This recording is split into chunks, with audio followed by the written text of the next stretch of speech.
Alright. Hello, I'm live. I'm here. I'm a little late today, I apologize. Got a little later start to the day. But we're here.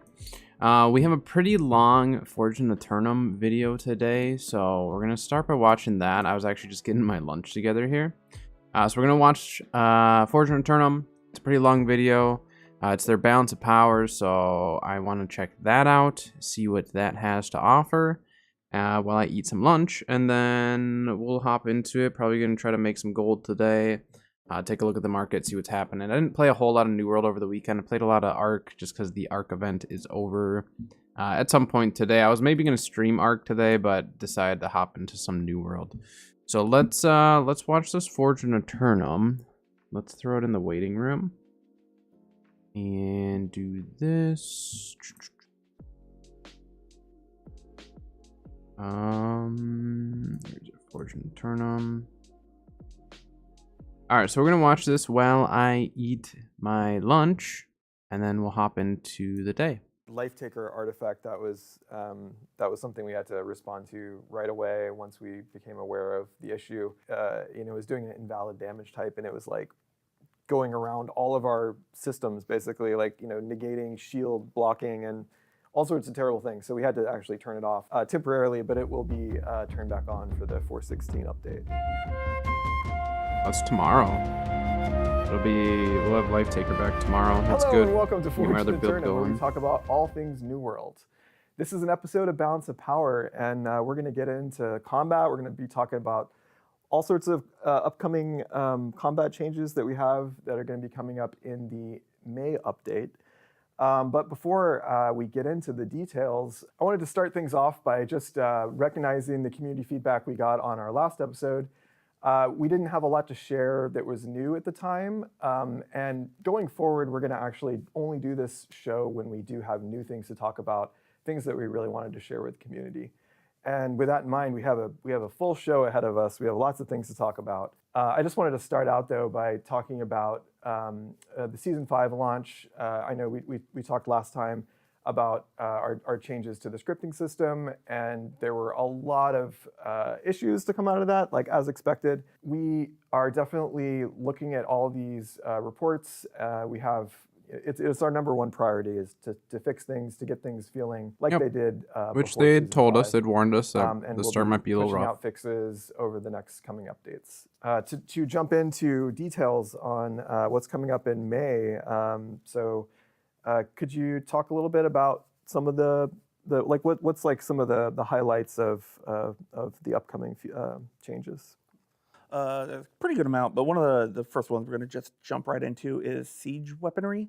We've been aware it's been pretty lackluster, basically since shortly after launch. Basically, players have outleveled the damage that most of the siege weapons can do, so we're doing a pretty good bump to it, increasing the power by around 50%, give or take. Some are a little bit more powerful, and we may end up doing some more buffs down the road, but just doing this little 50% increase to siege weapons. To see how it plays out, and then where we go from here. But yeah, I mean, for OPR as well as like siege wars, weapon and war, invasion, and outpost rush, and just increasing their damage. The AOE's that are on the ground, oil vats, vats are going to last for an extra second.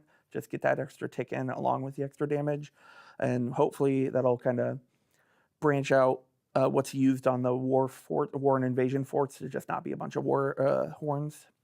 And so, yeah, trying to mix it up. We're also decreasing the cost of the ammo resupplies, so you can refill them with a little bit cheaper. It's hoping that kind of mixes up the combat a little bit, makes it feel a little bit more interesting, gives a little bit more diversity to it than just what's currently being used.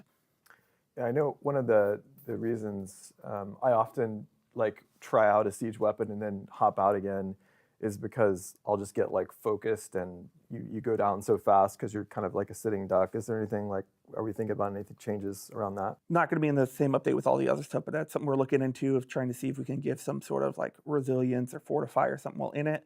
Potentially long term, we might add some sort of like shields type thing just to make it a little less risky to just put your head out and be headshotable once you're on those weapons.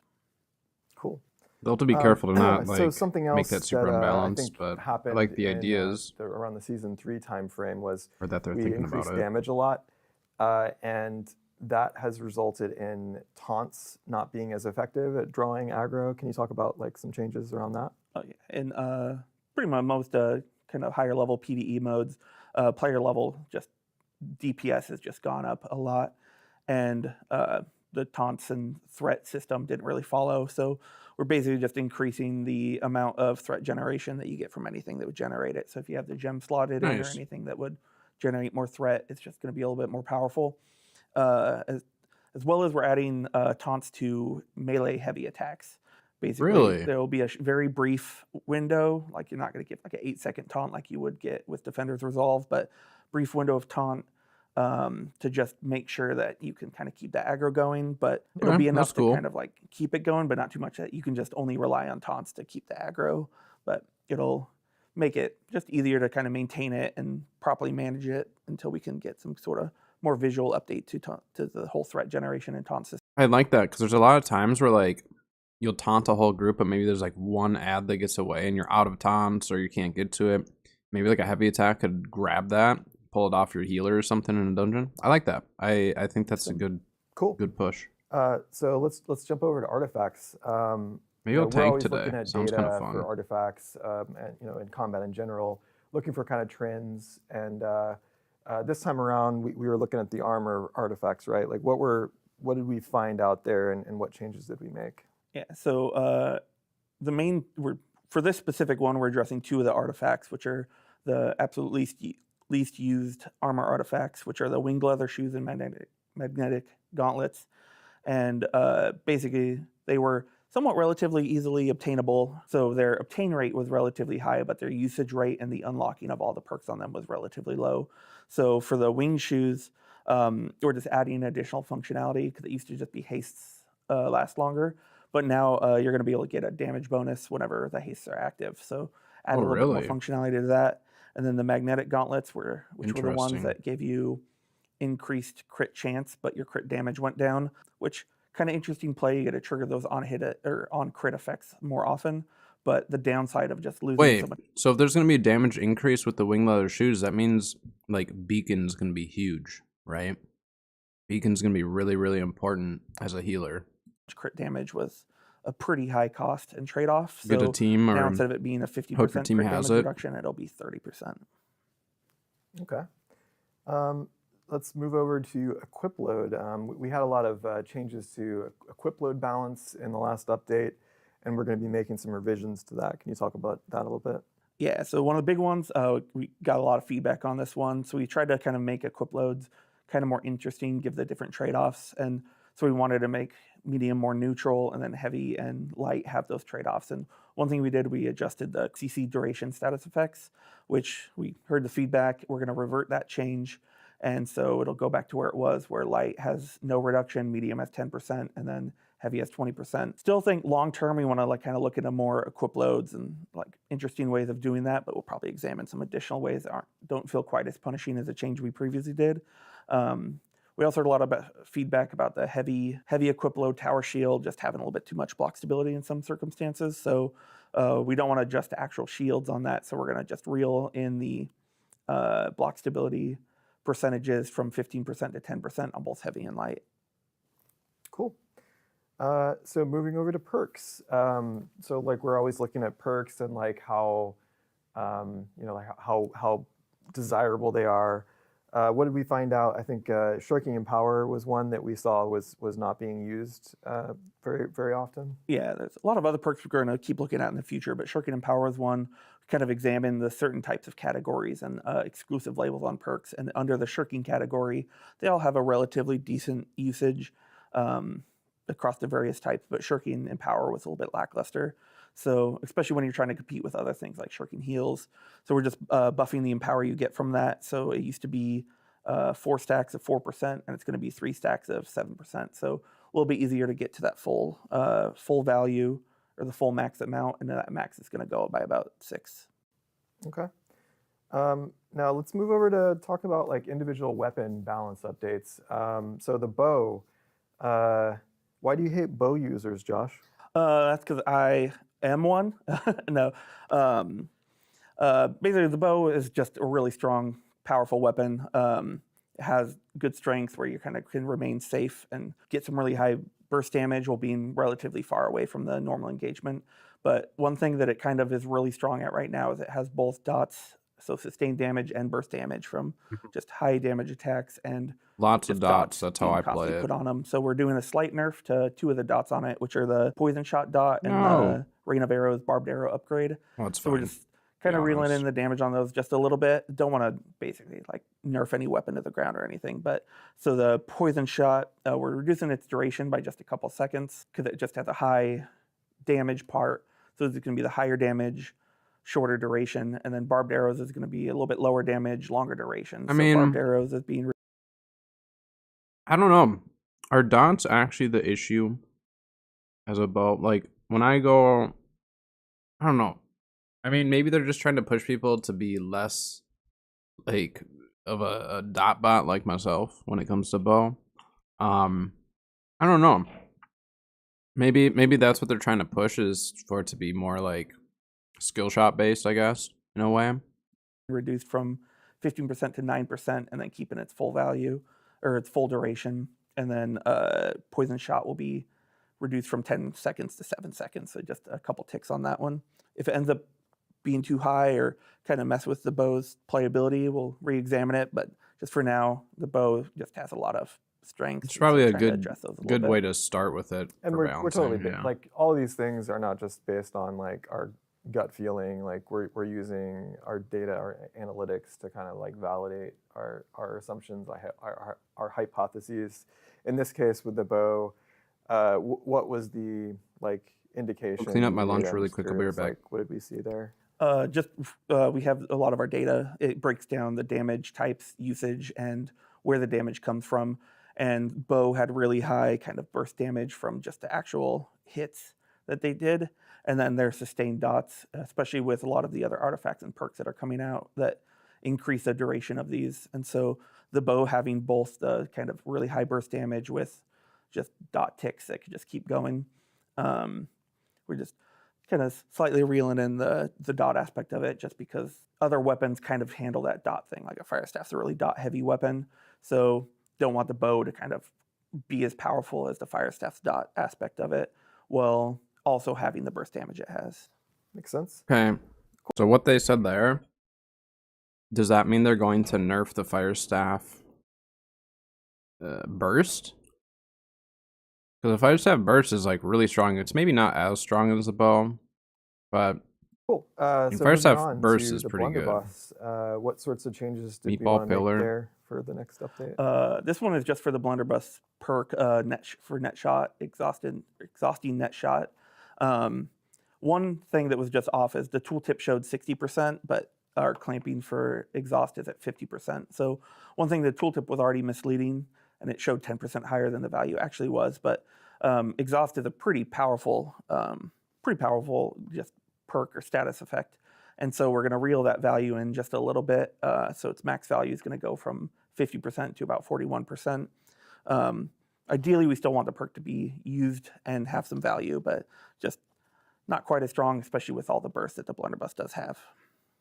Okay. It's probably So fine. what about the 41% fire is staff? still a Fire staff lot. is actually one of my favorite weapons, and I use flare quite a bit. And I know we at one point we reduced the damage of flare because we thought it was a little too oppressive, especially in like wars and like situations like that. But I guess we've made some changes there. Do you want to talk about that? Yeah, just a slight bump to flare. Basically, it was really strong. We nerfed it, probably over nerfed it a while back, because it was basically the flare trade off would be initially it was your heavy attacks do AOE, but your damage got decreased, and so it went down to 110, and then we're now bumping that to 120. So just when we initially put flare in, it was just one of the highest or like most damage events style weapon in our data, constantly used, and so we basically got feedback that it felt too strong, so we reeled it back, and then maybe just reeled it back a little bit too far, and so just kind of bumping it up, nudging it. We don't want to do any massive changes like we used to do, where we over nerf or over buff something, and then we have to go back and reel it in. So we're just kind of slightly tiptoeing it up. Yeah, that's to get good. it to a kind That's of how where it they should feels be good, doing it. where it feels useful, but it's not too oppressive. And I know fire staff is pretty strong right now in season 5, but that is partially due to some issues that we have, and we're looking at those. And sometimes it's hard to get an accurate read on the balance because of these issues, and that's why it's even more important that we do try to fix these as quickly as possible, so we can kind of have a better idea of like what's a real balance issue and what's just a bug that we need to fix. Cool. So moving on to flail, what changes did we make for that?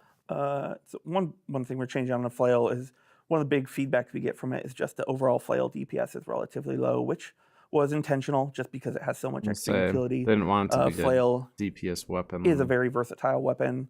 Like a bunch of bursts or There's something. some survivability and there's healing with it, so it's kind of intentional to kind of have it have low DPS, but maybe it's just a little bit too low. So one thing we're doing to kind of work on these little tiptoe balance changes is the leader of the pack passive, which is the one that has kind of a dual purpose. So it initially would do small damage increase if you're by yourself, and then it would give empower to your allies when you were around other allies. And so we're just bumping those numbers up a little bit. So your self damage when you're alone is going to go up from 10% to 15%, and then the empower That one's going to go up from 5% to 10%, so a slight buff there. Okay. And then we're I going like to just that. keep That's kind of in line. re-examining the So damage. the 10% to allies is in line with Sword and Shield. So if you have like a Sword and Shield with leadership perk, and then you have someone else in your group with a flail, and you're next to each other, you're at a 20% increase in damage. That's pretty solid. I think Overall, I the think I flail's like that, utility- because then also individually you're getting a 15% increase in damage when you're by yourself. So like overall, I think it's really good. If you have like a leadership perk, you know, in your group and they're not near you, they can still give you the leadership perk. You know, you'll still get the increase of like 10%. So if you're by yourself and you have that active, you're at a 25% increased damage. Like that's a lot. is kind of That is the a lot. most important part of it. So So we'll see we don't how wanna that end goes, up but I think it'll be making fine. the DPS so high that we have to nerf some of the other utility aspects of it. So we're gonna just keep looking into it. It's see almost what we more of can a buff adjust. to the group as opposed to like a buff to the flail itself. Let's talk about Hatchet. So there was some changes to Keen Berserk, I see, on that. Yeah, that one. So Berserk is just a really useful ability, and then we have some fixes coming in the future. Not sure exactly what release it'll be a part of, but we are fixing some issues with Berserk stuns, and like Hatchet I was aim gonna say you throw couldn't aspects break of it, where some like of the canceling the got stuns weird. and stuff, But right? for Berserk, for it being such a useful kind of core foundation of the weapon, the perk usage was pretty non-existent, and most of that was due to the 50% health cutoff, because you don't want to like let yourself get too low health so that you can finally use a perk. So we removed the health condition on it, so it works at any point. And then we adjusted the values and lowered them a little bit, and then adjusted the functionality. So now it's just your overall crit chance and crit damage is going up when you're using Berserk if you have that perk. And then you don't have to worry about the health requirement, and the values are going to be a little bit more in control right now. So is the max will be damage around increase going to 20-ish%. be? So you get a damage increase if you're below 50. Are they saying that you're going to get the damage increase overall, or is that just for the crit side of it? Hold on, I need to listen back to that again. Low health so that you can finally use a perk. So we removed the health condition, was pretty non-existent, and most of that was due to the 50% health cutoff, because you don't want to like let yourself get too low health so that you can finally use a perk. So we removed the health condition on it, so it works at any point. And then we adjusted the values and lowered them a little bit, and then adjusted the functionality. So now it's just your overall crit chance and crit damage is going up when you're using Berserk if you have that perk. And then you don't have to worry about the health requirement, and the values are going to be a little bit more in control right now. The max will be around 20-ish%. Cool. So the musket, we did a lot of Interesting. rework to the musket in season 3, and I know, changing it from hit scan to projectiles. But there were some leftover things that may have like come with that transition, like aiming being one of those. Can you talk about some of our changes around the musket and trying to make it more usable? Yeah. So the musket is a kind of a hard weapon to balance, mainly just because it's like that kind of difficult to learn. But once you master it, like players get absurd with the musket. Like I'll never be as good as most of players with the musket just because they're way better than me. But the thing we're trying to balance with it is kind of give it more usability without making it too strong or too oppressive in wars, not wars, OPR. We were all there in the OPRs where it was just the musket just kind of ruined most people's experiences, but we also don't want to make the weapon miserable to use for the people that want to use it. So we are going to remove the accuracy penalty for when you're rotating the camera. That's one of the big usability things. Where if you're aiming at it, as long as you're accounting for the travel time and the bullet drop, you don't have to worry about that inaccuracies when you're rotating so the camera. The reticle bloom that's won't gonna be one of the be bigger changes. like that, huh? Unless we're you're, also I doing wonder if some you're moving. kind of usability updates with some of the functionalities, like stopping power. Kind of a pretty fun one to use, but yeah, just maybe we wanted to buff it. We redid one of the perks recently for it, and so what the perk did was it added additional pushback, and so we did rework the perk just because it wasn't that desirable in its previous state. Yeah, but it was funny. And so we're just adding the additional pushback to the base functionality of it. So that'll be, I think right now it's 3 meters. Oh, It'll go up okay. to 5. And then That'll be cool. the ultimate on the left tree, I think it was called Deadeye. That one we are going to add a little bit more usability to it. Right now you have to get 2 headshots to proc it, which is pretty heavy condition when you get 2 headshots in a single shot. So now it'll trigger OPR just though, that's off pretty hitting 2 doable. targets, which will kind of make it more functionally usable for Oh, so it doesn't have to be more headshots players. anymore. Kind of lower that barrier to Ooh. entry a little bit. And then the Interesting. right tree ultimate, where there was a condition where it only applied to the right tree abilities, and that's just now going to apply to any of the musket abilities. Really? Great. All right.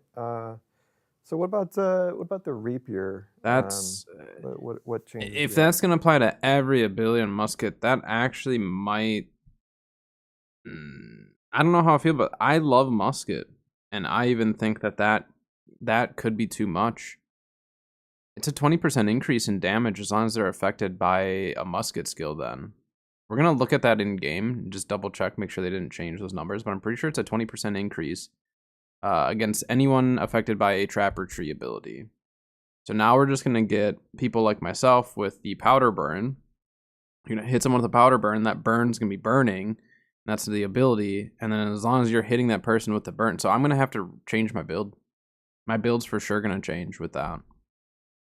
Like for sure, we're gonna get Rapier, a massive the increase good in weapon, damage. really useful to use in many different situations. But Interesting. one feedback Very, we very got interesting. looking through our Discord and just player feedback is weirdly one of the most kind of powerful abilities, but was one of the least used perks for it. It was a deadly flourish perk.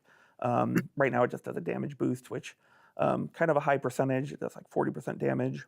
Functional usage of that is not that strong. So one thing we're adding to it is that part will still be there, but now it's going to also apply the rapier bleed with that perk, and that'll just help trigger the finish aspect of it a little bit easier, let you get bleed stacked a little bit easier, and just give a little bit more value. So the flourish side is going to apply a bleed, so then you can essentially flourish and finish with just one ability. That's cool. Very interesting. And what about if the that's what spear? they're saying, we got quite that's a few what I'm getting out of changes that. coming in for that as well. Some people may be a little upset with this. They're going to be a decent amount of nerfs on this one. Hopefully not enough to make it feel miserable. I love the spear; it's a fun weapon to use. But so spear is just so overly used right now. Kind of utility it had really high DPS and just a ton of utility. So one that we're going to change is for the evasive maneuvers passive. Right now that applies to all dodges for 2 seconds, and we're going to make it the next dodge with 2 seconds. I think that's still enough to make it feel useful, have some really good value, just not be like too strong. And then that combined with the invigorating crits passive, that right now is you just get flat stamina on a crit, which is incredibly powerful because it can apply to like Cyclone and just every other you can crit hit. like crazy. So with it. Instead of it just giving you flat damage, it's going to give you increased stamina regen for a brief period of time whenever you get a crit. I think what they could do with that is potentially, instead of doing stam regen, I think they could still leave it where you get a small burst of stam. They have to limit it to one target and have maybe like a slight cooldown, so you can't just like maybe a 5-second cooldown. So every 5 seconds you can get a burst of 20 stam or whatever it is. We'll see how the stam regen is. Like the stam regen might be fine. But I think they still could have probably left it as a burst, just like throw a cooldown or something on it. Keep its value, kind of maintain its purpose, but not become that thing where you never have to worry about stamina. And then the fortifying perforate perk. Perforate does a lot. It's a good ability. It does have damage. They didn't really update just fortifying perforate with one we're going to initially look at is changes, the fortifying perforate, just reducing its value, hopefully enough to make it useful, but not oppressive or not too powerful. That's kind of our main goal is we want most things to have a purpose and have a value, but just not make it necessary or too strong compared to other choices. Yeah. Okay. Cool. And so you talked a little bit about this for the bow, kind of like what we were seeing in the data with the spear. I know I'm pretty sure it was at the top of the list in most modes, right? For like usage and like, so what was that what was the findings there from the data that led us to these changes? Yeah, kind of main ones are data focused. In most modes, the spear was kind of like either in the most used or most damage events triggered. Even weirdly, sometimes most damage done. And then that combined with just all these extra effects it had, which Granted, spear, I think its main purpose is DPS, so we don't want to just directly go after that. So they're kind of looking into adjusting the utility aspects of it. Um, Again, still one of my favorite weapons, so don't want to kind of ruin it, but just need to make sure it stays kind of parallel with most of the other weapons. Cool. And that brings us to the sword and shield. This one, these changes might be a little controversial because, as I'm sure everyone knows, the sword and shield is very strong and very well used. But we're actually suggesting some buffs here. Can you tell me about the Buffing reasoning it. there? Really? Yeah, so like you said, really controversial. Sword and shield is a very versatile weapon in terms of its functionality, but for the most part, if you're going to be playing a PvP mode with the weapon, you're going to just see 3 abilities used every single time. And so we want to kind of buff the other things to kind of give you a little bit more choices and kind of mix up what's being used. So Defender's Resolve is going to get a little bit of a buff. So we're improving the taunt that it has, kind of changing how quickly it activates. So the status effect that's applied when you activate Defender's Resolve is going to be activated a little bit sooner. The cooldown we're reducing a little bit, not too much, because that survivability you get from it's going to be strong, but trying to hope that we can kind of keep its value I going. don't think the cooldown's and give it terrible a if you little run bit a more refreshing purpose, move. outside of but- the 3 abilities that most people use, which are the Shield Bash, Shield. I mean, I don't think reducing the cooldown on that is necessary. Mainly because like you can do refreshing move, or you also can get the cooldown on block. So now that they're gonna decrease that cooldown time, like for OPRs and PvP in general, if you have a tank that's like super tanky, they'll be able to stand there and get that back even quicker. So I don't know about that change. Shield Rush and Leaping Strike. I don't know how I feel about it. We're also increase the final upgrade. Wait, what'd to they say Defender's about- Resolve we'll use, which are the Shield Bash, Shield Rush, and Leaping Oh. Strike. We're also increase the Well, they literally, like, if they're talking about those 3 perks, like, they literally gave us a round shield that has 2 of the perks for those 2 abilities. So you'd think, like, if they didn't want people to run, like, those same perks, they'd change final that, but upgrade I don't to know. Defender's Kind of Resolve. goofy. The healing there right now it's max health, and we're going to change it to base health. So instead of it being 15% max, it'll be 30% base, and kind That's of open probably up good. the amount of equip loads and different builds that upgrade will be useful with. And then Whirling Blade, we're doing a change there. Whirling Blade's a hard one just because it does kind of compete with the final attack in the light attack chain. So we're increasing the radius to just make it, if you're in a crowd, you'll most likely hit more targets with Whirling Blade. And then maybe down the road, we'll look at this kind of how to improve Whirling Blade's value a little bit more. And I noticed there's a missing ability from this list, which is reverse stab. So Yes. what are we planning for that one? That was intentionally left out because in our next upcoming balance patches, we're not going to do anything with reverse stab. But down the road a little bit, we're actually going to just rework it entirely. We'll probably keep a lot of the similar like upgrade functionality and stuff, but just a better animation, make it easier to hit. And excited to see how you guys respond to it once you can finally see what it'll turn into.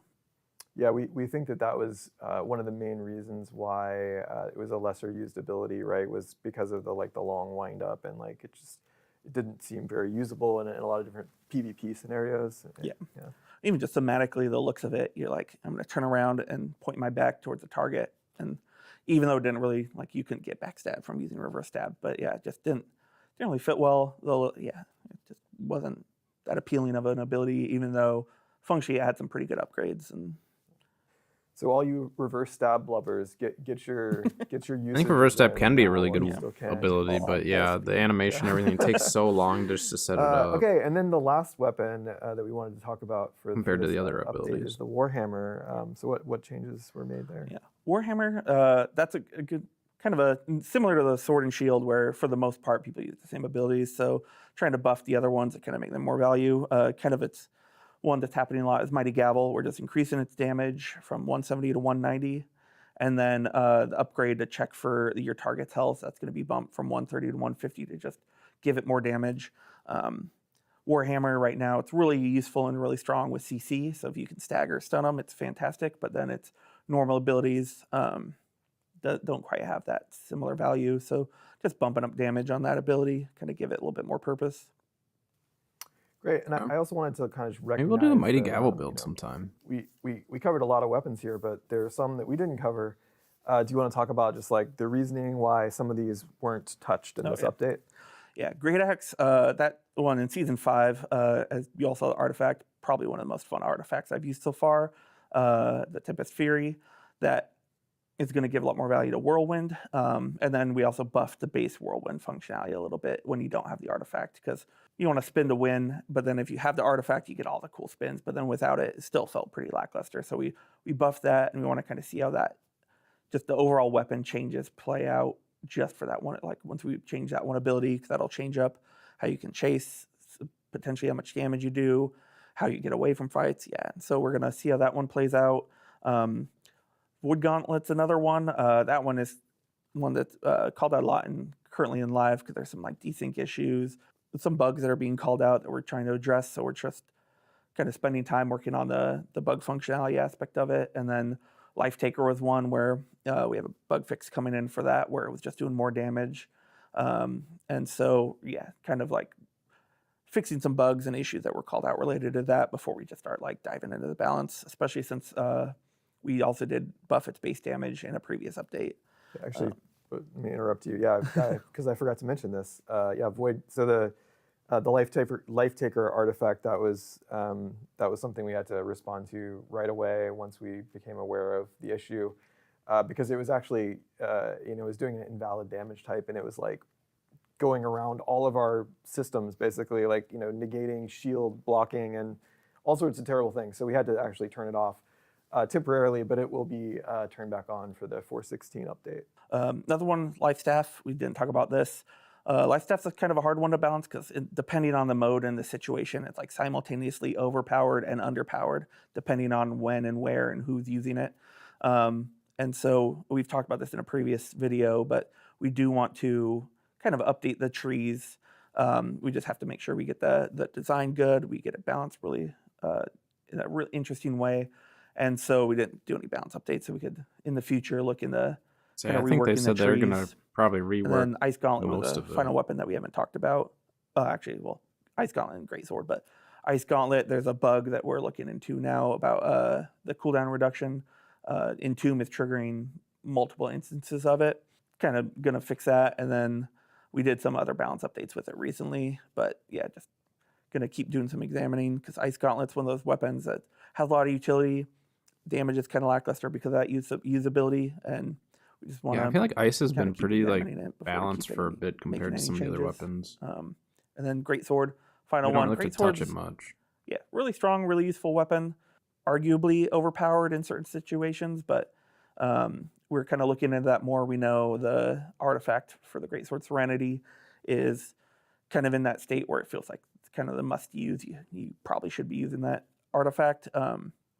But yeah, trying to examine what we can do to make the kind of give a little bit more diversity to like what item or which version of the Greatsword you're going to be using. And so yeah, just looking into that. But it is just overall a Greatsword's like a pretty strong weapon, pretty useful, and still just examining it. Awesome. Well, that was a lot to cover, and definitely a lot to look forward to coming up in the May update. And that brings us to there'll be some interesting stuff. So what we'd like to know is actually of those weapons that we didn't cover in this upcoming update. What would you most like to see with those weapons? Don't forget to like and subscribe, and please let us know in the comments. I mean, it seems like they're working on the majority of the weapons that people, want the changes and stuff happening. Let me update in April. All right. Well, that was that. That was a good video. Good balance of power. They're still being really cautious to not be too heavy-handed with the changes, which I think is good. They've made some heavy-handed changes in the past that have kind of pushed some people away from certain weapons or builds, and so I like the direction it's heading. But obviously, like with balance updates, there's going to be times where it's good changes, other times it might be bad changes that they didn't necessarily realize were going to be bad, or they thought were going to be good, and it just happens. But they're working on it. That's what I like to hear. I mean, and they're not going to make changes that will intentionally hurt the game.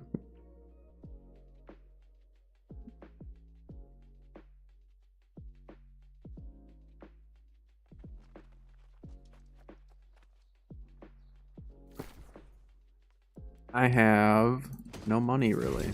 I haven't really been trying to make much money lately. Probably change that.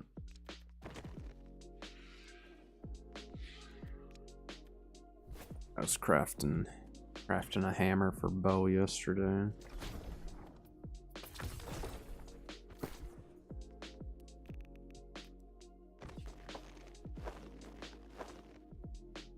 I don't think these are worth anything. I'm just gonna break it down.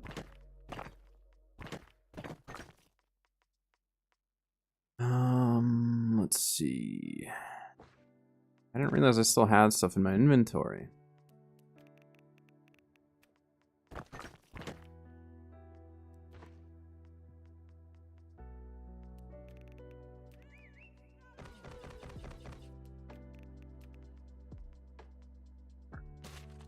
Drop all this stuff off,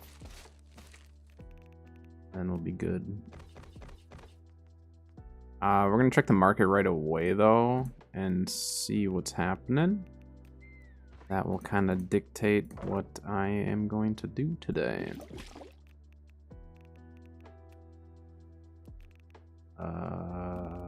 Is it here? Yeah, there it is.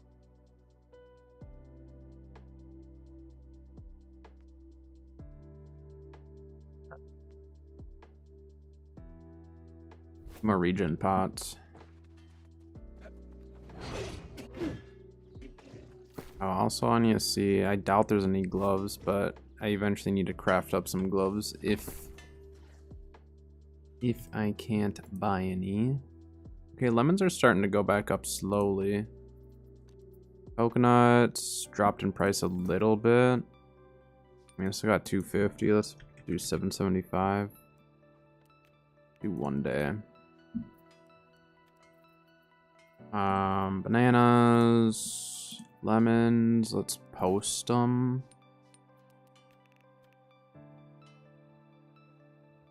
$12.75. I'm assuming sugar's down in price. Someone bought out the strawberry market, tried to control that a little bit. Vegetables. Cauliflower is up in price right now.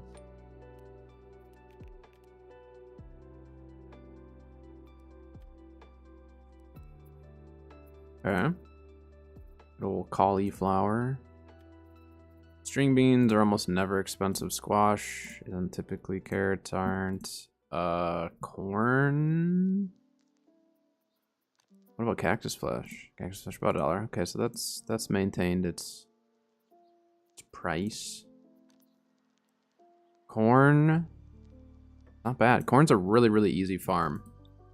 There's a place in Morningdale you can farm corn really easily. Barley is not super expensive, but not super cheap either. Rice is easy, pretty cheap, yeah. Nuts, eggs, water. Every so often water will go up in price. Let's see. Tarragon. Yeah, Tarragon's so easy to farm now. That used to be expensive. Mint is up. Mint is up right now. I don't really want to sell it though, because mint is the most annoying thing to farm when it comes to that recipe. Cinnamon's down. Nutmeg is at a pretty good spot. I only have one though, so I must have sold that before. Sugar is probably down. No, sugar's actually in a pretty decent spot. Not super expensive, but enough where I can make some money on it. Seasoning blend should drop. Yep, that's dropped in price because there's pretty much no use for it now. Saffron used to be... Was it saffron? Maybe it wasn't. One of these other ones used to be somewhat expensive. I just don't remember which one. But obviously a lot has changed with Season 5 for the cost on some of this stuff. We already looked at fruits, meats. How much is Armadillo? It's not super expensive. Maybe we go farming today. Because we could do some sumptuous rabbit and armadillo farming. That'd be pretty easy money. Be very, very easy money. Fish oil. I remember when cooking oil used to be fairly expensive. I mean, $5 isn't bad. Fish sauce used to be expensive. It used to be a lot more than that. Fish roe also used to be. So some stuff has definitely dropped in price just over time. So yeah, I mean, as far as farming goes, it's looking like skinning might be the way to go to make like the most per piece. So yeah, I mean, farming and skinning and stuff may be the way to go. Just doing a day on all those. I did sell a pair of gloves. Yeah, that was a really good deal for someone. Globs.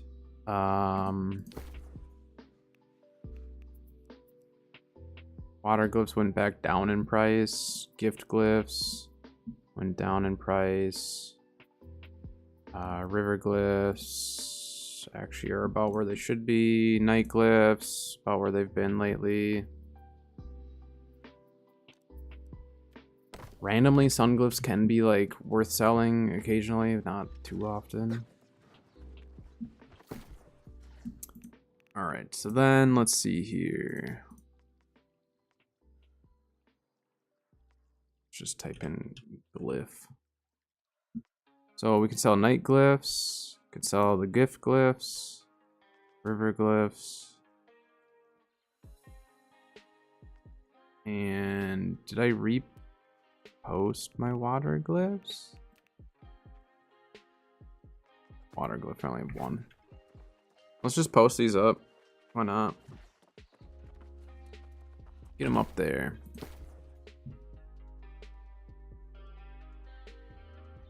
Alright, so we have gift glyph.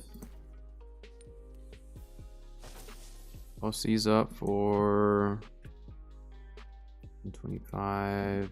Not. So we had gift, we had river, night.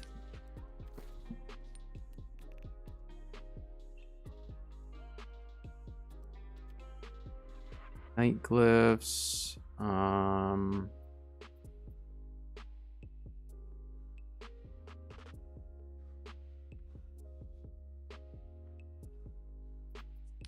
Glyphs.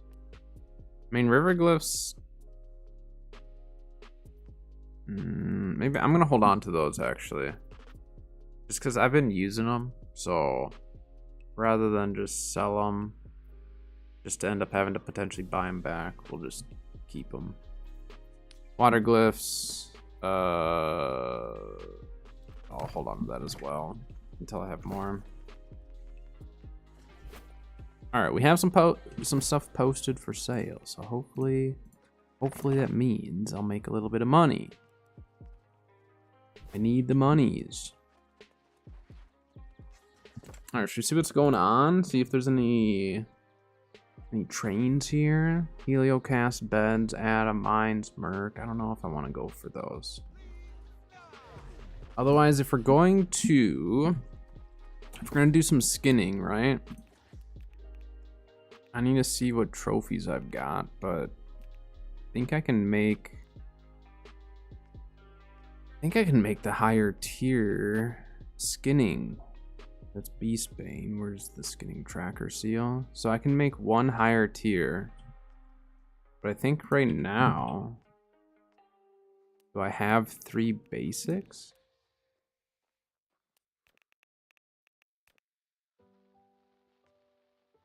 Oh, I have 1 major. How much luck do you get from a basic? 1,000?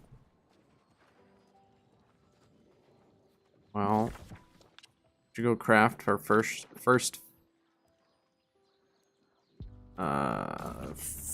trophy furniture item of season 5. I haven't crafted any furniture in forever. I didn't bother getting my furnishing up with the expansion. Maybe I should though. Start making some banana piles and stuff.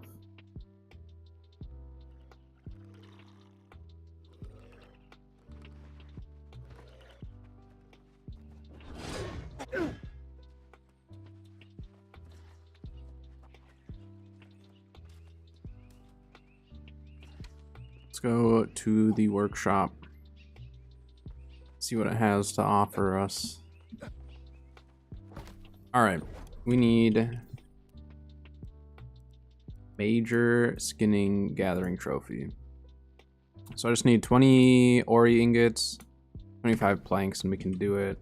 Should we see how much a tracker seal is? I think they're fairly expensive. I think that's one that we have to pull. Whoa.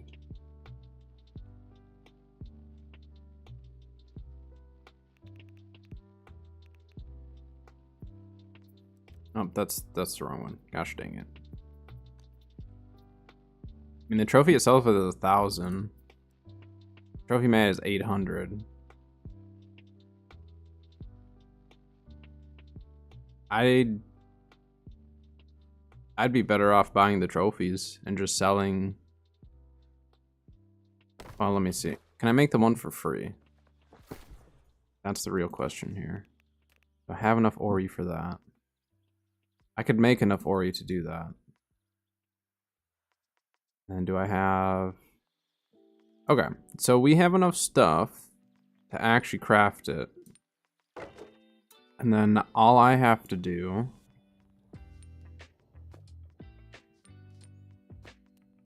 All I have to do is craft up the ori here, and then I'll buy one skinning trophy, so then we have enough. I'm not gonna use my smelting set. We're just gonna do it.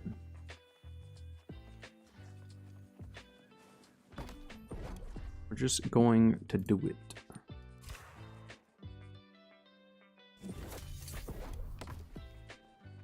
Alright, so now I have enough stuff. We'll craft the one trophy. Again, we probably would be better off just buying both trophies and selling the stuff, but I'm just going to buy one trophy. Unless I can make enough ironwood planks. Guess that would be the other option. What is this? Nice. I didn't have that. Okay, so then this trophy is going to stay here. And then... Can I just buy the last trophy? I feel like I should just buy it. I know I don't have much money right now. I'm not necessarily in a position where I should be buying it. But I really want to get the trophies. Like, I want all 3 of the skinning trophies. Of all the harvesting trophies, those are the most valuable to me. Like, I use those to make the most. So let's try this. Let's see if we can make some money this way. Skinning gathering trophy major. Yeah, for that much money, it's worth it. I'm gonna spend 800 bucks on the seal anyways. Plus, at least, you know, probably close to 1,000 on mats. Maybe not quite 1,000, but still worth it. So now let's go put up the skinning trophies. We'll just replace our crafting trophies that I have up. I think eventually I'll try to get the ultimate combat trophies maybe. I don't know yet. Combat trophy, the ultimate combat trophy is probably the most worthwhile of all of them, just because there's so many different combat trophies.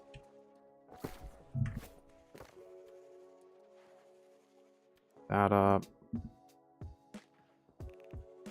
I'm not gonna search. I don't like the searching function. All right. Did that take the one from my inventory? It did.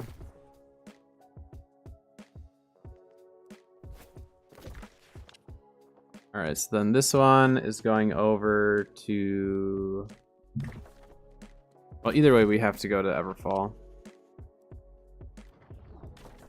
And replace the trophy.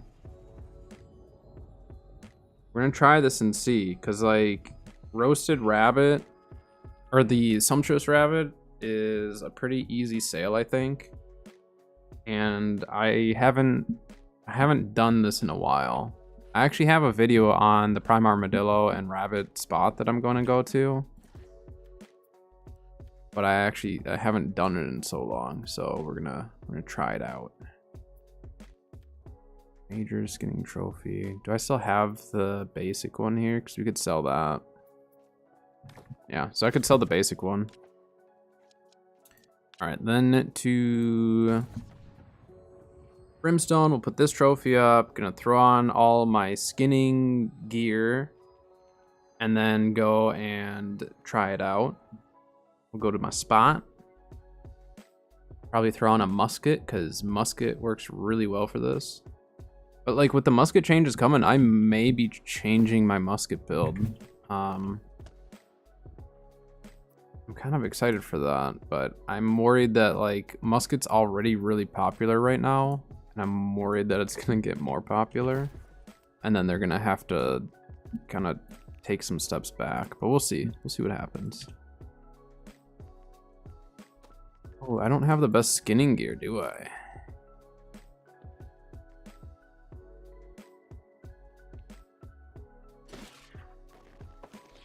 I don't have great skinning gear. It'll work. We'll make it work.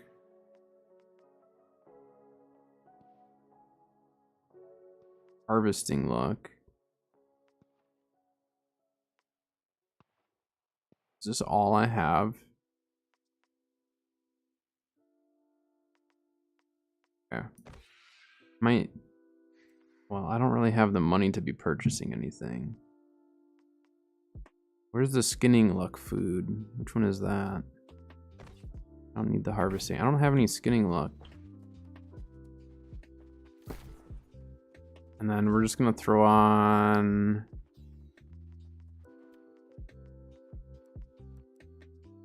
that on.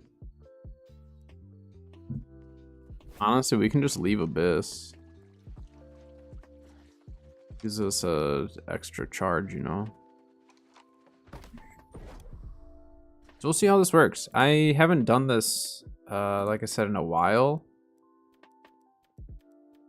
And I didn't have the top tier trophies before either.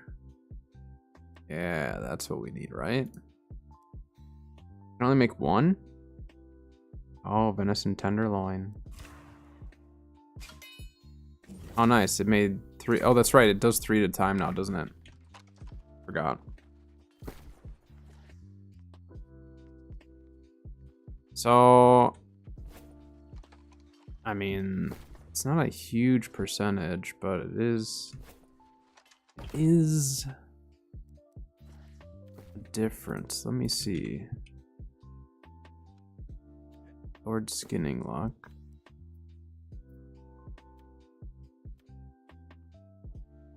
A 680 for sale. You're just so expensive. I mean, I should probably just craft one, huh? How much would it be for me to just craft one, not worrying? I mean, I don't think I'd have to even worry about attribute on it, would I? Let's see.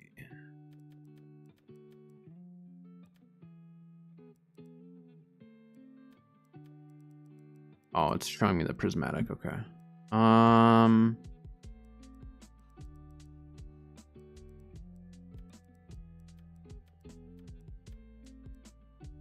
Here we go. So for just a Mithra amulet, I mean, I'd have to put all my trophies up again, which I'm not going to do right now. But that's not very expensive.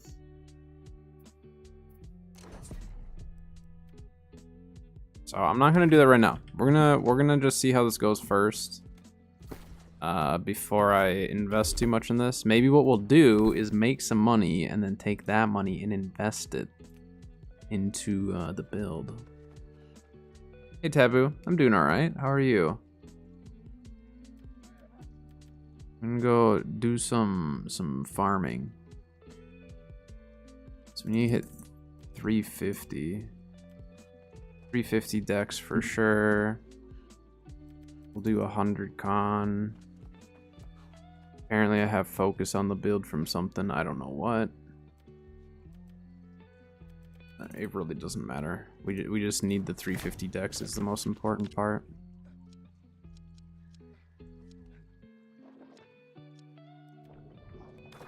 A new therapy session tomorrow finally. Nice. Well, that's good. You're finally able to get in contact with your therapist or a new one or something.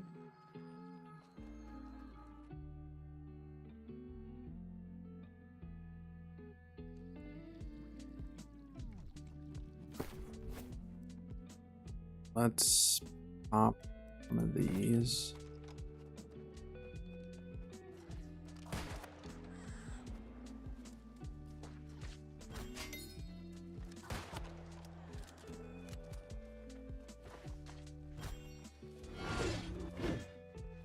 New one? Nice. Well, hopefully the new one's a little easier for you to schedule in the future too.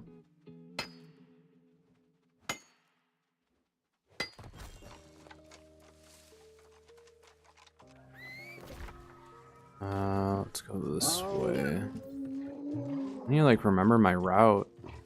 Something about all my coconuts. I just made 2K in coconuts.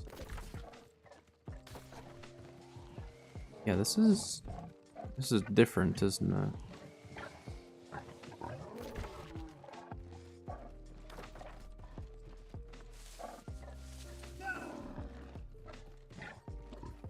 On you, coconuts. The lemon farming was for last season, but it set me up for coconut farming this season. Now coconuts are how I'm making good money. Oops, I'm going the wrong way. Actually, I am and I am not. To cut through this way.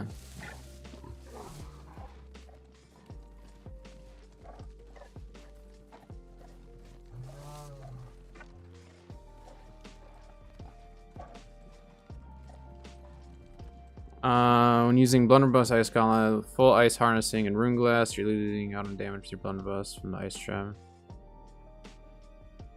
I mean, if you're running full int with a Blunderbuss in general, you're gonna notice a dramatic decrease. So like, usually what I recommend for any Blunderbuss with a magic weapon, or like a musket, is try to hit 150 int, but then decide, is the Blunderbuss your primary DPS weapon, or are you using it for utility? If it's for utility, just go as high int as you can for your magic weapon, since your main magic weapon is your main DPS weapon, and then utilize, you know, as much of the utility from the Blunderbuss as possible. But if the Blunderbuss is your primary DPS weapon, then putting some strength on it makes a big difference. Even with, like, you can still slot the ice gem and everything in it and still get the benefits, but in general, like, you miss out on a lot of damage by not running strength. Because I've done full int with my Blunderbuss in the past, and it's just rough. You just never do as much. Even if you're going like very heavy magic and stuff with it, it's just really difficult to get the full damage. So that's where you just kind of have to figure out what is your primary damage weapon in that case.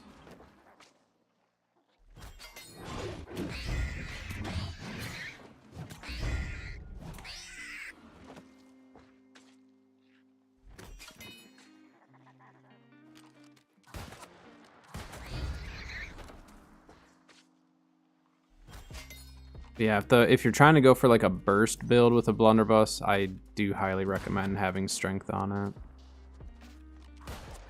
I think you'll notice a big difference in your damage output. And then again, and then make sure you still have the 150 int, because the 150 int at least gives you the extra 10% increase in damage.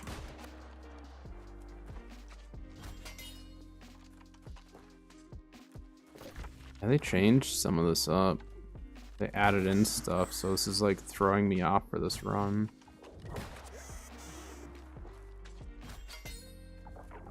All these walls being added in.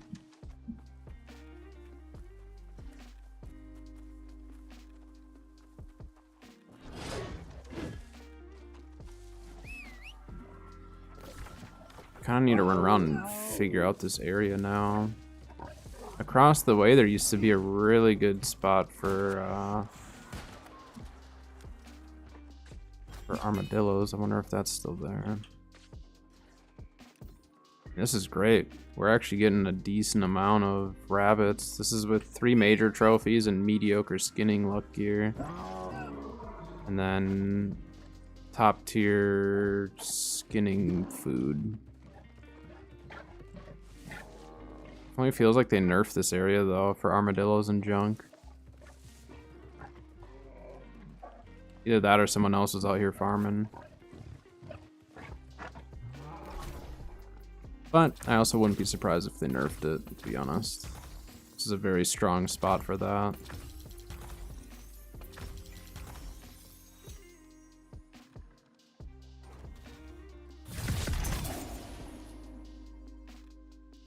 Keep stacking our gypsum orbs. I've been burning through them super fast.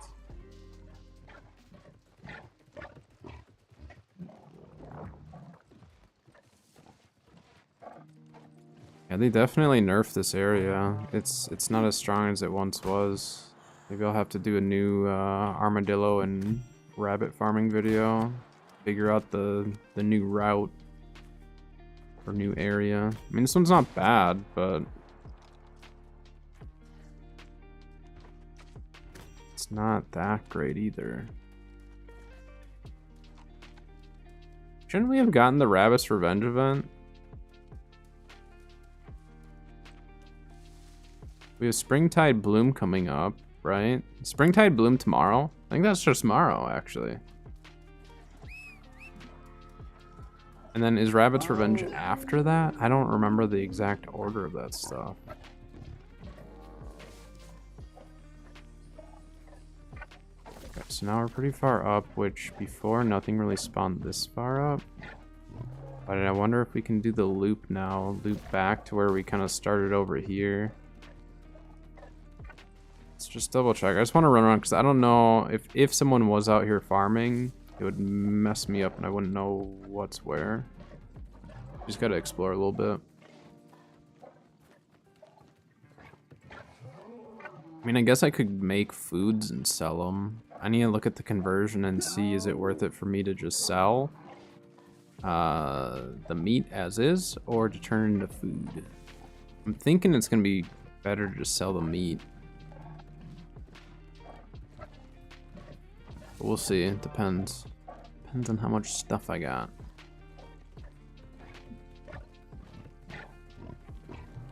Trophies are worth it though.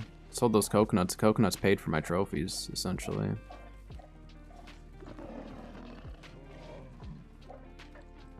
I think the area just got nerfed. I think they just nerfed it when they added in these structures and stuff. There used to be way more armadillo spawns and rabbit spawns out here. Like this hill right here used to have like 5 that would spawn on top of it. Does that? Yeah, it still does. Okay. So this spot... Wow. This spot's the same. What the heck? How are you tanking that?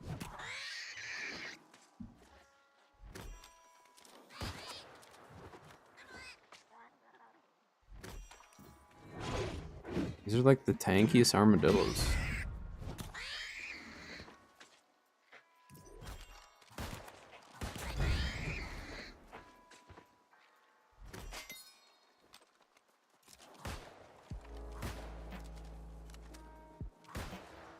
Now this one, what?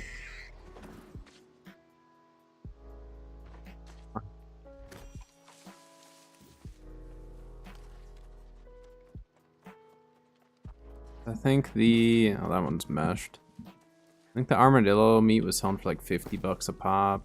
So let's just average 50 per. For like 500 bucks worth of meat.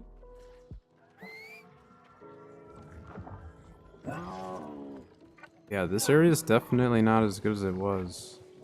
Let's check across here though. As far as armadillo goes, over here was actually a little bit better, I think.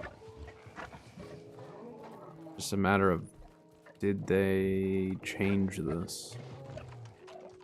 It looks like they did.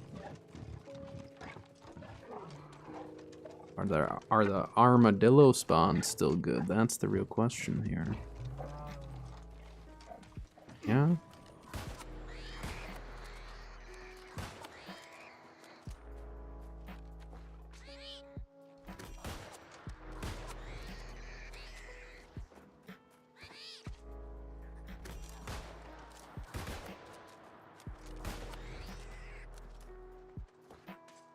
Armadillo's not bad over here. I mean, rabbits, we could probably do rabbits in Reekwater too. There's some decent spots for that. Or by, I think it's Veered Grotto.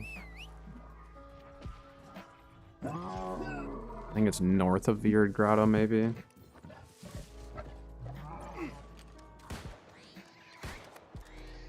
So these spawns on this side don't seem any different. Like just as many.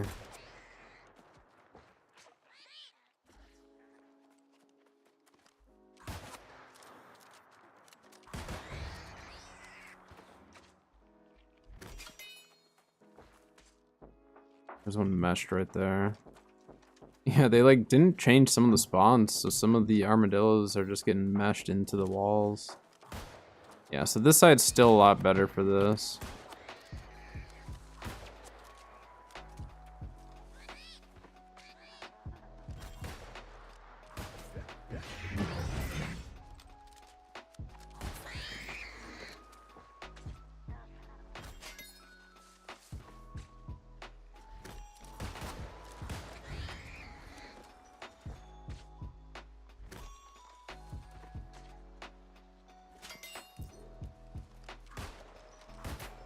Not the tree.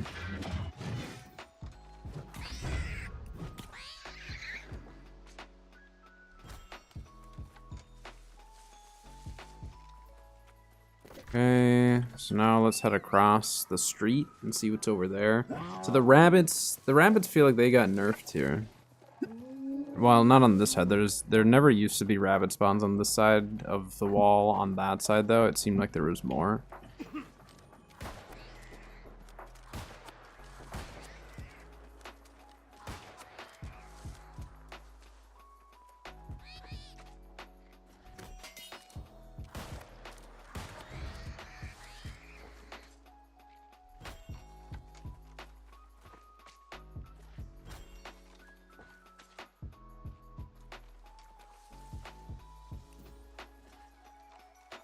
Last one, where was it?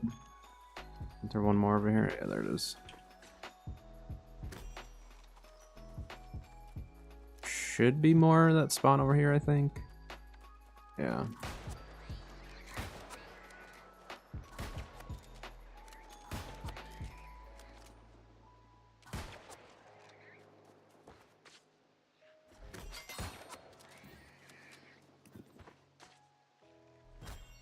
So I think with better skinning luck for sure.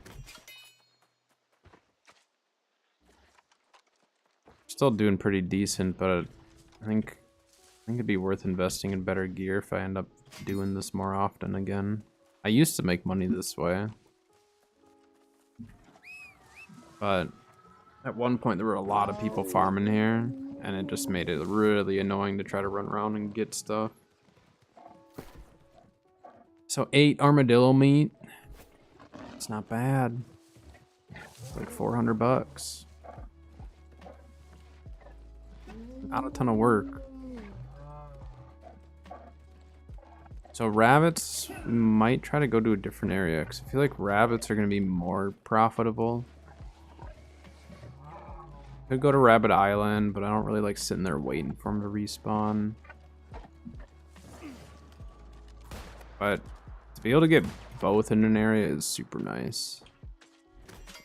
So even if the rabbits aren't as good on the spawn rate around here,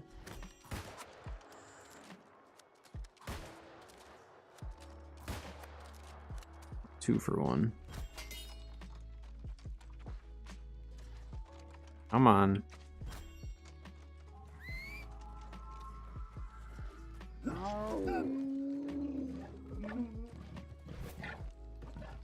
At this point, are these spawning back yet? Yeah, this side of the wall definitely feels like the spawns are a little off from what they used to be.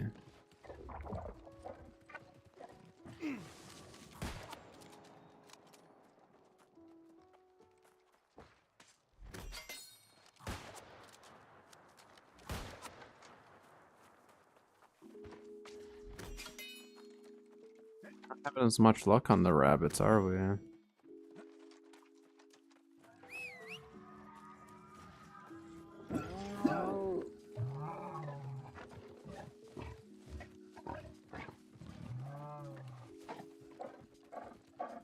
Well, I mean, I guess we could go check out some other rabbit spots.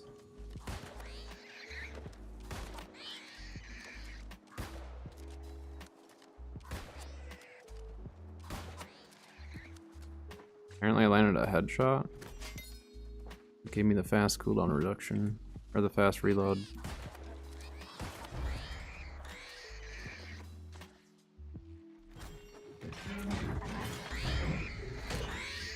It was very necessary. I don't have like any int or strength, so my abyss is terrible.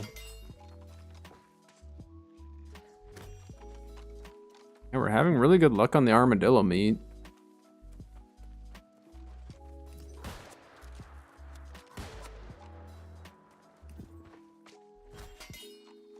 Some sumptuous rabbit. So yeah, I mean, maybe we go hit up Reekwater, do a little reek run with our skinning luck on. Not do the full run, just do the area where I'd be trying to go.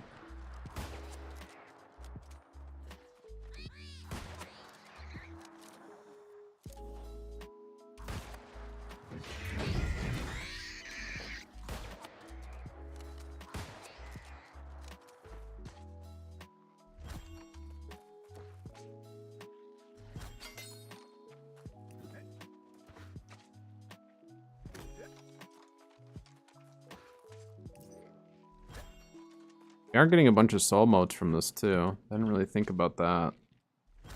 So overall, I mean... Oh, I missed that. Overall, like, it's still going to be a very profitable run for not doing a ton of work. And the majority of the work was just putting my gear on and getting the trophies up. So I did get them all up, right? Let's just, like, double check that.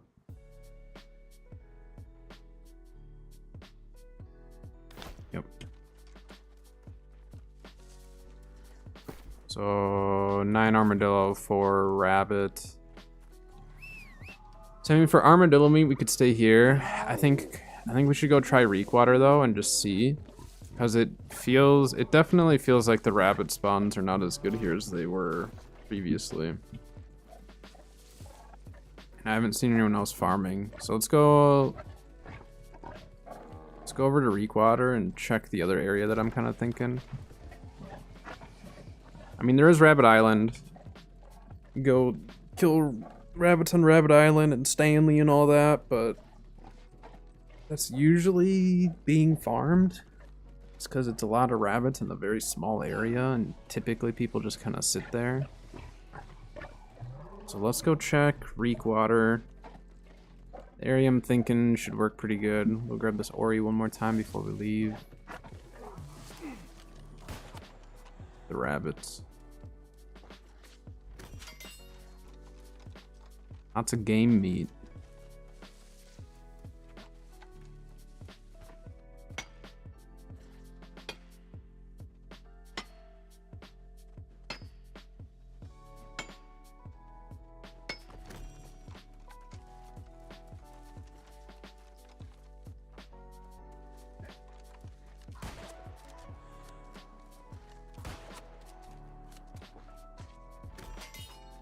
There we go.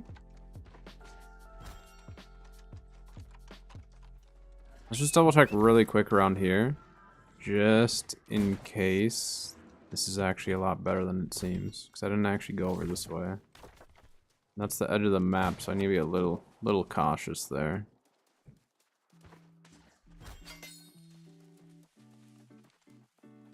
Yeah, it's just a couple that spawn around here. Alright. Reekwater we go. Let's see what the rabbit population is looking like over by Virid Grotto. Wait. I can't just walk away when one spawns in like that.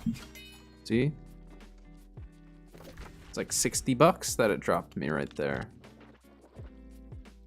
So the area I'm thinking is right here. Like pretty much from here all the way up to there. So let's start at settlement. We're gonna go do a Glimmerfen run because I haven't been to Glimmerfen in forever. I hit Glimmerfen and then I don't know if I'll do Virid Grotto, but we're gonna head that way and see what the rabbit population is like because this is the exact area for the Rabbit's Revenge. This is where I have gotten like most of my stuff. So we're gonna try it out for rabbit farming, and then for the Rabbit's Revenge. For that event, I'll probably set one of my gear sets to my skinning set and just leave my skinning trophies up. Because I might as well like stockpile as much of the rabbit meat as possible. The supply on the market will go up a bunch.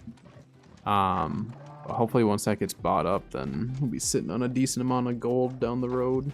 Or I'll make a bunch of food. We'll see. Let's go do a Glimmerfen run in this build. It's gonna be a little rough, but that's okay. I'm gonna put a different secondary on. Let's just throw Sin on, actually. Yeah, let's do that.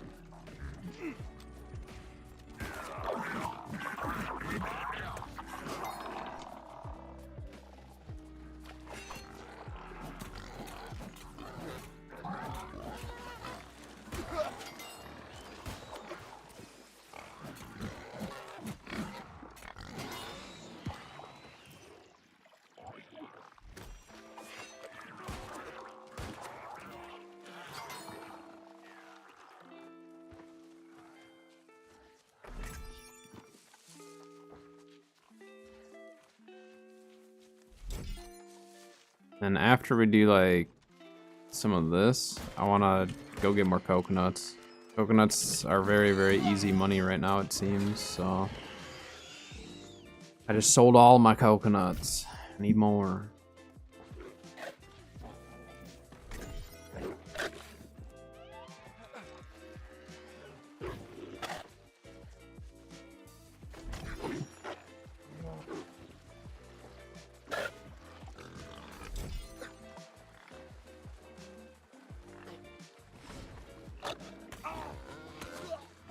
Annoying because they can't technically CC me, but they can knock me off the chest with my stone form going.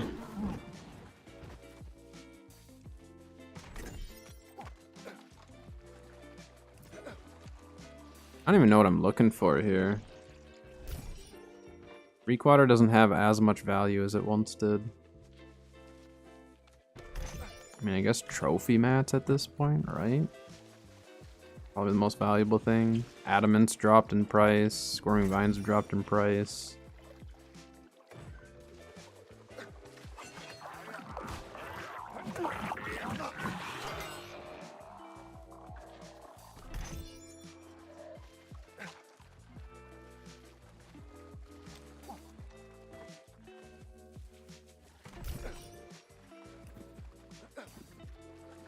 Trying to think, what craft mods can I get here? It's been so long since I've actually, like, legitimately farmed Reek loot.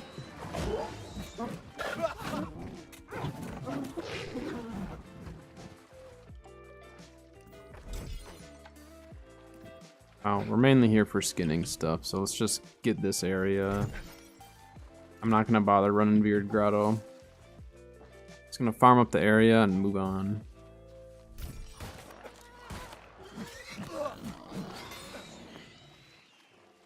here for rabbits.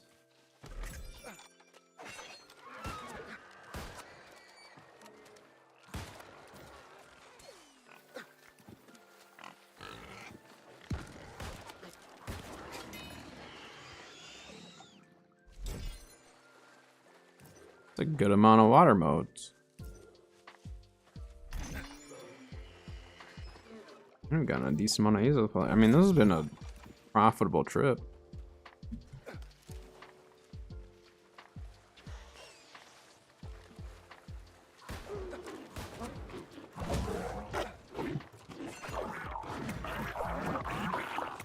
Diseased him, so he can't heal up as much from that.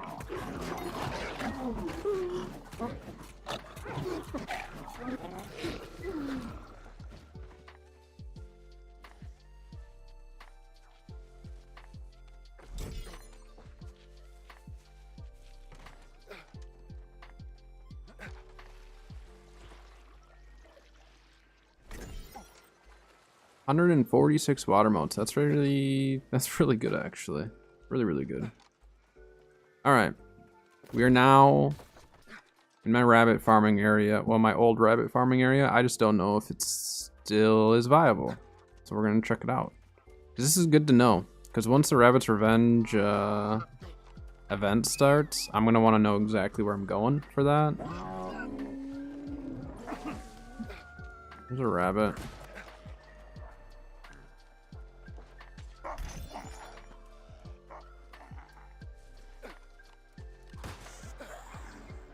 Like, the rabbits are a little bit more spread out here, but there's a decent amount that can spawn. Someone's come through here and farmed the wood.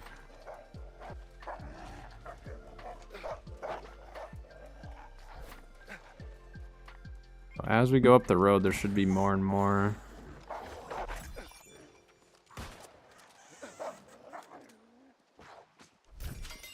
Okay.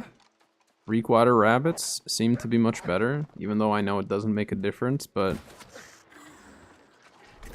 Okay. Oh my gosh. We're actually insane.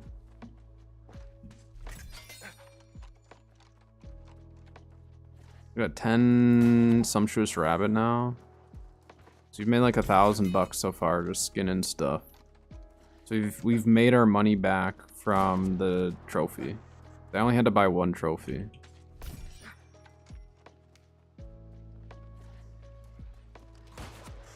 Another one back there that's spawned. Yeah, this area is still really good. Is it as good as being able to just sit at Rabbit Island? I really don't. I don't know. If you have Rabbit Island to yourself, I think Rabbit Island's really hard to beat. Especially if you're looking to just kind of chill and not run all over the place. But there's almost always people farming it. So I think what we'll do is we'll run up the right side of the road. And then rotate over and then run down the left side. Again, this is what I did for Rabbit's Revenge the last 2 years now. Last 2 years. And there are other resources like this you can get. Wait a minute, I just realized I could use the target lock on the rabbits, right? I never used the target lock for PvE or anything. So this might be eating up some of the rabbit spawns, huh?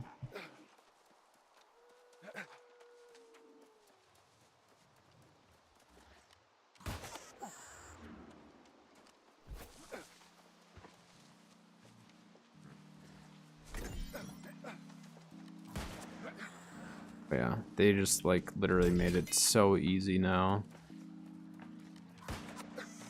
Just lock on. Target lock the rabbits with a musket and you're pretty much never gonna miss, are you? That's actually crazy.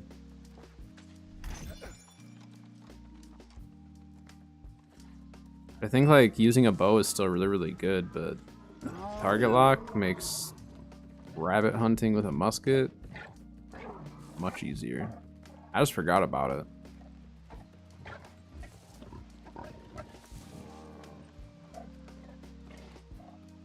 So like if I use target lock, let's say there's multiple enemies, can I target lock with a pylon and the pylon will actually target that specific target then? So it'd be a really good way to make it so your pylon's actually specifically hitting an enemy that you want. Obviously for PvP it wouldn't work like that, but I didn't even see the rabbit. I just like zoomed in and clicked the target lock and it just snapped to it. See, look, if you just like literally stay zoomed in, it'll just lock you on. The aimbot just kicks in.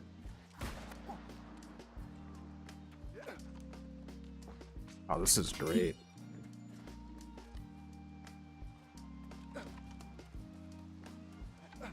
So if I remember correctly, you don't have to go too far over. You won't see as many rabbits back here, I don't think. But we're still gonna check it out because again, I don't know what's changed. The other areas seemed like the rabbit spawns were lower than they used to be, but I think that's because they added in those structures. Yeah, because if you keep going that way, there's like no rabbit spawns. That's a bush. Yeah, we're having insanely good rabbit luck over in Reekwater right now.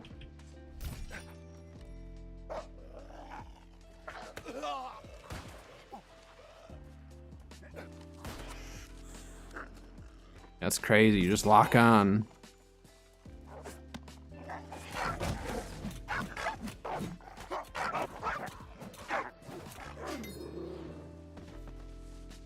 That's weird that my slash damage was doing like the exact same amount as my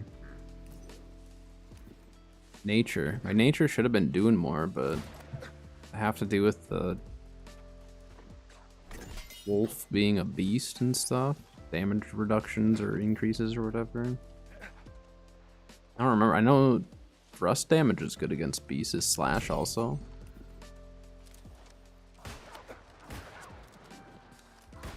This. We just have to aimbot.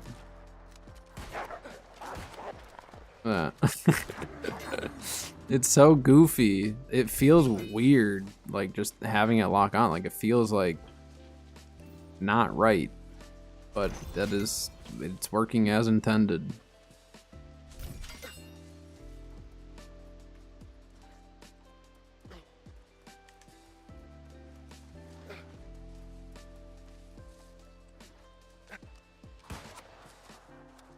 The only way they could have like, you know, I don't think there's any way they could actually have a targeting system like this in PvP unless they just removed most weapons. It's about the only way. It's weird though. It just like doesn't feel like you're in control of your weapon. Because like you really aren't to an extent. So once we loop up that way and we loop down this side, by the time we get down over here, the rabbits should have respawned.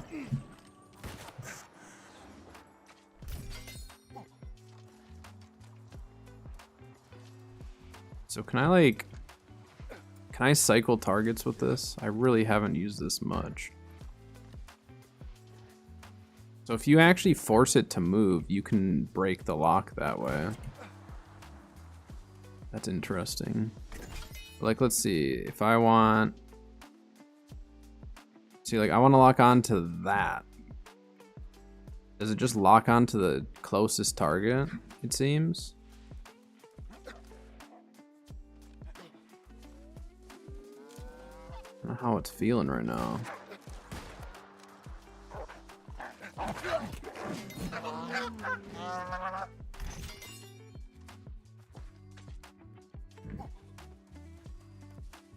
Steen Animal Claw. It's for the trophy, right? Beastbane trophy? Or no? Is that a craft mod or is that a trophy mat? No, it's a craft mod. In the Jagged. What is the Beastbane trophy mat? That was an animal claw of sorts.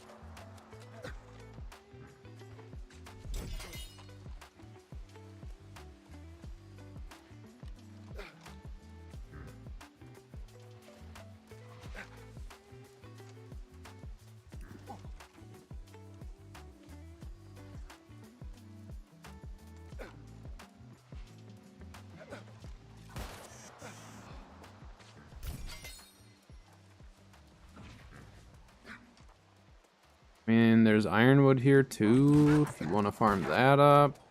This is a really, really nice spot still. Pristine wolf claw. Or is that the trophy mat?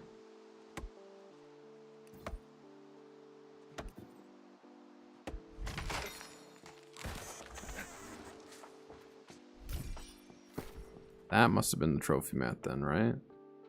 Yeah, okay.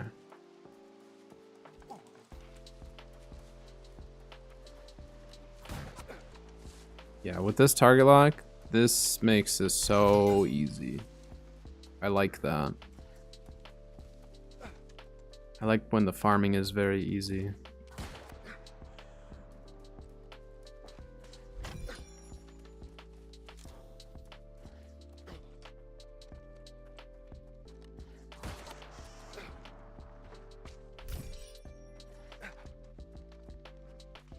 This one come back over here.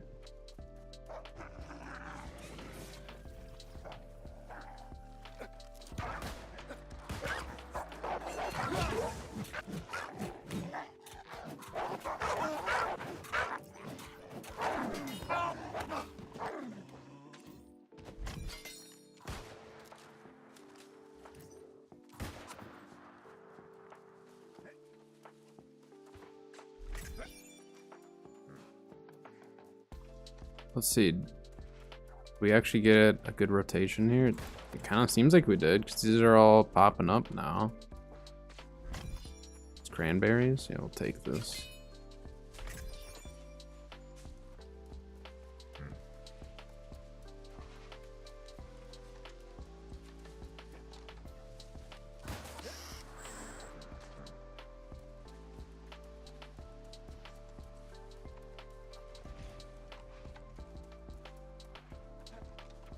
How much do we have? 15. I mean, you're not gonna get rich quick doing this, but just as a way to make some gold, it's not bad.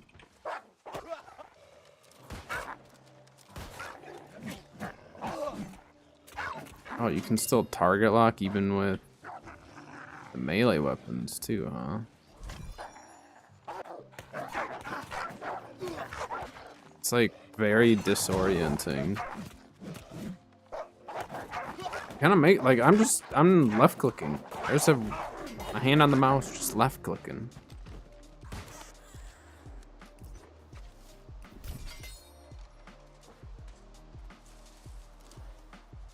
So yeah, this area is definitely up there for spots for rabbits. Again, this is where I've done the Rabbit's Revenge, and I figured why not for farming rabbits outside of that.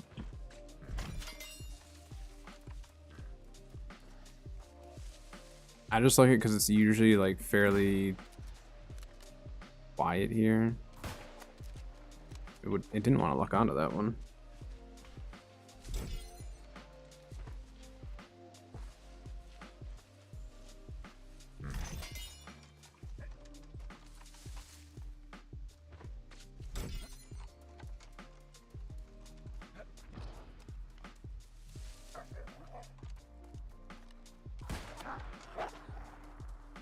Back off, guy.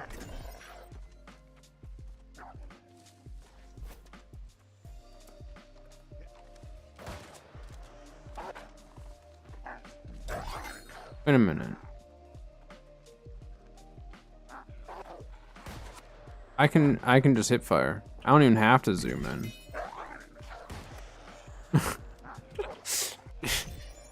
I don't even have to zoom in. We're just gonna hip fire it. That's actually crazy. I don't know how I feel about that. I don't know if they actually really needed to add that. I mean, I know it's just for PvE, but it seems a little excessive. Yeah. I'll pay it when it's actually due. What is this, corn? I don't need any corn. Yeah, we can just hip fire. That's crazy.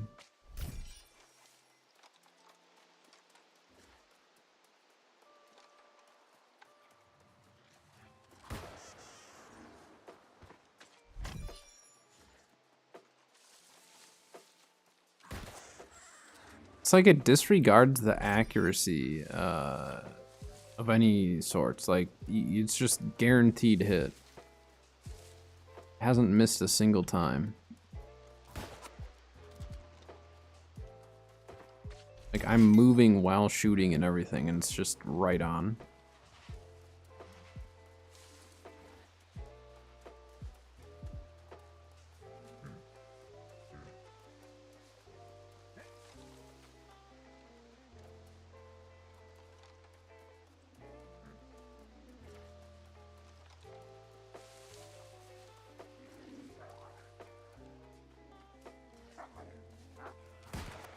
Yeah. No accuracy reduction for hip firing with this. That's crazy.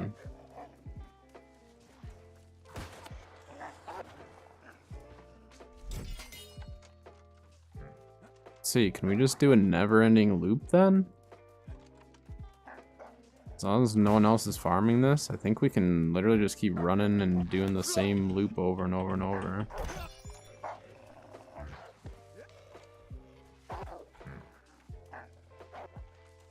And as we go this way, there should be some spawning in kind of the right side and the road.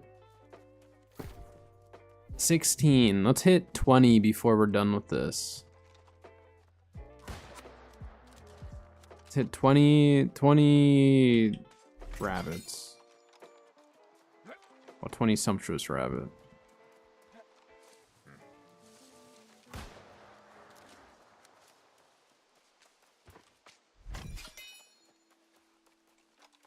Then we'll swap builds around, and I want to go do a lemon/coconut run. I'm a little bit surprised that the coconuts are selling for as much as they are. Maybe people are just like, are they struggling to farm them or what? I'll double check and see. Maybe I'll do a separate coconut video, because like I have my lemon video, but lemons are an absolute pain to farm. And Weaver Spin was like the best route that I found that worked for me. I think Great Cleave is the other one that sometimes people run.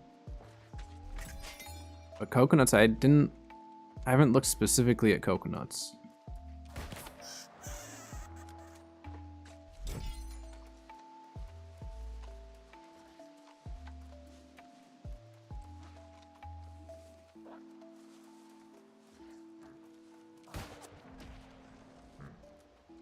The rabbits just don't stand a chance, do they?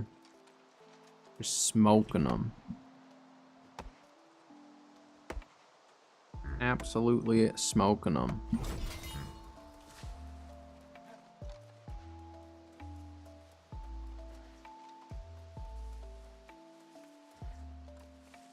Should be one or two over here. So the area right by Veered Grotto here isn't the best. It's like up the road to the right is probably the best spot. But doing this big loop is fine. We're still getting some. There's other stuff to farm along the way. Like, overall, it's not bad. Or why not? We'll even farm the platinum. We're farming today. We're farmers. At least right now.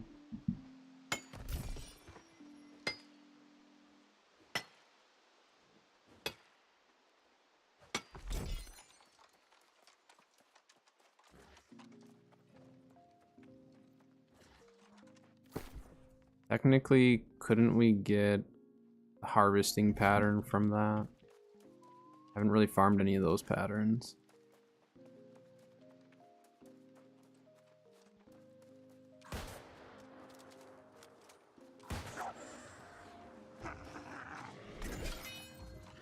Just need 3 more. 3 more Sumptuous Rabbit, and then I'm moving on. But I think if I'm only going for Rabbit, this area for sure. If I'm going for both Rabbit and Armadillos, then the other area for sure is the best. All these resources for farming. I never farm. Sniped it.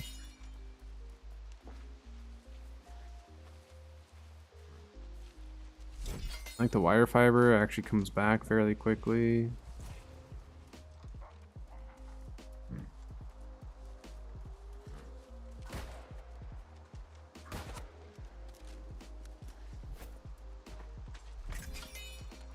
Two more Sumptuous Rabbit, and then we're moving on with the day.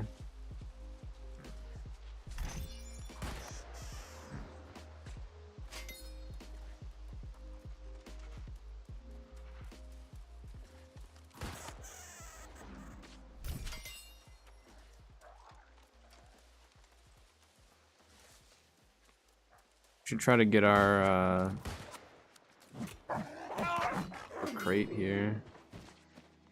And a few extra things just to try to get the XP for it.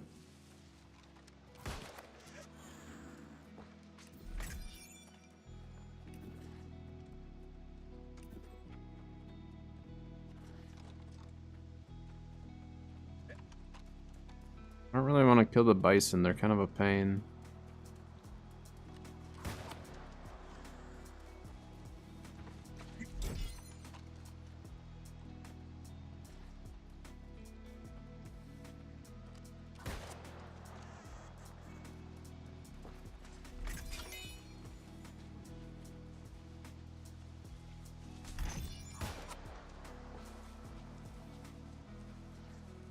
All right.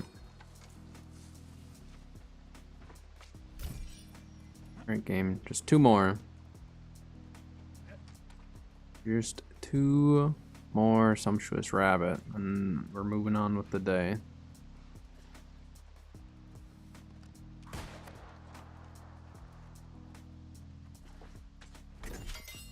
One more.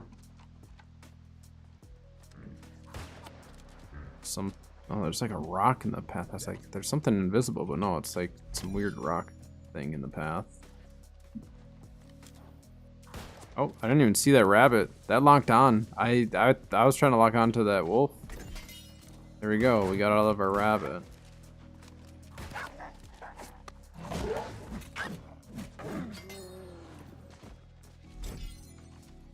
I don't want to hit 30 though on our track.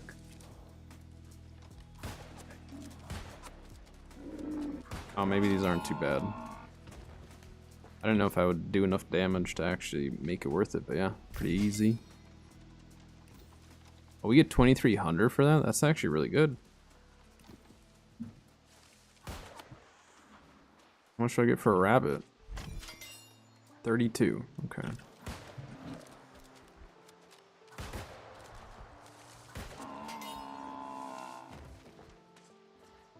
Wait, so can I lock on with throwing hatchets? Is that a thing?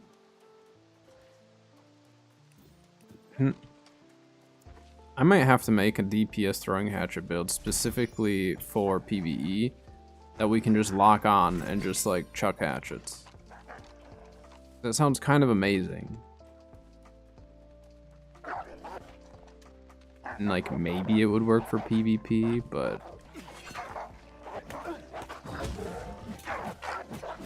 it's so disorienting having the lock on for melee.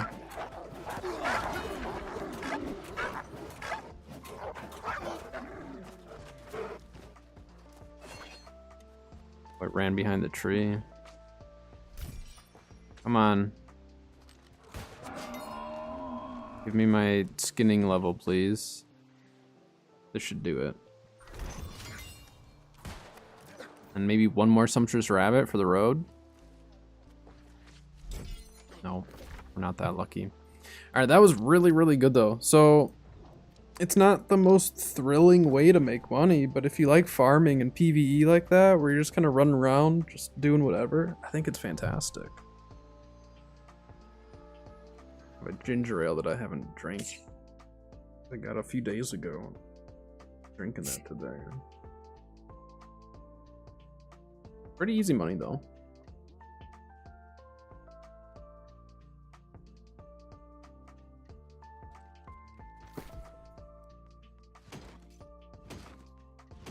Alright, did we get any patterns?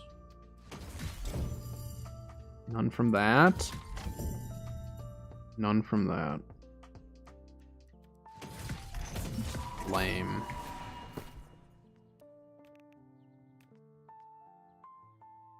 Let's see. That. Sure.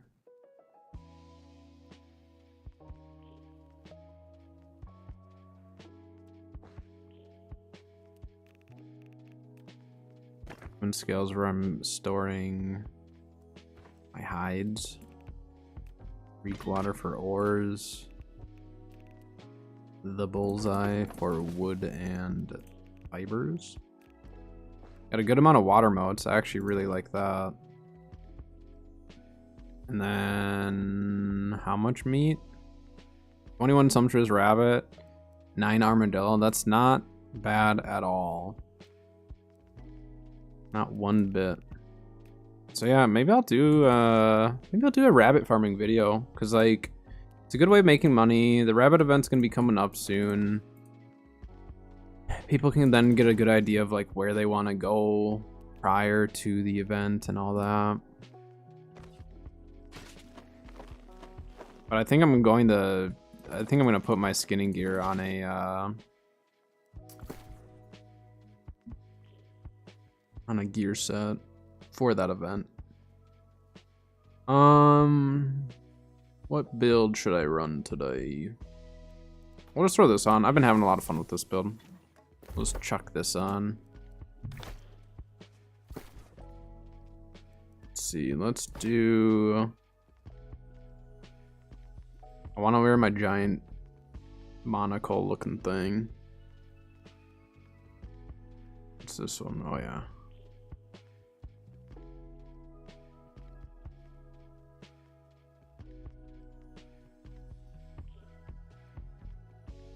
I feel like this should not be light chest wear. That should be like medium or heavy.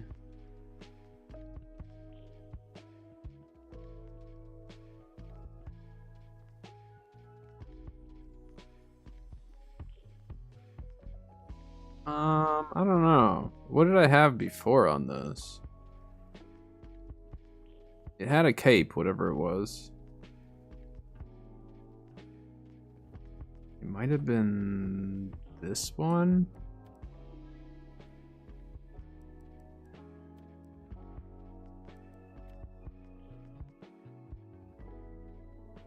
Sure.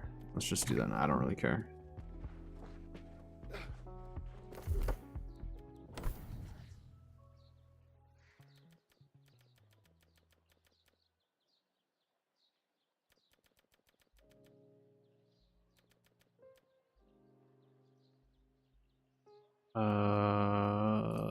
I mean, we could try doing higher strength this time. I've been doing 200, 200.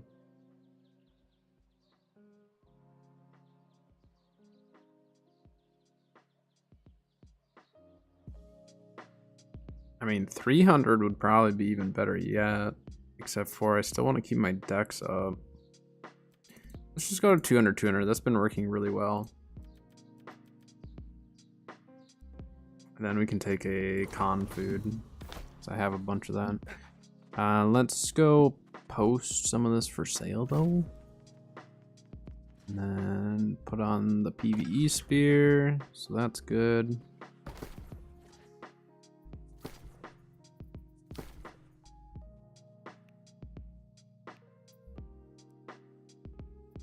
Yeah, I mean, so much for this rabbit. Let's take a look at the lowest price. It's like 80 bucks.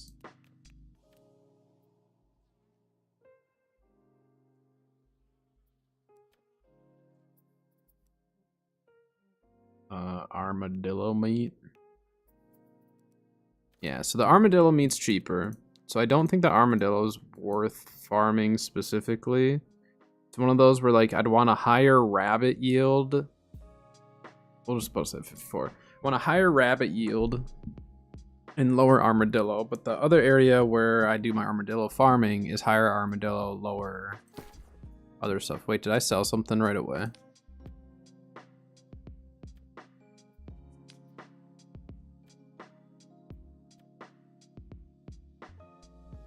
$5,500. I thought I was under 5K.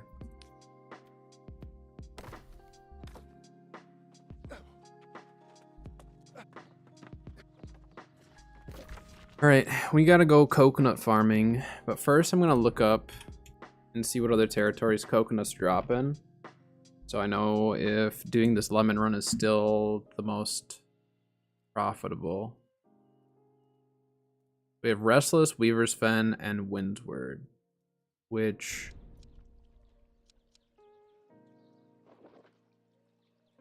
I think Restless is a little bit more spread out. Well, I don't remember now. I think Weaver's is still the best. Just because, like, even though lemons aren't worth as much, it's still, like, you know, a bit of extra money. So let's go do the normal lemon run / now coconut run. And then maybe go further, head south, and keep hitting up some of those areas that I don't normally go to. Because we could also pull Hardened Crystal. So I think Weaver's Fen right now, as far as loot runs that are like non-elite loot runs where you can just run solo, I think Weaver's Fen might be one of the best places to farm. Because you also can get a few other craft mods, you know, Relentless Freedom. I think you can maybe get Plague Splitting Grenade. Otherwise, Mending Vortex also drops here. The Hardened Crystal, like I said. Coconuts. Lemons.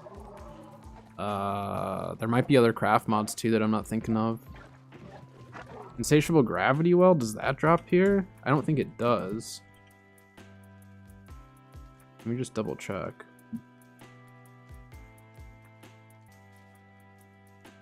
Reinforced Orichalcum. No, but that drops in Windsward.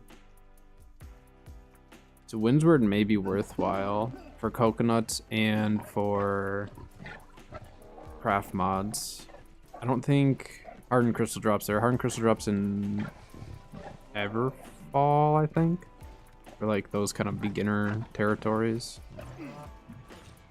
But let's see what the day has to offer in Weaver's Fen. Hardened Crystal immediately.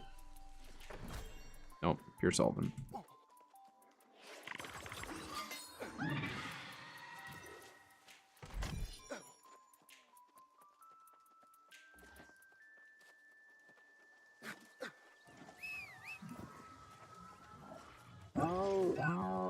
Maybe we spend a little time in Weaver's Fen now. I'm glad that we did the skinning and stuff, though.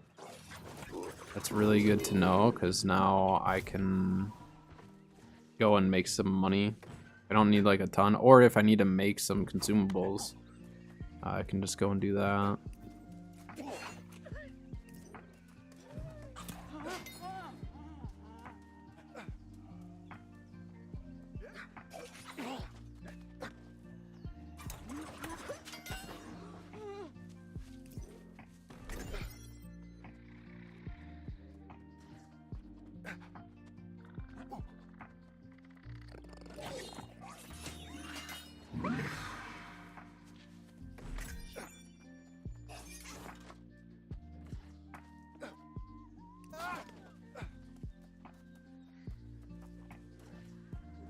Someone else around here because there's a dead wolf right there that I didn't kill.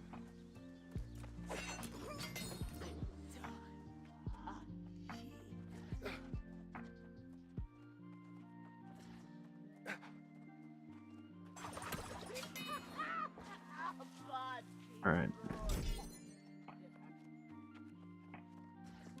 We have ads over on Twitch, just a heads up. See you in a few minutes over there.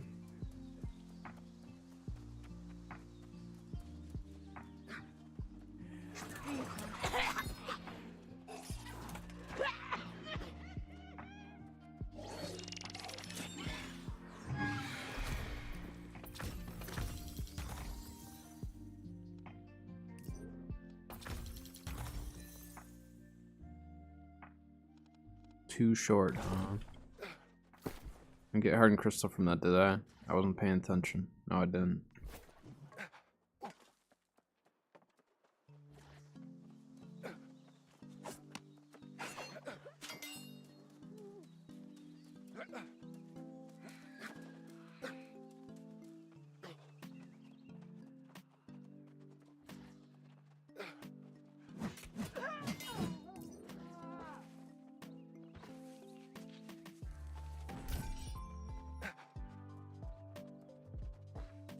Come on. Give me a payday here. Dang it. Ficus Greaves. Like a ficus plant?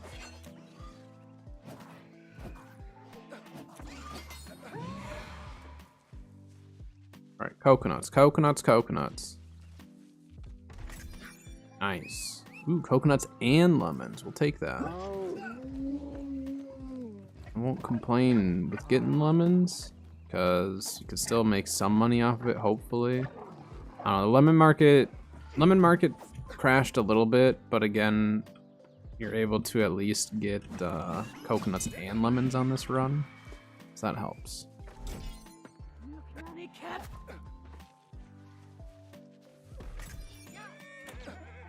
More coconuts and lemons. I like it.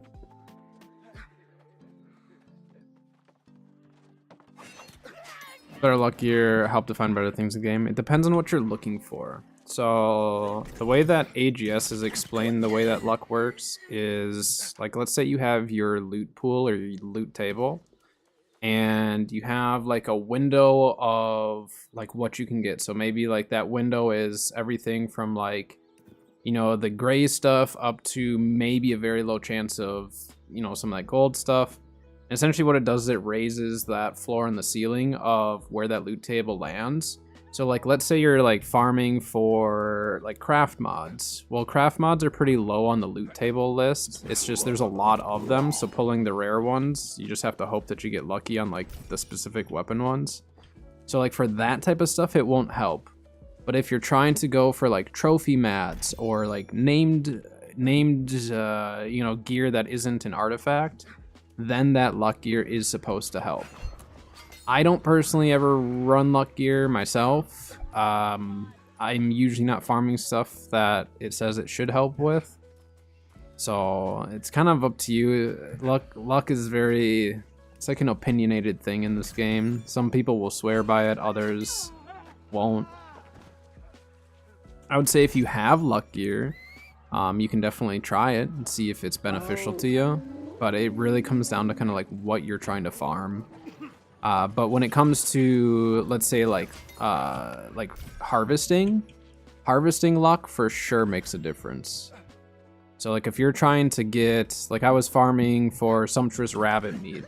So I made sure that I had all my trophies up for skinning, and I had skinning armor and earring and all that stuff on, and that makes a big difference. But for loot luck, you know, for like actual loot itself, that's where it gets a little tricky. Hello, Tommy. Hello, hello. Well, we might as well kill every rabbit we see. I mean, even though I don't have the most luck on right now for it, it's still a chance.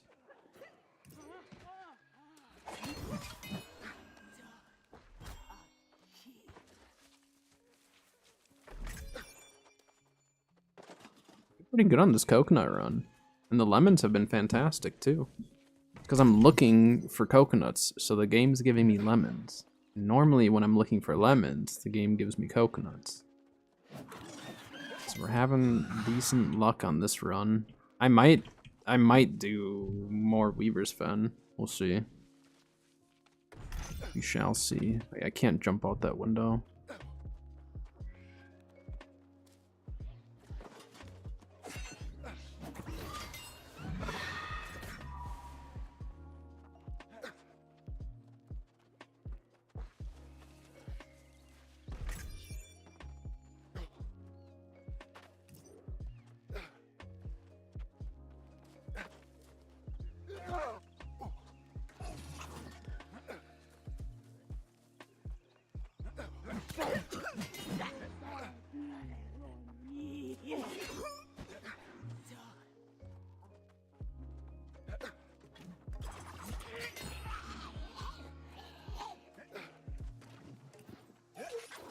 It's done with Fenton Hamlet area. Then we'll go to Navarro's Kitchen.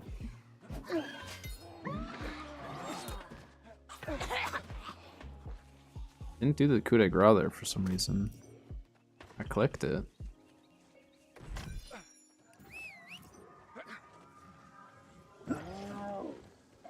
Alright. How'd we do for the Fenton Hamlet area? Let's break this down. That down.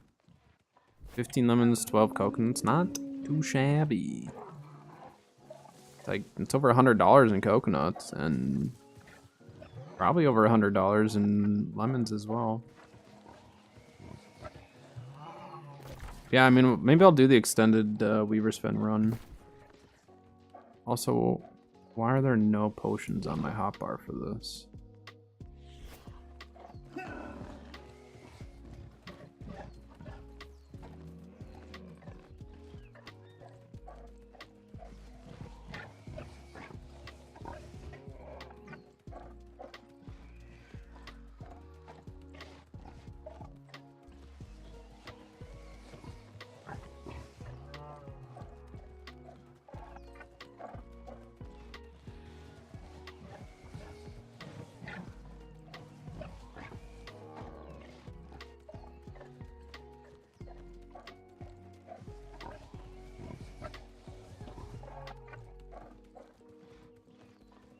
Do some OPRs as well, probably in a bit. Just want to get some of this PvE in done. Don't make as much money through OPR. I mean, I guess we can just because of some of the new stuff that drops, but don't get as much coin and stuff as you used to.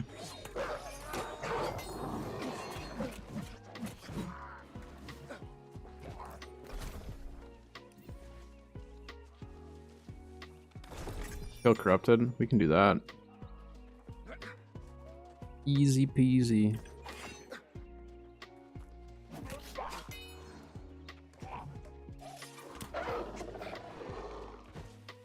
Can you get 4 more? More coconuts. I like it. Too much OPR. Went from track 140 to 193. Very nice. Very, very nice. Best thing to farm while waiting around for OPRs. Well, it kind of depends. I like to, like, if I'm just spamming OPRs, but like in between I want to do something else, make a little money. I would recommend sitting at one of the glyph locations. So figure out on your server which of the glyph stones are selling for the most, and then just go to that location and farm it.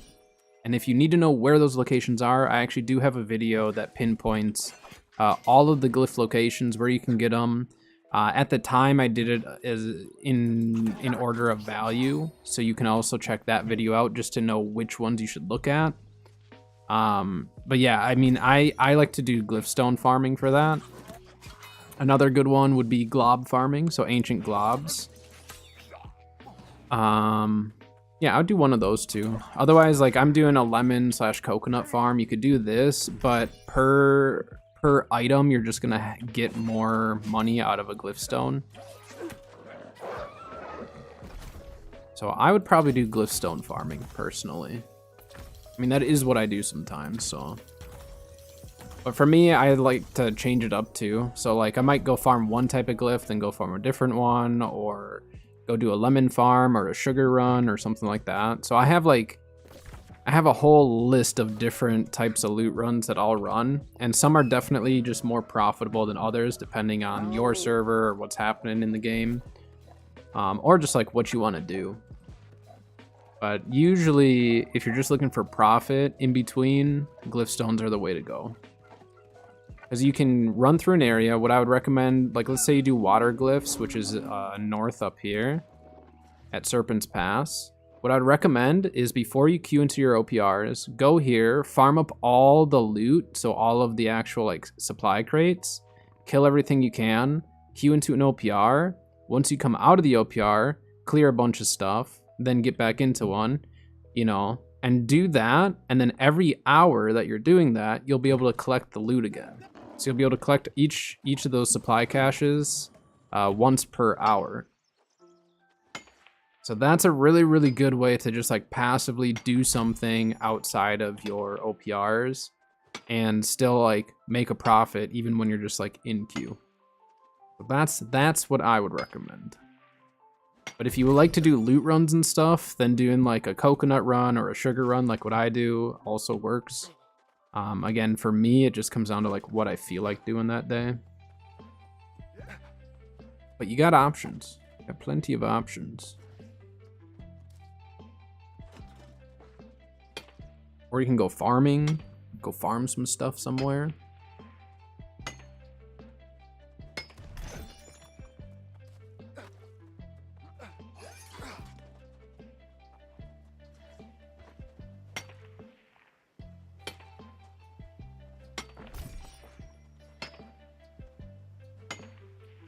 So we might as well take this while I'm here. I mean, I have the carry space for it.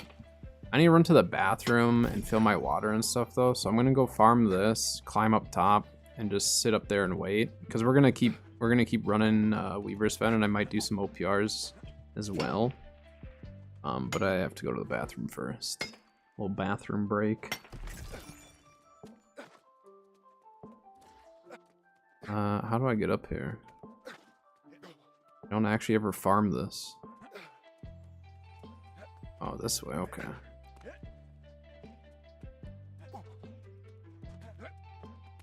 There's platinum, or is that silver? No, that's gotta be silver.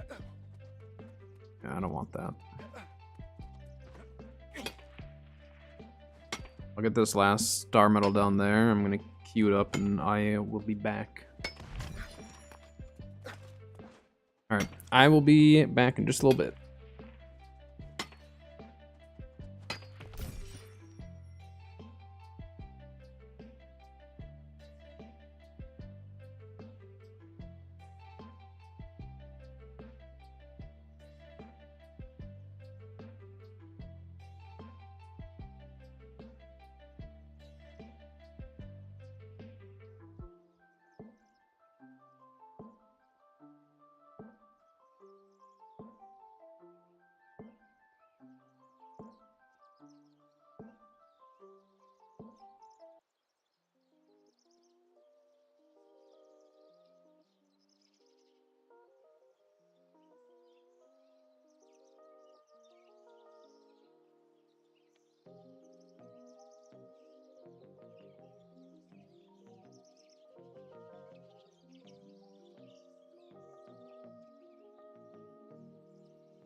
Back. I need to plug in my headset though. I thought I had charged it yesterday, but I did not.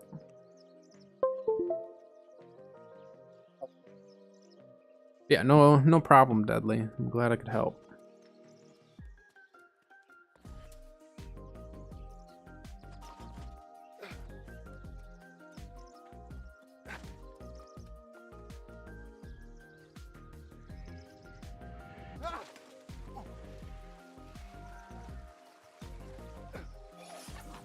You're not able to post links in chat. It'll time you out if you do. You can post in Discord though. Is it an exploit or what is it? I don't want exploits and stuff, but if it's just like a little Easter egg or something, I don't care. But yeah, I'd rather not push exploits and junk around. people are aware of it, they'll do it. Actual Easter egg? Yeah, you can send it in Discord. You can put it up in the Discord, then everyone can see it. Mahabanti.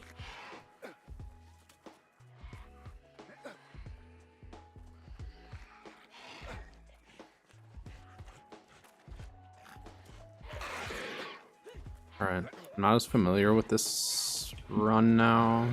This past my normal run, so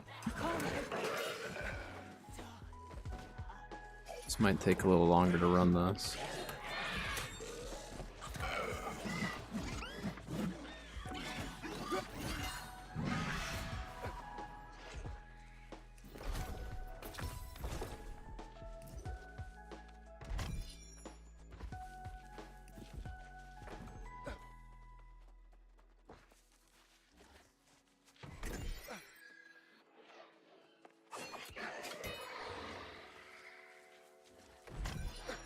I don't think there's a ton of provisions until we get further south, if I remember correctly.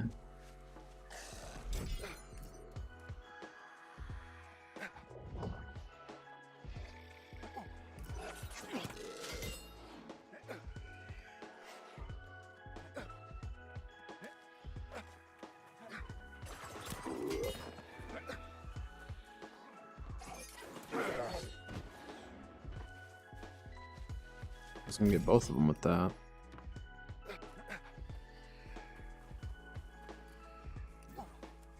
I should do my topaz gypsum today as well.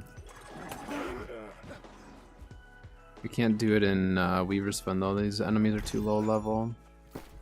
Wait a minute, did we pull the Relentless Rush mod? Or Relentless Freedom? Yeah, we did. Nice. And a Slowing Rupture, I'll take both of those. I will take both of those. So yeah, I mean, Weaver's Fen is really nice for all that. Put it in general.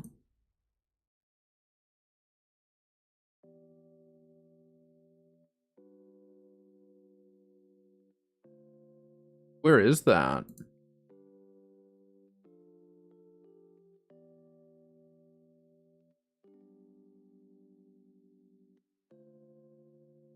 Oh, Zervin. Interesting.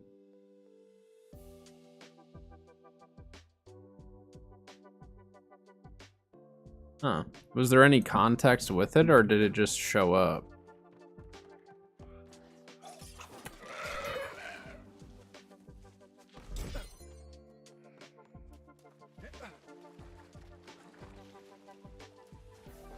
Take death motes, why not?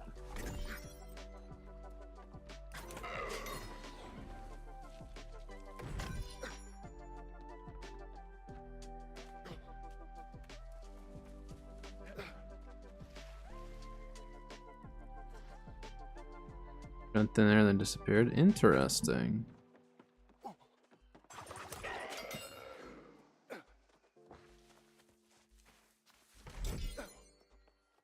I mean, I don't know New World lore really at all, but is it? Does anyone know if it could be like a lore related thing, or is it potentially foreshadowing something that we'll be getting?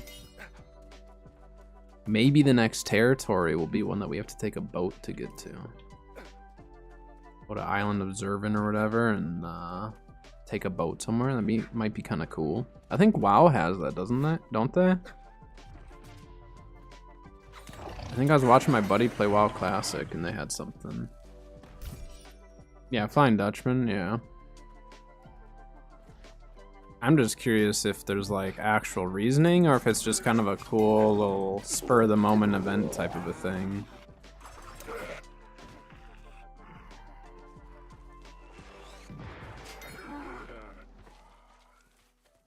It took forever to blow up. I mean, the craft mods are kind of flowing right now. I have a good feeling like there's a hardened crystal waiting. Probably not just a little Easter egg. Well, you never know. I mean, I think anything like that though, even if it, you know what I mean, like there can be little Easter eggs that have just like next to no meaning really. But then everyone starts coming up with theories, and then before you know it, it's just like the devs come out and just say, yeah, it was nothing. It was just for fun. It's like, oh, okay. Some of fires are super expensive right now. They're very expensive because fire staff is very, very popular. Well, there's just a lot of fire damage in general that's popular right now. So the totems of fire have just kind of like skyrocketed recently.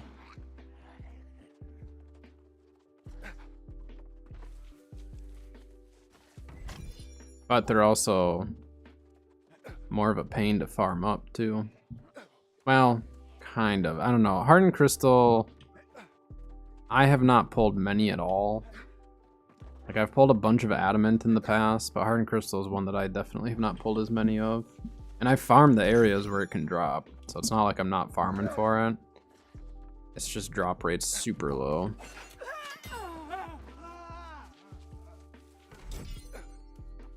Oh, it's Raffle Bones. Look at that. It's a level 40 Raffle Bones.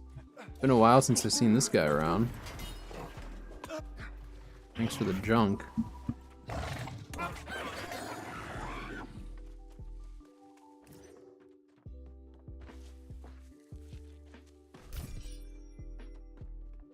Weapon craft mods are dropping more often this season. They seem like it's a little bit higher. It doesn't seem like it's excessive. Like, I feel like it's at a better spot than it was for weapon crafting mods. Which actually, if I want to test that, you know where the best territory is to test that type of stuff? Is Morningdale. Morningdale, when it comes to weapon craft mods, you're not going to get Hardened Crystal or Adamant there, but you have a chance at getting a lot of the other very useful perks. You can get the Fireball perk, you can get Insatiable Gravity Well, Refreshing Move. I know there's others as well. There's a lot that drop out of Morningdale. So Morningdale might actually be the next loot spot that I try to go hit up today. Oh, I didn't go into this house. There's a chest there.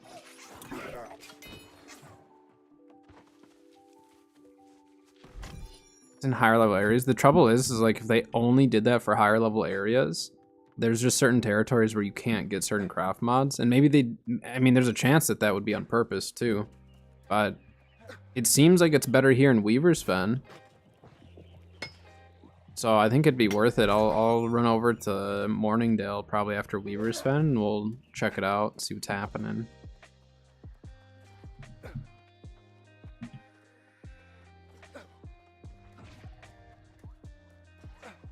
But it definitely feels like it in Weaver's Fen here. But it's so hard to say with some of that stuff because it's just like, ooh, we got a skull with the fancy hat. It's so hard to say though because it's just like sometimes you just have really good luck. Sometimes the loot runs are just really good. But if it's consistently every single time it feels like the loot runs are really good, then that's when it's like, well, maybe they did change it.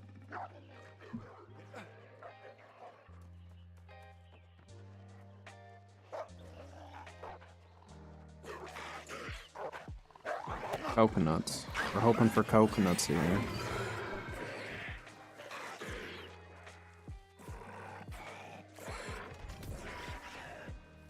Well, we got coconuts. Not a ton.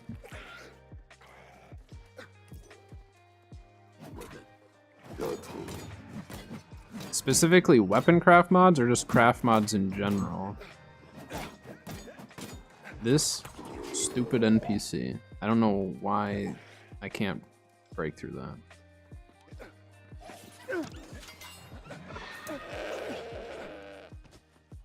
Weapon craft mods? Gotcha.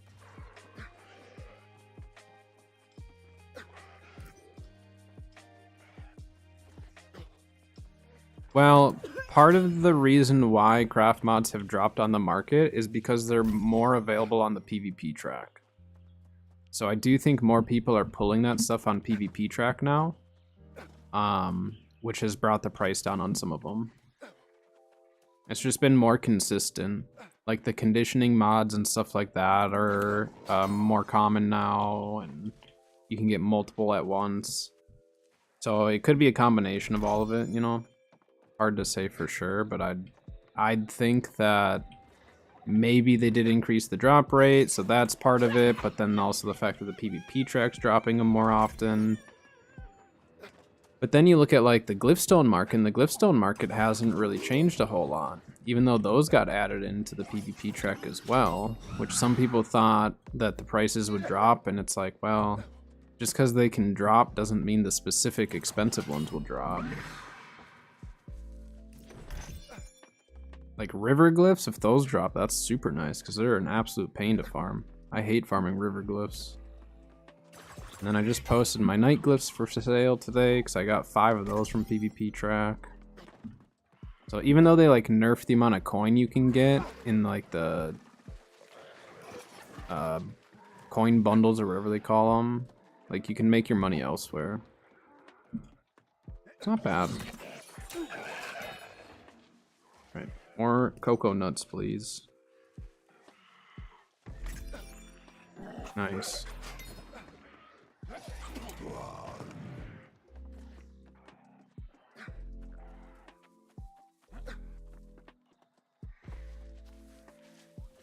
Actually, cauliflower had gone up in price again. Like, not super expensive, but more than it's been in a while. So that's another thing is Morningdale has really good cauliflower spawns. Well, I should say a lot of good provision spawns for cauliflower.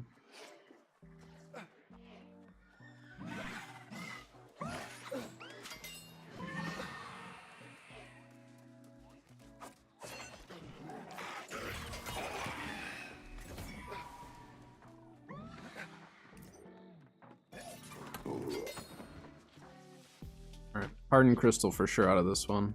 Guaranteed. Dang it.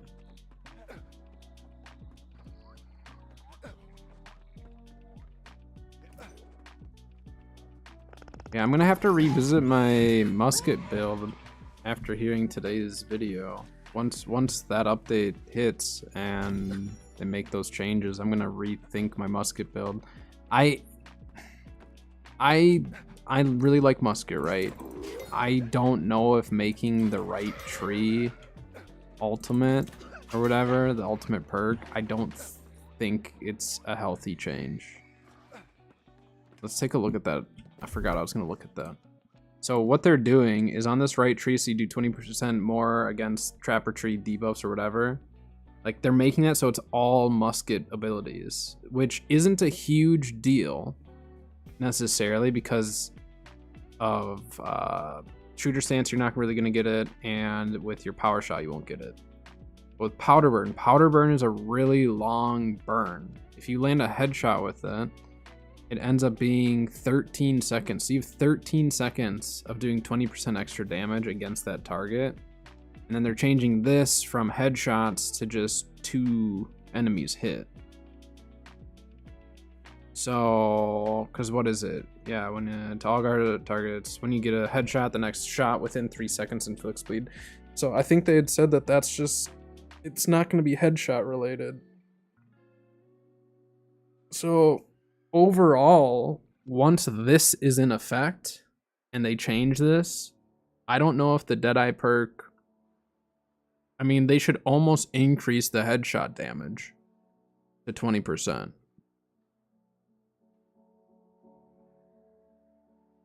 But I don't remember exactly what they said for the numbers on that, but I think it's gonna be really interesting to see what happens. I'm already seeing a lot of muskets in OPR, and I think after those changes we're gonna see even more. Which I don't know if that's intended or not, but I don't know. I just am worried that that's gonna be unbalanced and make the musket too strong. Because it really is like they're buffing musket is what they're doing. And I personally didn't feel like musket needed to be buffed. And I run musket. So the non-musket players I think are gonna be a little upset. I don't know. We'll see. What the heck? We will definitely see, but I have a feeling like musket's gonna be kind of stupid strong next patch. Wait, did they end the event in Arc? Ending in 58 minutes. Yeah, I'm not gonna make the most of that, unfortunately, but we got a lot done in the Arc event, so I'm happy. Got some fun dinos, colorful dinos. Alright. There's one specific spot that I want to go to. Is it here? I think it's Garuchin. Let's just go over to the fast travel, and then we'll fast travel down there. And then we're gonna leave Weaver's Fen, or I guess we could maybe go and do the lemon run again. But we're doing pretty good for lemons and coconuts. Pretty happy with it. And then Life Taker should be fixed tomorrow, so then I can go back to working on my mage build. Because the whole mage build revolves around utilizing it and stuff, so I'm excited for them to have that back. I can get back onto my musket build. The musket build's fine, you know, with what it is, but I mean, I designed it to be with Life Taker and stuff. So, more builds coming. I'm excited. Oh, and I crafted some stuff for my Void Blade Abyss build. Got some new pants that I bought and crafted a new helmet, I think. And then I need to craft new gloves.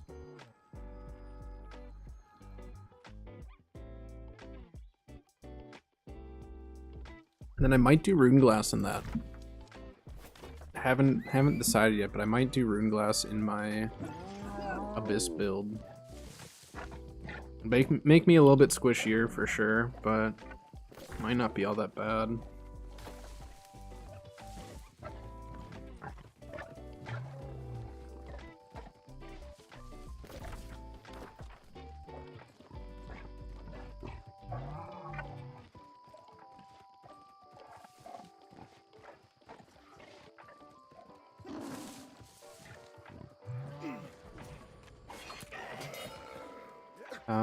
I think there's loot down below that we'll get first.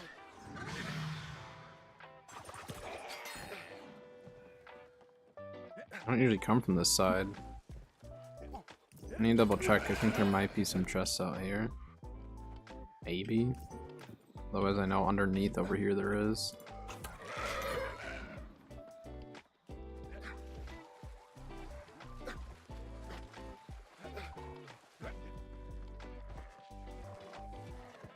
If I make enough money, I could potentially craft. I mean, I know I can pull from the treasury as well, which I might do. Maybe we pull from treasury to try to craft up some gloves today. A little gamba.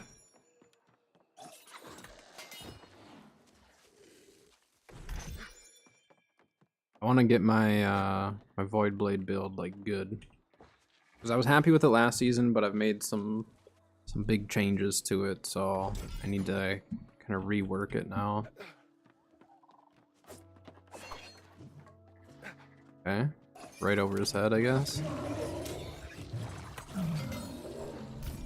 Hey, that's the glass rapier. You want the glass rapier transmog? Come kill this guy. It's a bind on pickup item, so you have to get it yourself.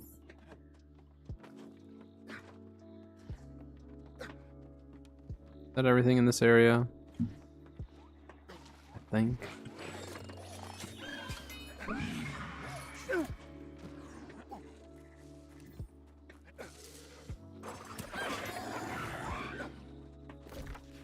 Alright. Not the worst run. I mean, we didn't really get anything of value after the first area anyways. And not many provisions. So, if you're after the provisions, I'd stick to the Fenton Hamlet, Navarro's Kitchen area.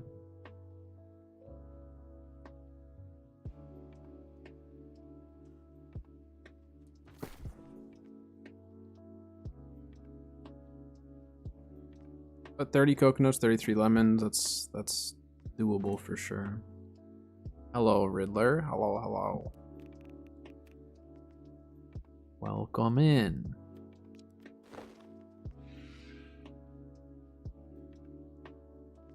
Let's have keen speed, keen vicious. That's so weird. Is a weird one.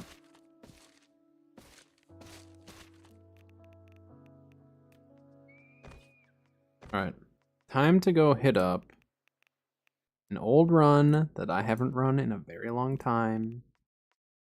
We're gonna go to Morningdale. I almost said Weaver's Fen. We were just in Weaver's Fen. We're gonna go to Morningdale and see what kind of loot we can get there. Star Metal, Great Sword Charm. I want to go see how much that's going for. Do I have all the artifacts? No. Usually I will go for an artifact if I have a specific build in mind. Unless it's a really easy one for me to farm, like when I'm just doing other stuff.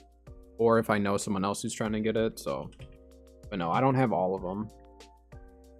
I got quite a few. But I'm not one that normally like goes way out of my way to chase it. 400, that's not bad. I'm not gonna sell it right now. That's not bad.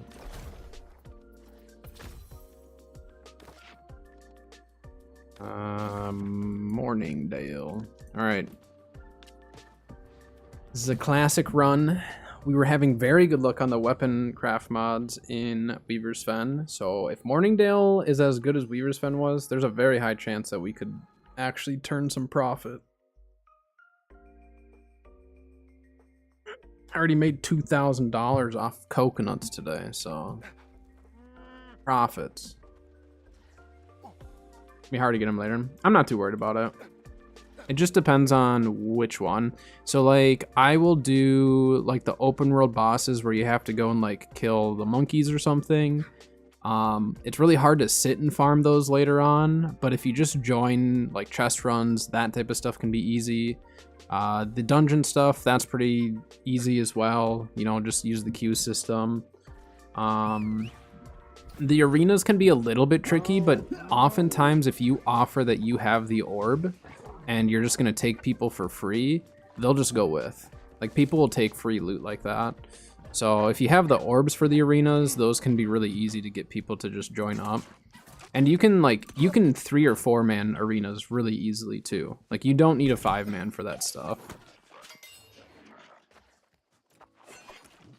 So there's definitely like some though that way easier to get earlier on, but still even on like a quiet server, still pretty doable. You just might need to invest a little bit more to get people to want to join it.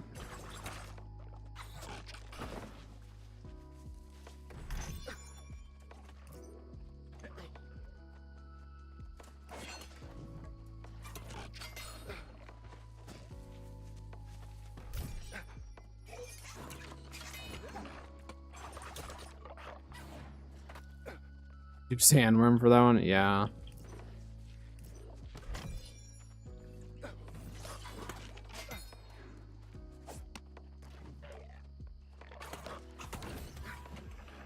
I need to do the sandworm at some point, but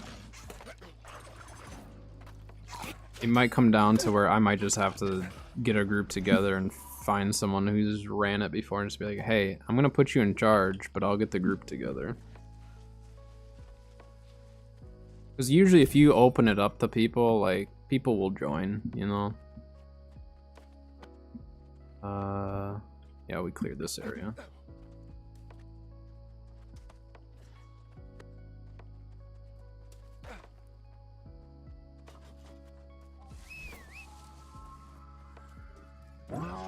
Yeah, my Tempest Fury has been put on hold until I get that done.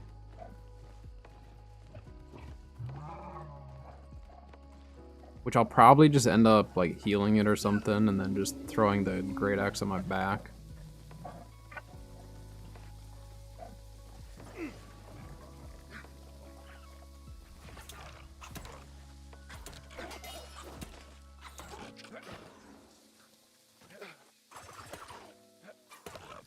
Season tasks. Do you mean like under the journeys and stuff? Or which one is it? Yeah, this one.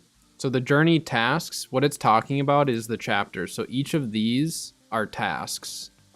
So the exploration, that's a task. Key to Armorsmith, that's a task. So they're just saying like doing the journeys essentially. The journey quests or tasks. They just like phrase it weird. But yeah, they're just talking about these individual like journey items that you have to do. Ironheart's your last one. I've heard a lot of people have been struggling to get Ironheart. Like it just has not been dropping easily at all.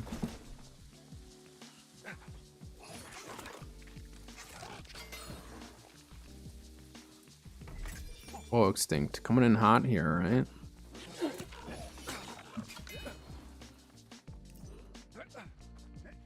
How are your last couple weeks of uni going here?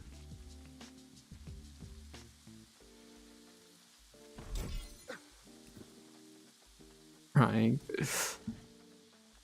But you're almost done for the semester.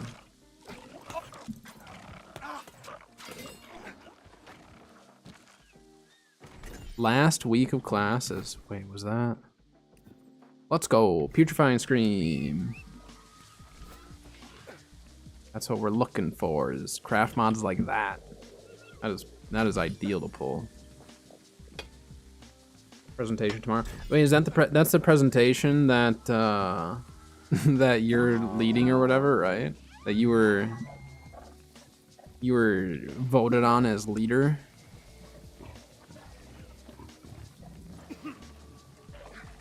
Nah, you'll do great. Just treat it like you're streaming, right? Just go in there and just promote. You should promote your stream in there. Like, hey, you know, I'll pass around some free tier 1s. You know, free tier 1s for you guys if I do well. Really sell it. Sell the presentation, sell the stream. They'll love it. Guaranteed dubs on the presentation. Look at this. We're getting the craft mods. This is fantastic. It's paying for tier 1s. Nah, so here's what you do, okay? Instead of paying for the tier 1s, you're just going to make a whole bunch of temporary Prime accounts. And they just won't know it, but you're just going to give them the whole Prime account with a free Prime sub. And they'll be good. I think that's how that works, right? Actually, I don't even think you get a Prime sub for a trial or whatever for a free one. But they don't need to know that.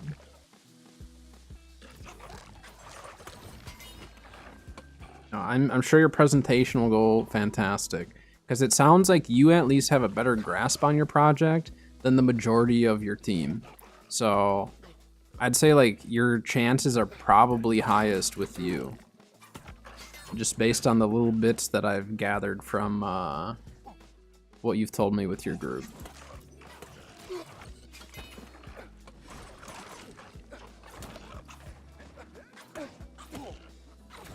Oh, you didn't get a Prime sub with your 6-month student trial? Oh, interesting.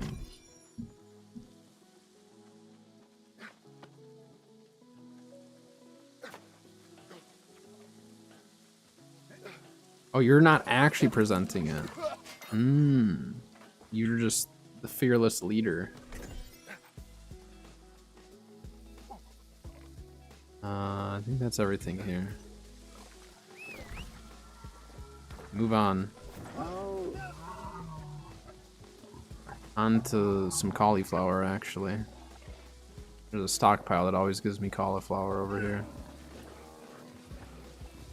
There are soul motes, but I'm not stopping for that.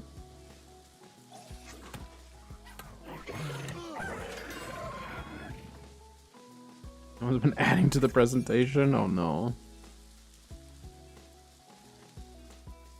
That's crazy. I mean, like, that's that's why, like, anytime I had group projects like that, especially in college, it was way different when I was in college as opposed to in high school. Because, like, in college, like, you're all adults and you should all be, like, responsible and stuff. And, like, you just know that certain people are not. And then, like, what do? Then you're stuck. And it's not your fault. And you can only push someone so much to do their work. So, whereas in, like, high school, I feel like you kind of, like, the teachers would at least be more aware of it and understand that you're younger, but... What was that one? Yeah, craft mods definitely... The weapon craft mods are for sure higher up, even in Morningdale here.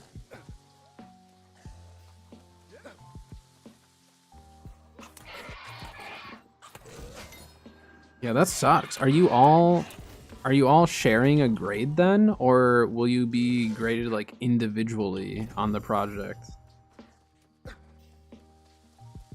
Because that's really brutal.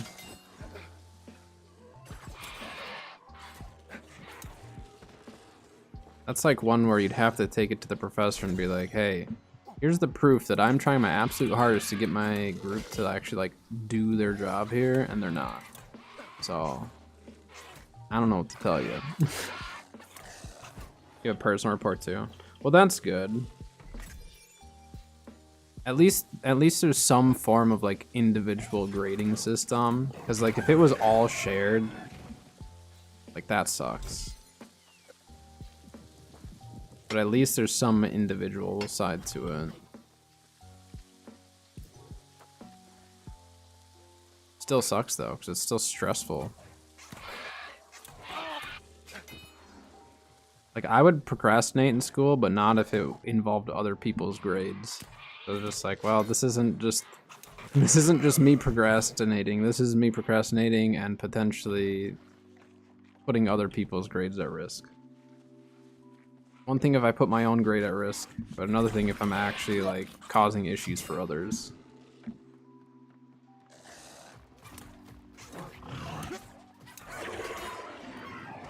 Well, it sounds like there's gonna be some people in your group who might not do so good.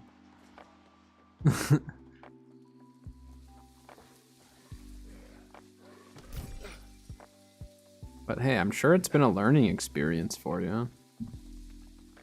Because that's just it is. It's like, you know, in the real world, there's going to be lazy people like that and stuff. It's just... It sucks.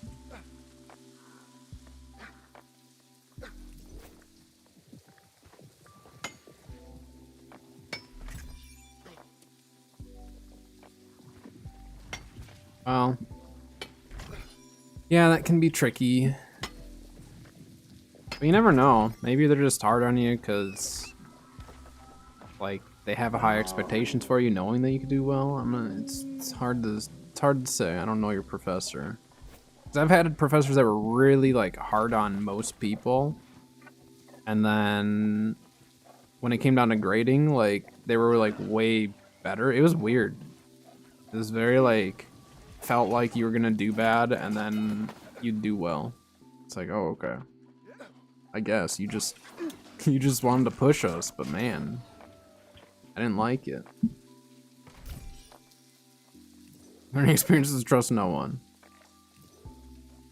I mean, there's probably a few you could, but when you're thrown into a group that I'm assuming you didn't get to choose specifically, who's doing what and all that, it can be tough. Yeah, because I'm pretty sure it's like obvious. They, you know, like teachers and professors and stuff, like they're not dumb. Well, some of them might be, but the majority are not. And like they know when there's slackers and when someone's lying about their work and all that. So that's good.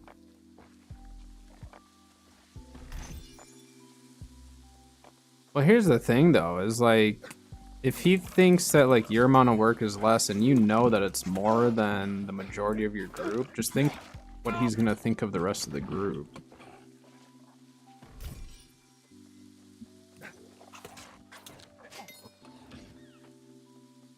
Yeah, it's tough.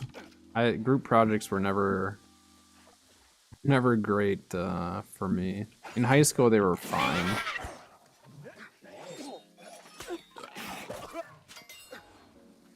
College was tricky. A lot of it's communication.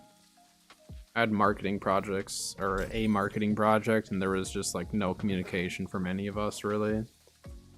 And it was rough. I think we still did really well on it. Like, it was an easy enough project that individually we were fine, but it was not necessarily one that I'd say I was proud of.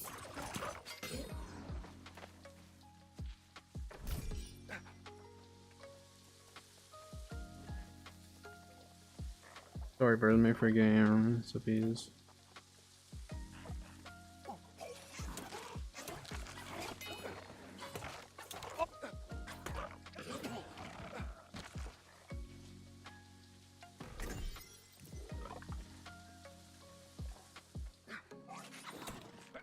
Sounds to me, I don't know. I've had some professors who like were kind of passive aggressive like that, where you couldn't quite tell what they really were thinking, you know? It's like their mind's going one way, yours going another, and then they kind of like play it off like, you know, jokingly, and you're not, it's just kind of confusing.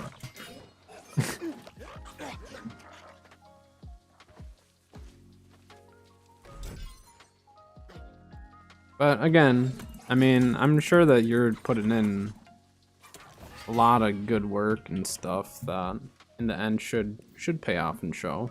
At least on your side of things. Maybe not the whole group, but at least your side.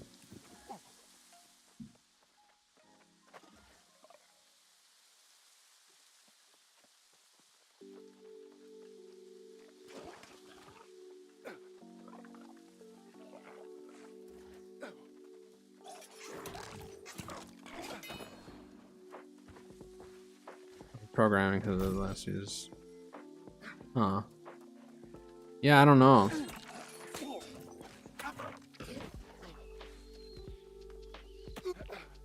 Maybe he got confused. Maybe he thought you were someone else.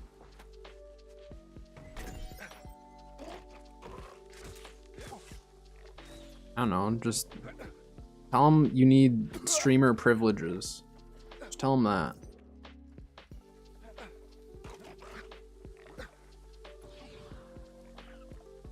Give me special treatment, I'm a streamer. Say that. Video game related, so. Let's see, we'll go north here.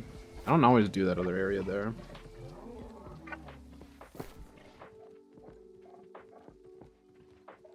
Yeah, I mean, look at all the weapon craft mods. Putrefying Scream one is awesome.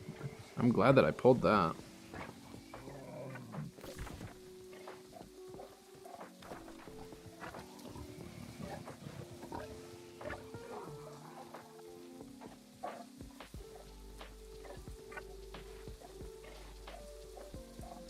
For uni.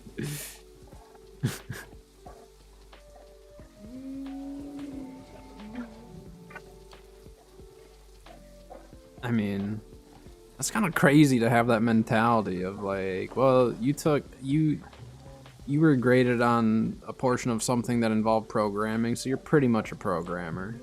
That's just like crazy.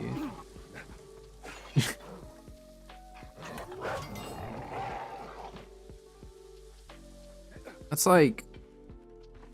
like if you went to a mechanic and you went to the front desk person. It was just like, well, you work at the mechanic shop. Like, you could probably do the work for me, right? And it's like, no, I answer the phones and take appointments. Like, I don't do that. I could maybe change oil, but that's about it.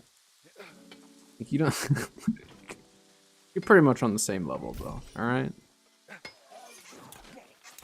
With that theory, if you really think about it, Extinct, like when it comes to like Valorant and stuff, you play Valorant, so I mean, like, you're essentially Shroud. You're on the same level as Shroud, okay? With your professor's theories and rationale here behind your project, you are pretty much Shroud at this point. You are on the same level. That's just like, that's so weird to go at it like that.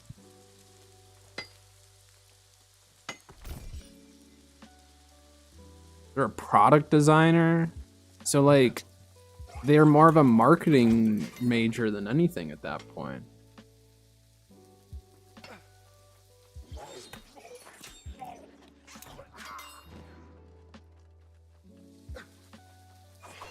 I don't know, I don't know. That's goofy. That's like, I mean, like, you're always gonna have teachers who are probably teaching in fields that they weren't intended to be teaching. So, which, like, don't get me wrong, there's a lot of really, really good teachers out there. There's a lot of really good teachers who can teach in other, you know, areas and stuff, but there are some that probably shouldn't. There are definitely some that probably shouldn't.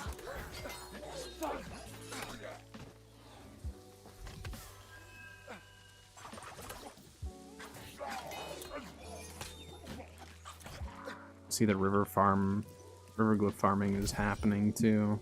Crazy.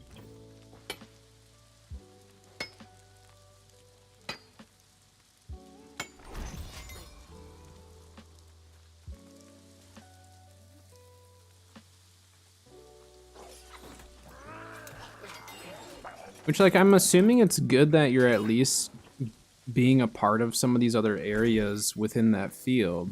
But to expect you to be able to do all those areas when that's clearly not, like, your major or your focus is just weird.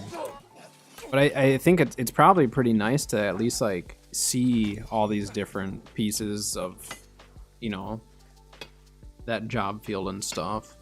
That's how I've always been for jobs and stuff. Like, I have a degree in business management, and the main reason I went for business management is because I just wanted to kind of like learn a little bit about all of business rather than just like really focus on one portion of it. But like when I took accounting classes, like there were people there trying to be accountants. I was not. I was there because I had to be, because I'm terrible at accounting. Like, I'm so bad at accounting. But yeah, and I mean, it showed, and I talked to my professors and they, you know, at least understand that. But yeah, it was tough. Some classes I did fine in though.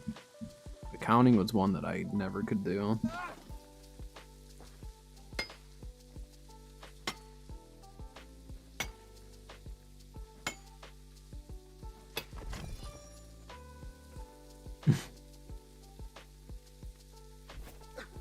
Seems like he's one to quickly jump to assumptions without actually hearing the full story. That's what it sounds like.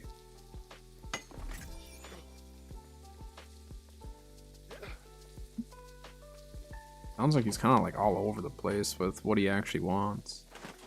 Do all of this, but disregard what your team's doing. Yeah, I mean, I didn't necessarily mind school. There were some classes that I really enjoyed, and a lot that, like, I never use that knowledge ever. I never have, and I probably never will. So, I don't know. I don't push people to not go to school and not go to college and stuff, because I think it is really good depending on what job field you want to go into, but I'd say if you're not sure, like, don't be pressured into going to school, just like into college and stuff, just cause. I kind of did that, kind of not. A lot of people pushed me to go to a more expensive 4-year college, and I didn't want to get stuck with the debt. I got in, I just didn't want to go. I just kind of did it to see if I could get in, and I did. We have ads over on Twitch, heads up.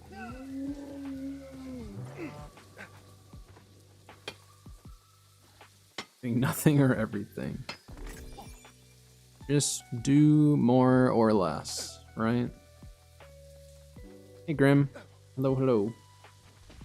Doing alright. How are you? Oh, I tamed Fassos over the weekend. By the way. Tamed some Fassos over on Ark. I haven't used them much though, because I'm still raising up my baby. Got a pair. They're not good, but I at least have a pair of them. Pain at the moment. That's not good.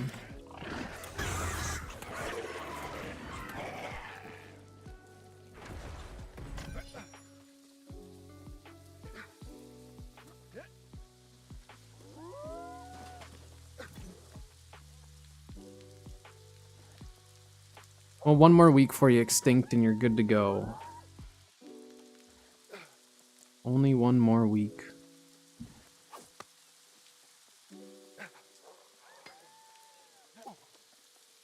Then, regardless of your grade, you can just finally move on from the group.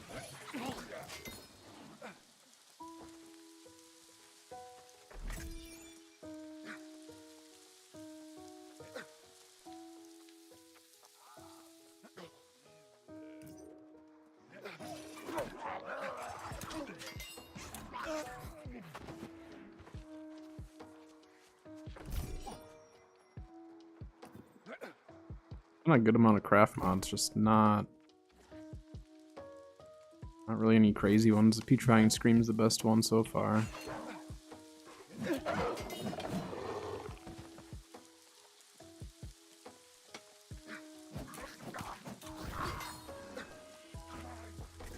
Yeah, I messed with them a little bit in single player on day 1 of Scorched, because official servers were down.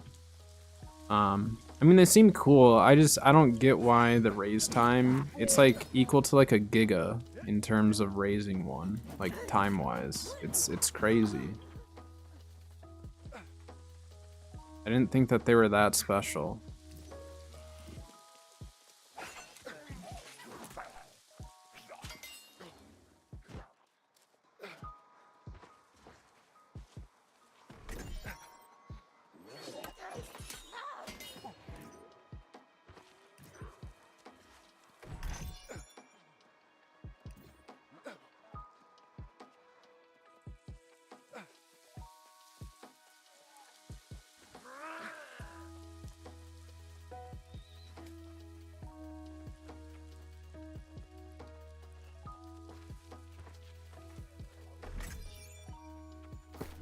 That what we wanted? Yeah, Insatiable Gravity Well. Let's go.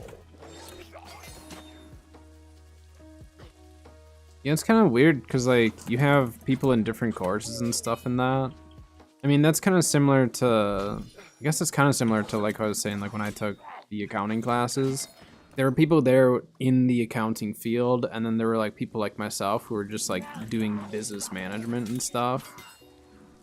And it was really tricky because like if I was held to the same standard as the accounting majors, like I probably would have failed. And like maybe we were held at the same standard and I just did better, but it's gotta be tough for like a teacher to decide like on some of that stuff if you're in different fields, you know?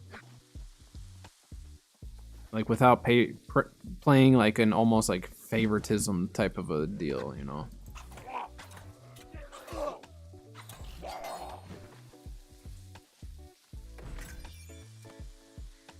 Yeah, I don't know what's special about the Faso, to be honest. I don't know why they take so long to raise up, but it makes me feel like I'm missing something with them. Let's go do the lower area and then we'll go do Scorpius.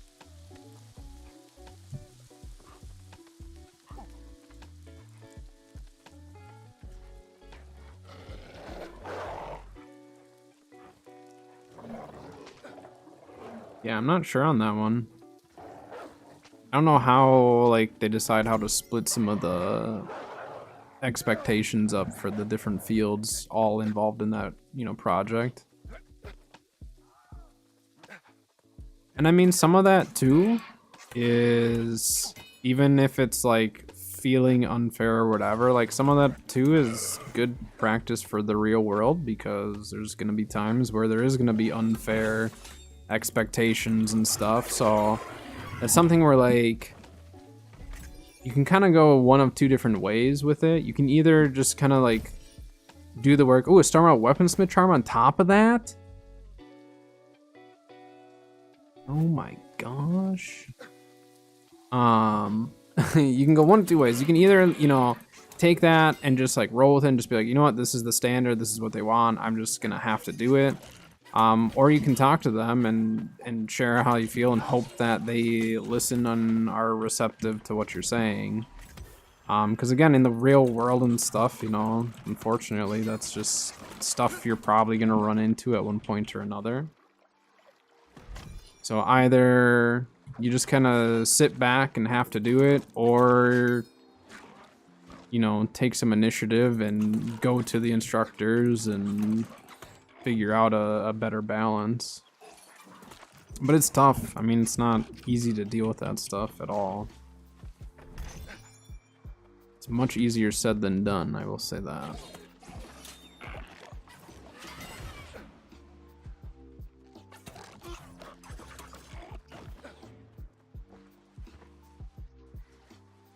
The Vassal's broken. Did you get kicked off of it and now it's stuck looking at a dead creature? They'll always aggro after they kick you off. And like some creatures, not just vassals, but I've just noticed that every so often you'll get creatures that'll just like sit there and stare at the dead creatures, thinking that they're alive, or they'll attack at nothing, thinking it's alive.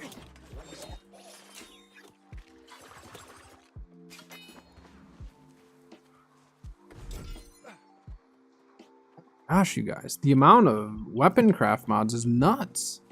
I've gotten three of the three main ones that I'm always looking for here I've pulled today.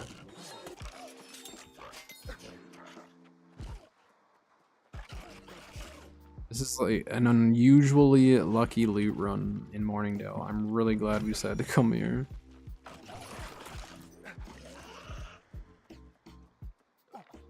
I don't know if these are worth anything though, is the thing.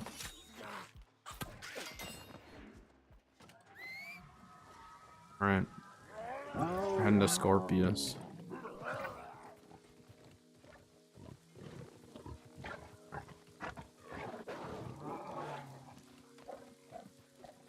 To Scorpius we go.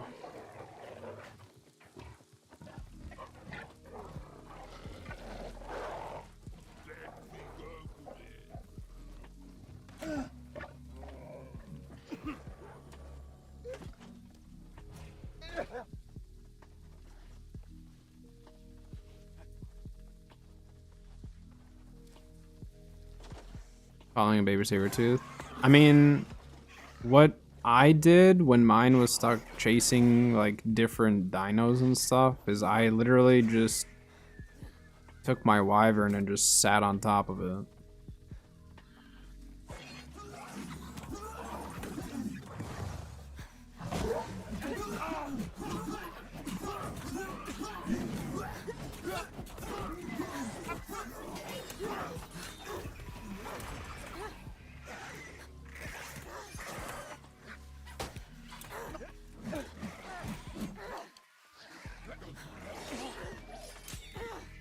Do some work sounds good.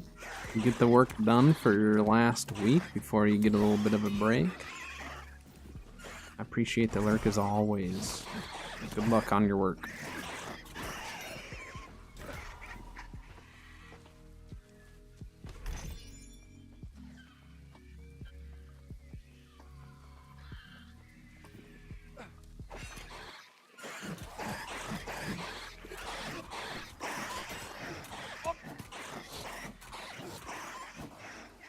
Why am I not healing up at all? Oh, I don't have Blood Drinker on right now. I have my other build set up at the moment. Pause.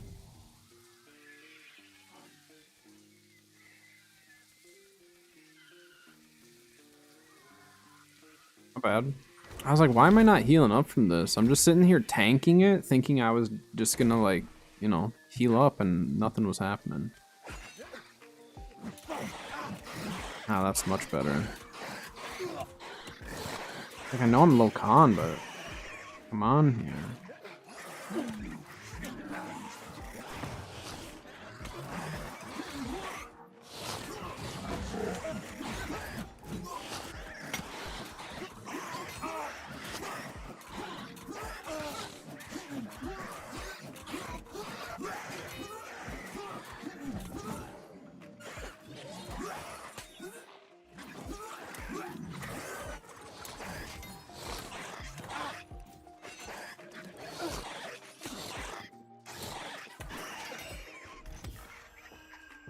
Oh, okay. I guess I'm farming this. I wasn't planning on that. So yeah, we're gonna see what these craft mods are going for and see how much they've actually dropped. But it's like really strange for us to have pulled this many of them. Maybe we're just super, super, super lucky today. I don't know.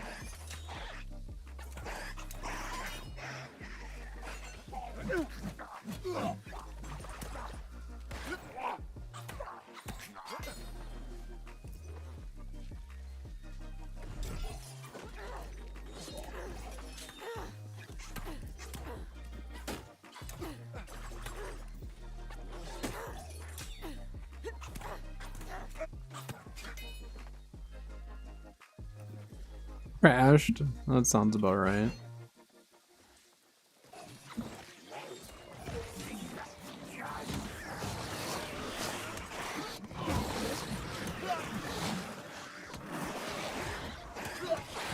River glyph? They're used for nature gems. I think it's nature and one more, right? I don't remember exactly. I can look it up.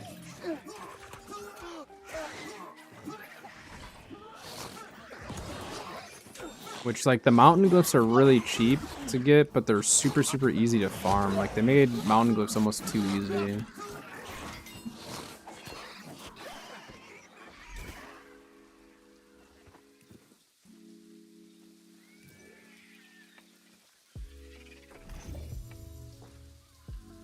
Face can start ripping you apart. You know, you never know.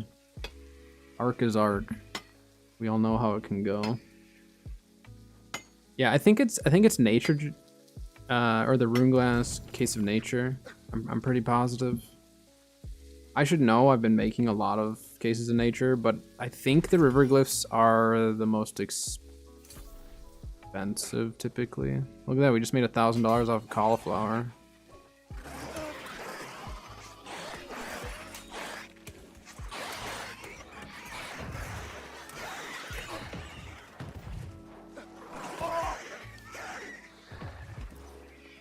Oh, I just timed nothing right there, did I?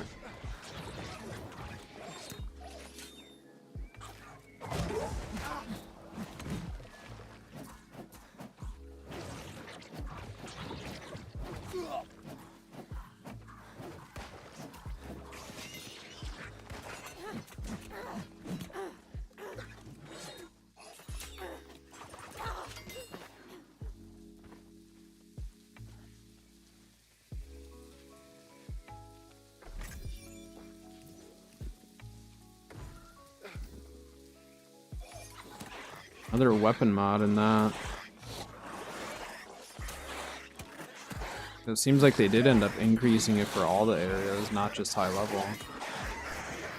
Which is really good. They needed to increase it. I don't know if they needed to increase it to this extent, but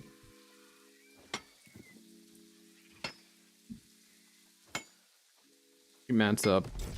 I'm just gonna oh, to be able to do your own rune glass? Yeah, it's really nice once you're able to craft your own.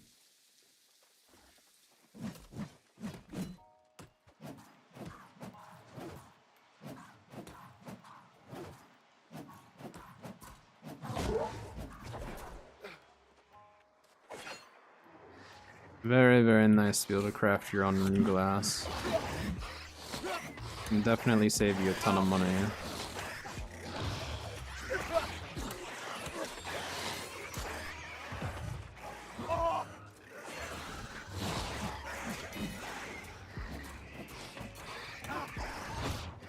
Rhino's at half HP. We don't even have Rhinos on official yet just because we don't have transfers open, and I don't have any of my old official stuff. We got rid of it all. Well, we didn't get rid of it, we just let it decay. Has this guy always been level 65? Actually, was this whole area 65?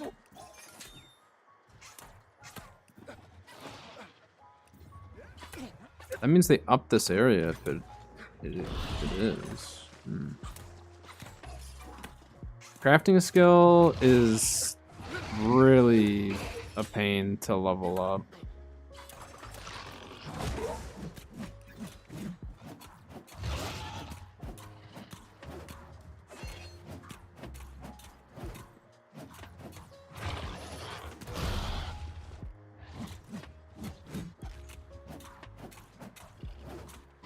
It wasn't before though. They've changed Scorpius multiple times. It used to be not level, 65 or whatever. And then they made it so it was actually harder than the other like true level 65 plus areas. But now it seems like they brought it back to actually be like a more difficult area again.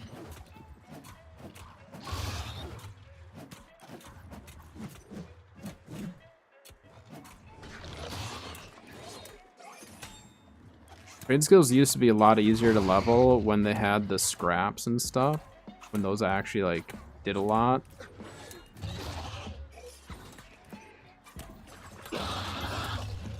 Now the scraps are really hard to get.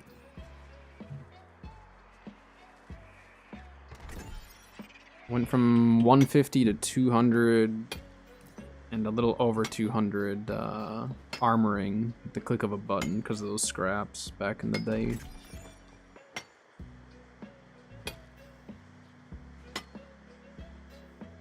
So much mithril around here. This is actually a crazy location for mithril. It didn't used to be this good.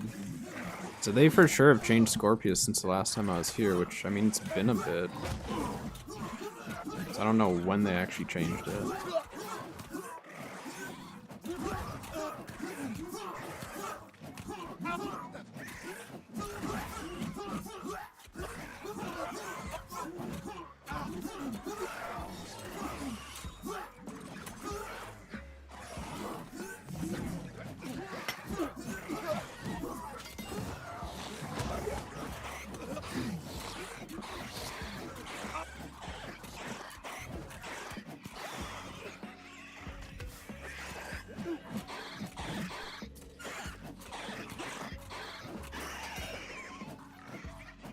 This is the area where if I'm gonna die, it's probably gonna be here. Just saying.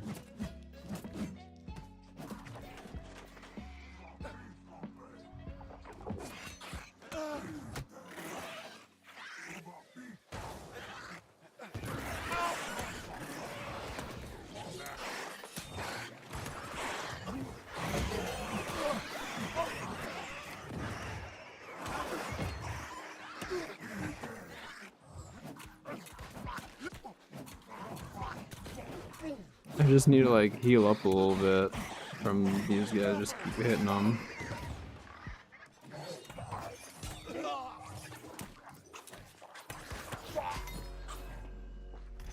Eh? Nice, we can still CC him.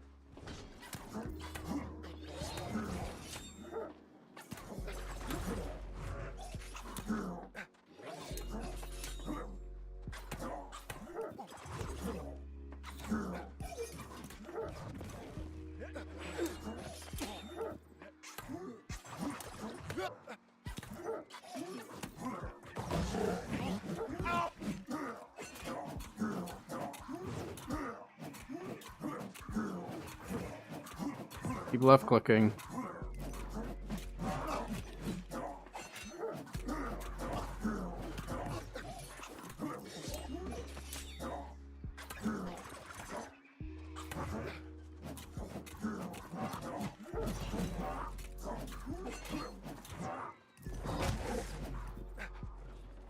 Over here.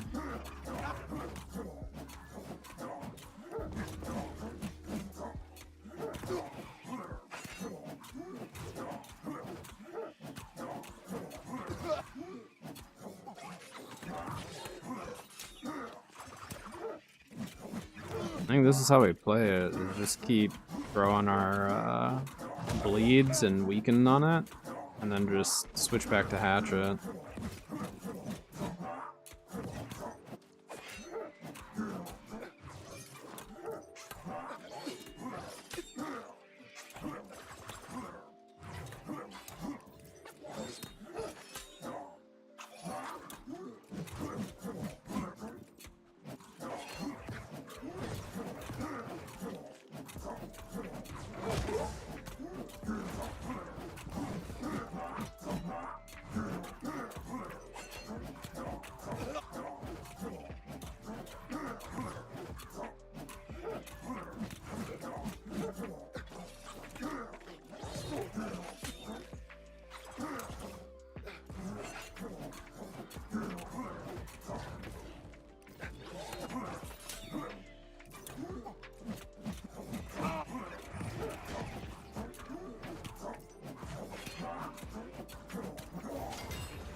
Alright. Get rid of these little guys for now.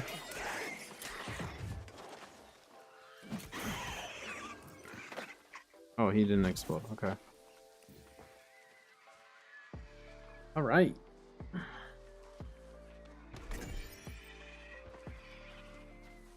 Yeah, they definitely added in a lot of mats here. Like a lot.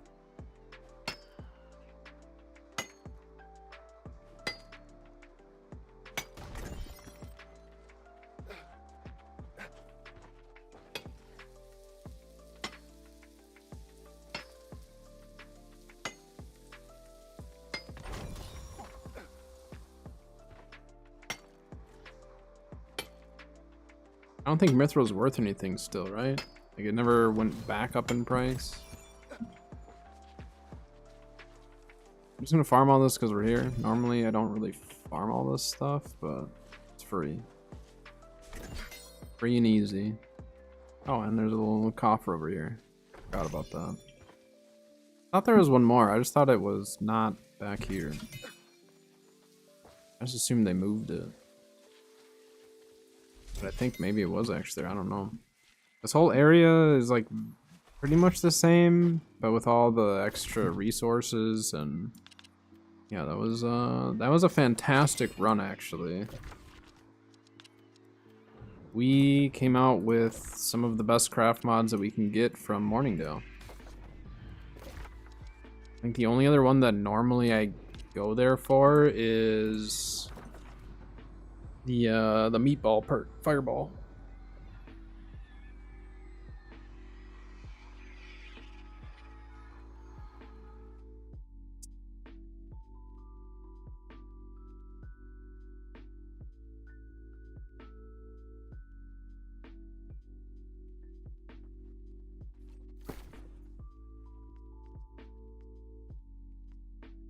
Oh, we were pulling 676 gear, so actually that area is worth running again.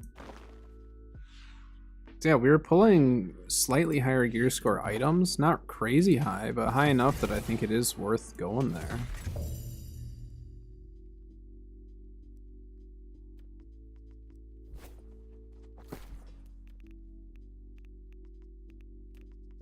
Some more gems out of the deal. Yeah, not a bad run. I'm happy with that. But let's go see what the cost is on some of these, because I don't know what we're looking at for that. So I'm actually not going to put any of those away. Let's just go take a look.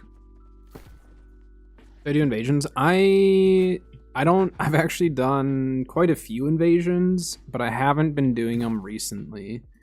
My plan is to actually take my EU character and put together an invasion build for that, because then I can actually stream that during the day.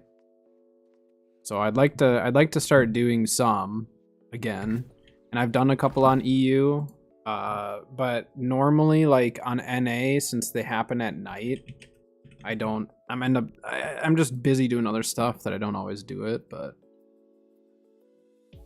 1200, I mean, that's still worth selling.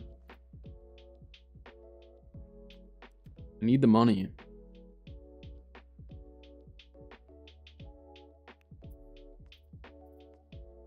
Putrefying Scream 4K. Oh my gosh. Alright, you guys. Start doing those Morningdale loot runs. They're profitable again. I doubt this is worth much. Ooh, the Starmount Weapons and Charms actually went back up. Let's go. So, I mean, profit-wise from just that run, we're looking at 1,100. I mean, that's like a 6K run. Yeah, that was like a 6K loot run for us. Oh my gosh. I honestly might just keep running that. That's so profitable. So if you guys want to know my run, I do have a Morningdale loot run video out there. So if you do actually want to go make money like this, it's a very, very good way of making money right now. I didn't realize that some of those were so easy to pull now.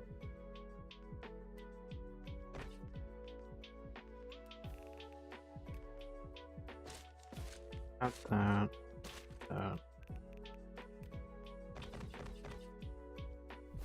Domus versus is not far away. I don't remember. Was the Indominus Rex, was that in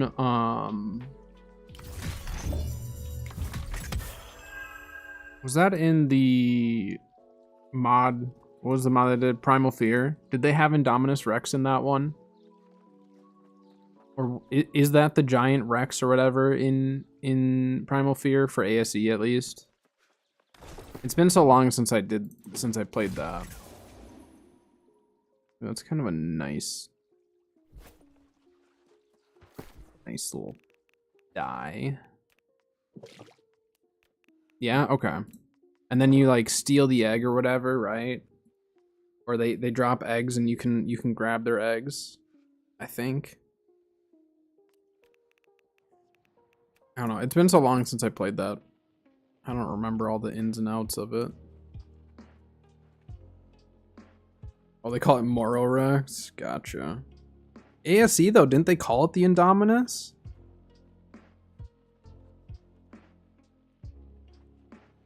Or maybe they used to call it that and then they maybe got in trouble and had to change it later. I thought it was called Indominus, though.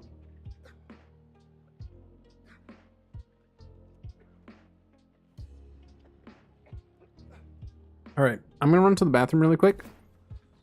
And then when I get back, let's maybe do some OPRs while also doing loot runs. So I will be back in just a little bit.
I'm back. Got a whole bunch of money's worth of stuff up for sale, huh? Like that.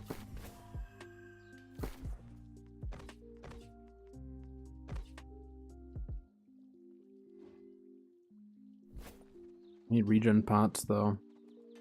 The regen pots really expensive. Oh, they came back down. They were really expensive last week.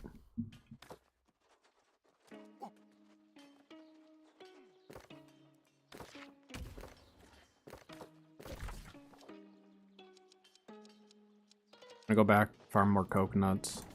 That's a really easy farm. We'll go do coconuts, rotate over to Morningdale, maybe do some glyph farming as well. A lot of different ways of making money right now. Maybe I'll do an updated money making guide for season 5.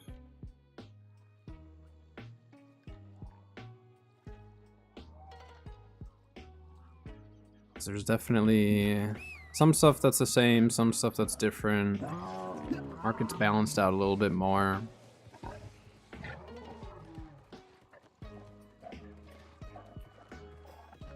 Myth of Empires? I have not. I've seen a couple people play it. But it never really like was super enticing to me.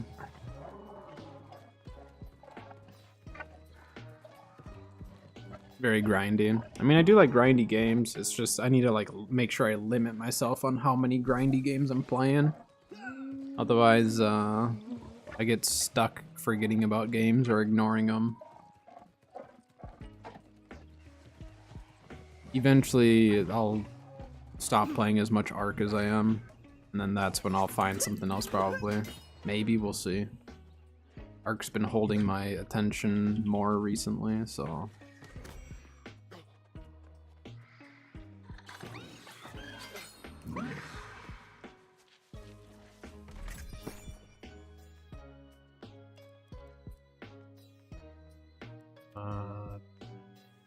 Just gonna swap the spears over right away so it's all set.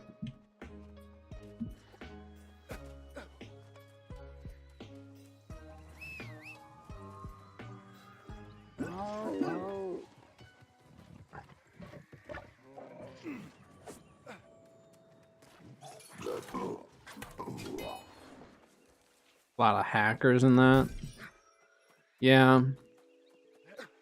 I mean, whenever there's a way where someone can cheat and get an advantage, they're gonna do it, or someone will. The unfortunate part about it.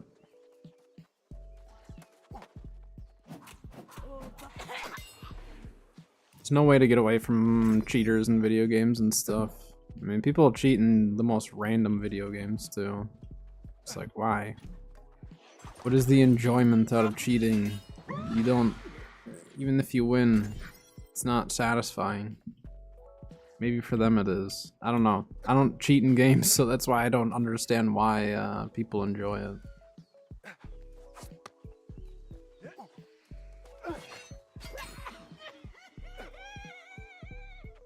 It'll never make sense to me because I won't ever do it. Very against cheating in a video game. It's like, there's just no need for it. Cheats, exploits, stuff like that. And I like it, like when people are like, well, they put it in the game. Like, it's the developer's fault for putting it in the game. If it's like an exploit or something, it's just like, yeah, they probably shouldn't have, but it's also your fault for utilizing an exploit in a game. It's different if like you don't know about it and then it gets discovered and you're like, all right, whatever. But it's another thing when people actually know what they're doing with the exploit or set up macros or whatever they do to try to exploit stuff. I'm just like, why? Why do it? Don't exploit and then blame the developers for it. Should they fix it? Yes. Are you still doing it though? Yes. So, and blame the developers, I guess, to a certain extent, but weird. But yeah, it's like if you go into like a single player game and like just crank all the difficulty to like the easiest settings and give yourself all the OP gear and stuff. Like, is it that much fun to do that? Some people enjoy it, but I don't know. It's just not my thing.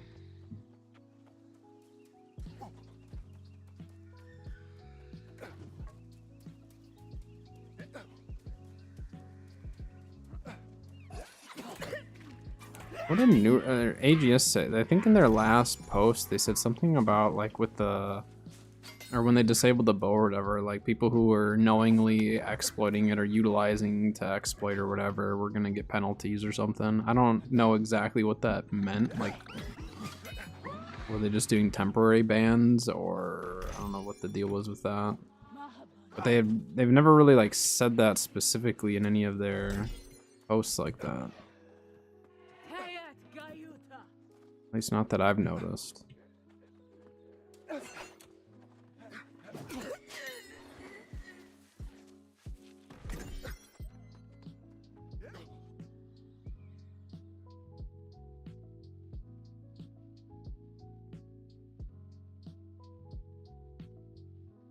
Let's have some chill OPRs.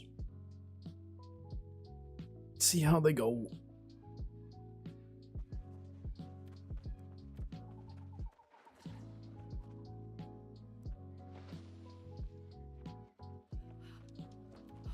Oh, Loki's in the game. I wonder if Loki's still running Scorpion Sting Lifestaff.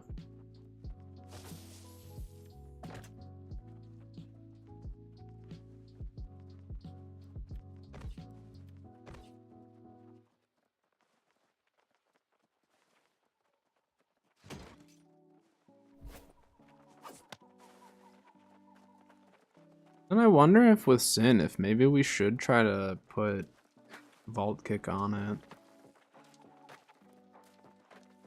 I'm gonna have to test Vault Kick with and without Sin and see what kind of differences we notice. As far as like the duration of the Vault Kick and stuff. Like if we land a Vault Kick, because that technically should, the timing of that should be increased by 25%. But I don't know if it'd be noticeable because that particular stun just isn't as long of a stun, so I don't know.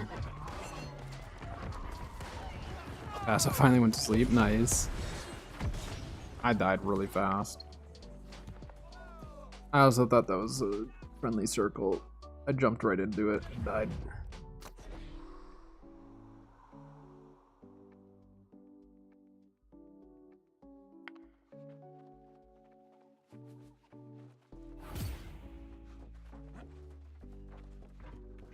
Is that guy running back? What?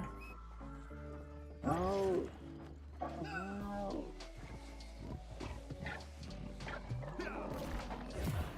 Yeah, I did not play that very smart. I jumped into a circle just assuming it was ours, and it was not. That would probably explain why my health did not go up one bit. Maybe we just play backline support?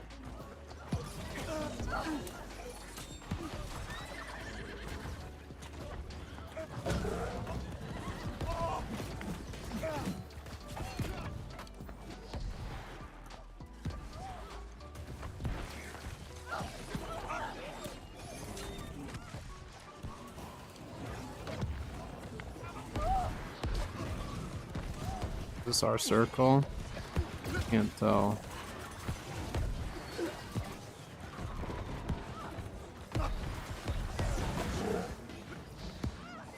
Ay ay ay. You.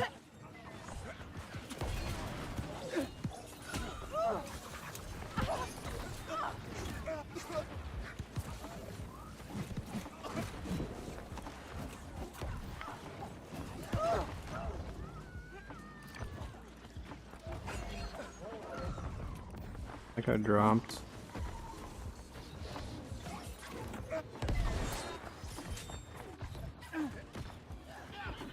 I'm gonna rotate around with this group here. Oh, you got a Journeyman Vassal saddle? We, on official, we had gotten, I think we have an Ascendant and an Apprentice one. I'm gonna try to go push Star a little bit. They're not even PvE in it, so we need to start splitting them.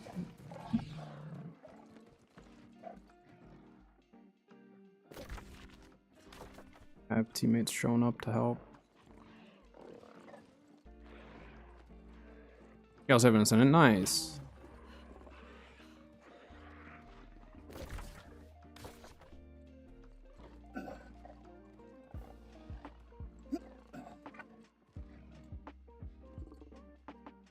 Don't really have a choice. We're not winning this frontline push.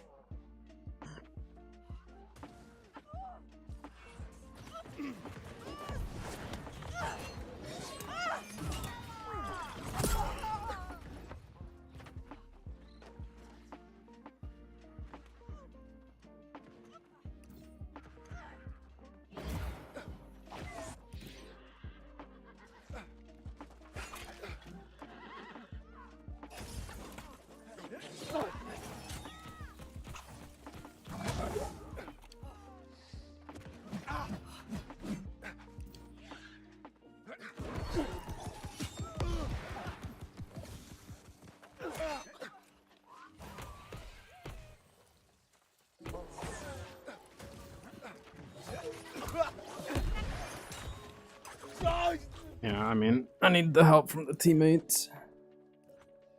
I don't know where they went. Did they just back off point immediately? The one was farming some hide, so I thought they were gonna maybe try to put up an outpost right away.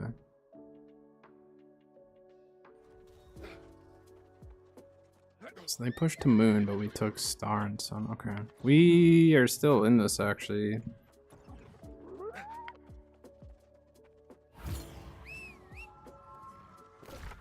We have people on Star, or they just, yeah, they don't have many people on it.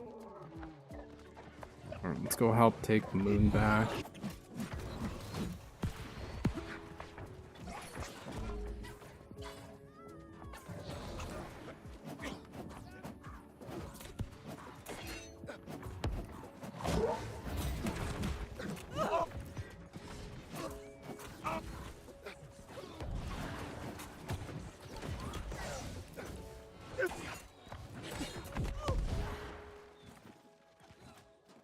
Where's our team?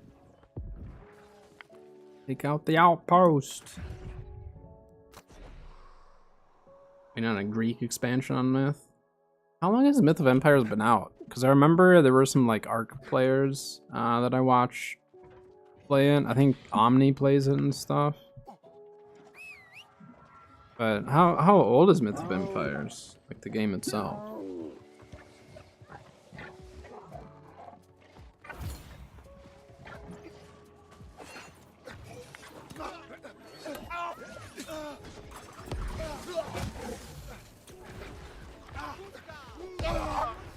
I didn't have my Fi Death, did I? I came back too fast.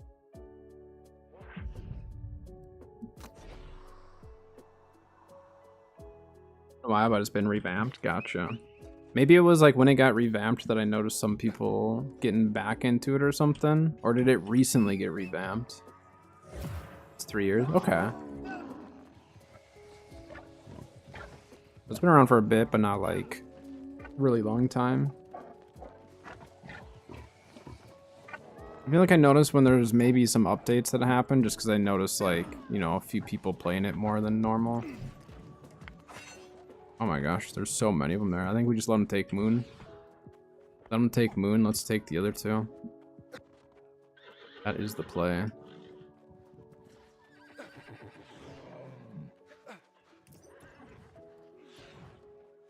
Re-released in February? Gotcha.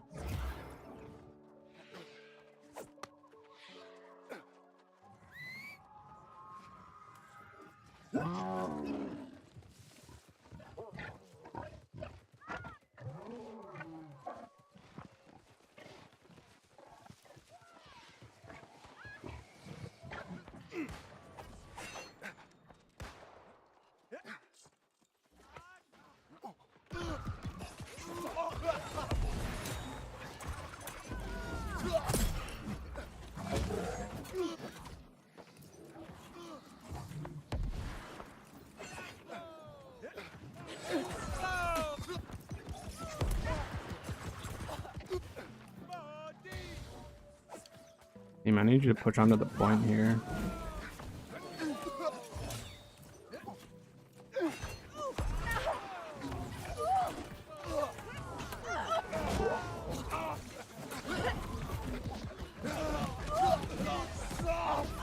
I don't know where our team is. I keep thinking that we have people pushing these points, and I think they're fighting on the outside. I think we're literally just like fighting around the points, and I'm assuming that we're gonna push on. Maybe I just wait until I see the team push on. Maybe that's how I do it. And adding other civilization degrees. Well, that'd be cool. Yeah, I might check it out sometime. I just know, like, right now I don't have the time to invest in, like, another grindy game like that. But I might have to watch a few more streams and stuff and some videos and see what it's all about. I feel like there's a lot of games that I say that with, though. Oh, there's Loki.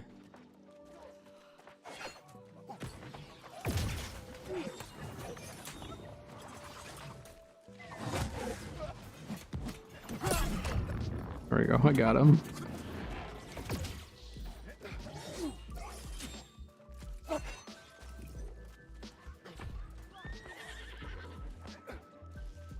Yeah, we need to go Baron. That's a good call, team.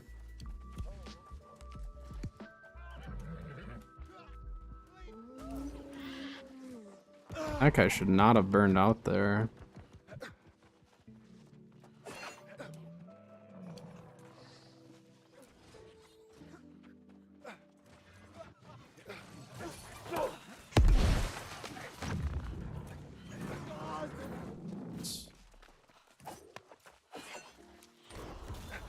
He's diseased.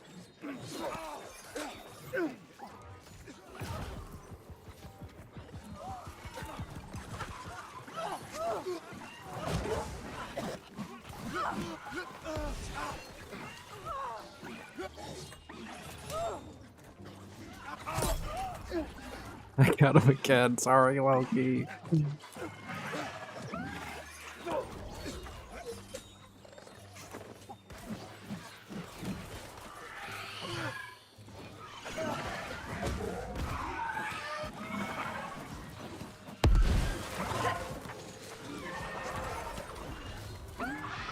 Nice, very good Baron team. Very, very good Baron. The right amount of people there. We maintained the other outposts. Cleared out people. Like, that was fantastic.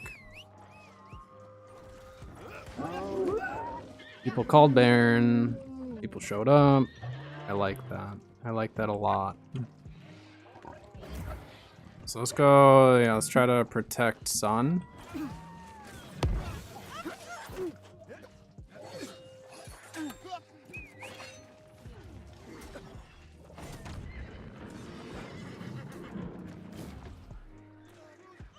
Get on point here.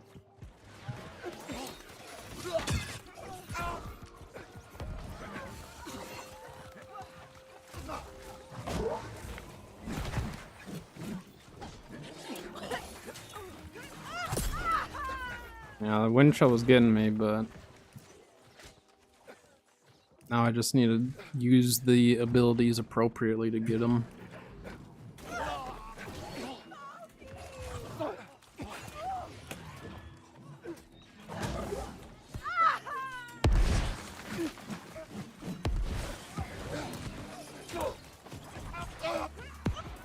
Oh my gosh, that was such a massive cyclone.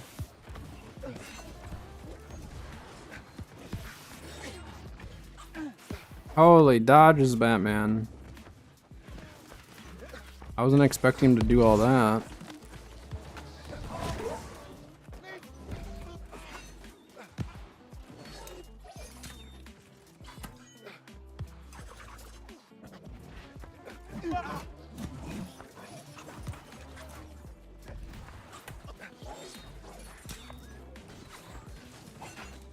Nice, good work, team.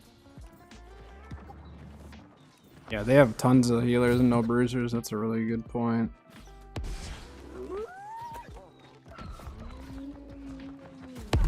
Have a lot of people here, though. Their team rotating. Yeah, let's let them push, and our team can rotate up the backside and maybe get them. Yeah, see, they're pushing way up the road.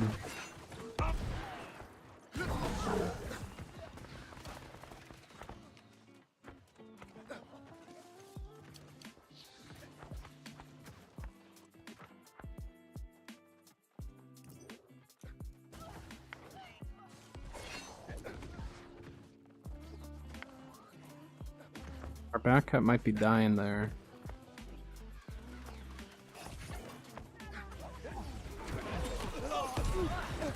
Oh my gosh, there's so much there. I wasn't expecting that much damage. I was off to the side, so I thought I was maybe good, but no, there was way too much there. I think we made the most of that Baron though. We had a 2-cap for most of it.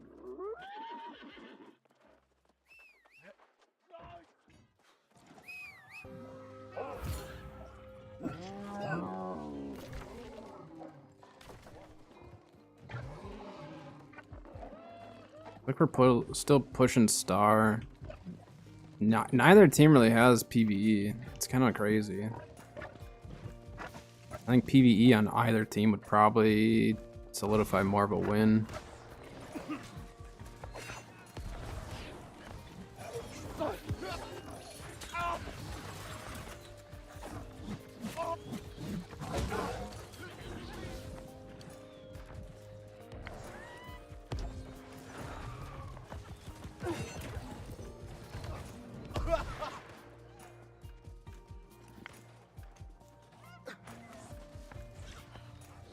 We're getting our heals on the outside of the point. We can't really push in with heals out here.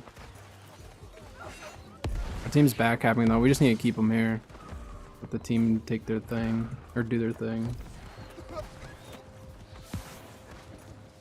This is Zergfest. I mean, with mounts and stuff, I haven't seen it as bad. I mean, I don't know. I like the Zerg versus Zerg fighting, personally. So, for me, like, I want there to be more Zergs and stuff, but I will say, like, there's been a lot more backcapping and stuff like that.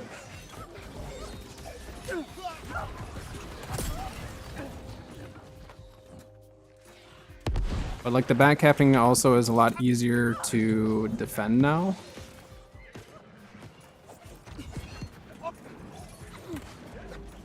There you go, I got the bleed on him.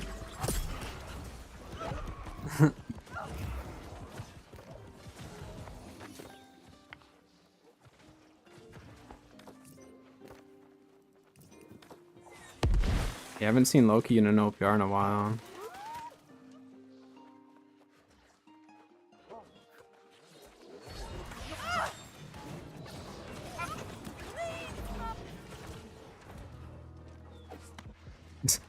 Spit it.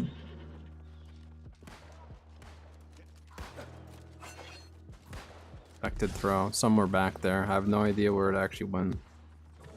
Oh, there it is. I see it. We just need to watch out for them to rotate around us.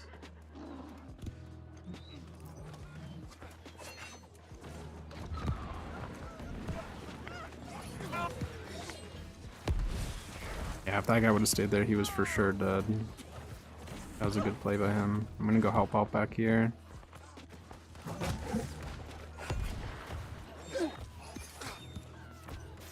Well, that was really close.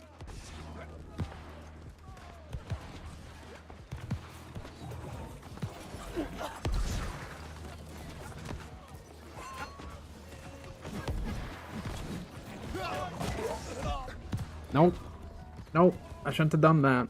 I was hoping there'd be a healing circle, but that was a risk.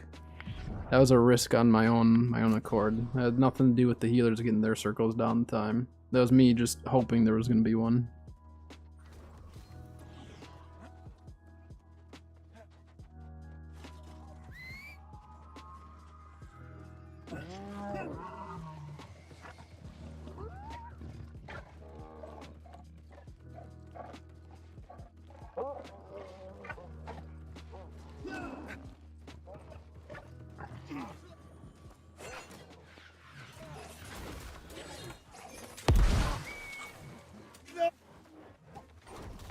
I had decent thrust resistance, but his nature resistant was not great.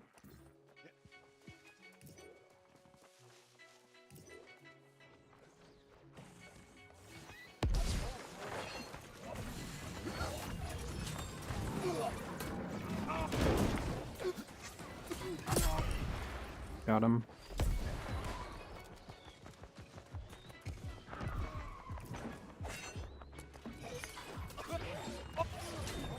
That guy just got smoked. He got absolutely smoked.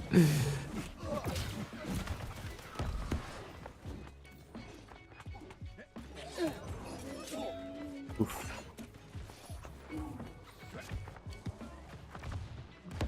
Free pot action there.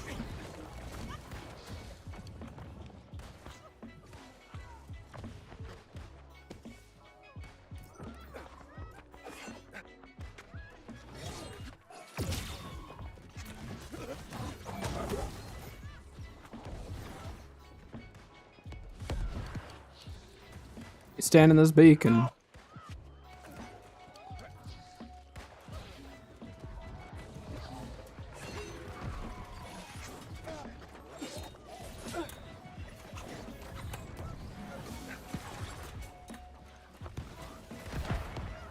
He riposted me. Is that what happened there?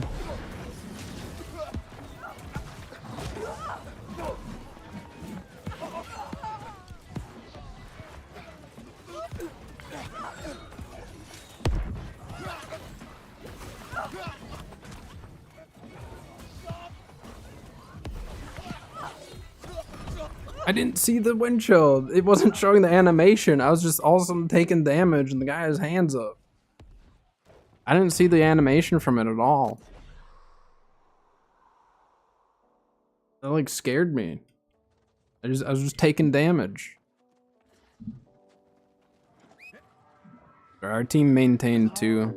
This is a good match. Like our team worked very well, just like rotating and stuff appropriately, falling back, all that.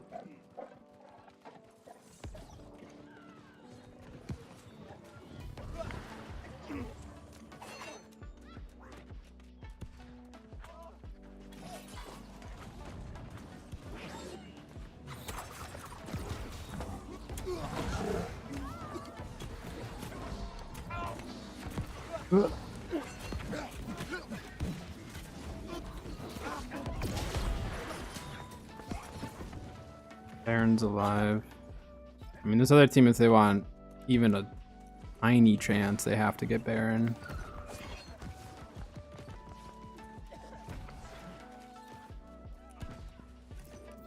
It's fine. Get him to back up. Baron's at half. I just need to go for it.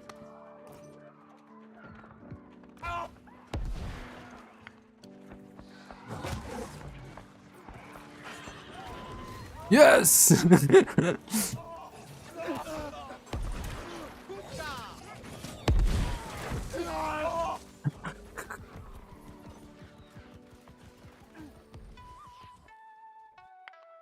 Did we just get that with an infected throw?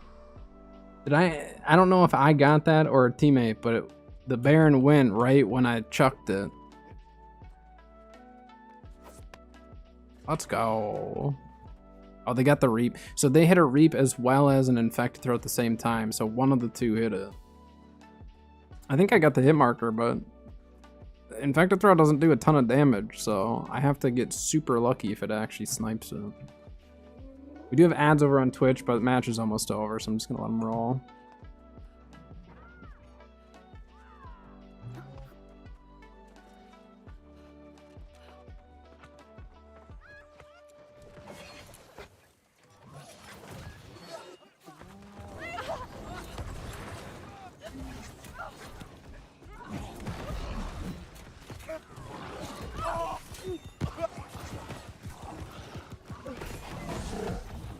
I don't even care. I was just going aggro. We got teammates over there. We got our brute running around. So like their team, I don't think got an outpost before us. Once we got our outpost, that's when it really started turning around.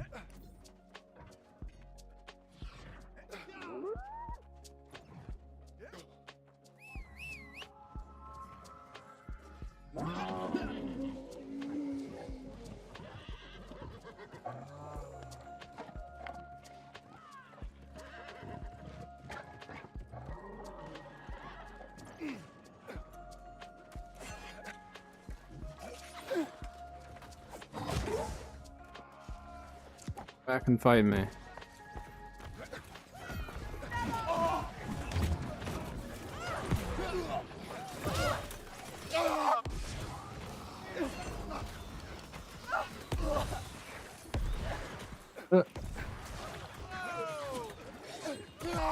Yeah, I shouldn't have gone spear there. I should have just ran around with my hatchet, but I mean we're back capping star anyway, so even if they take stone, it doesn't matter. Does not matter. We got Baron, we have a 2-cap during Baron, actually 3-cap during Baron. We did it. Work team. I died a lot.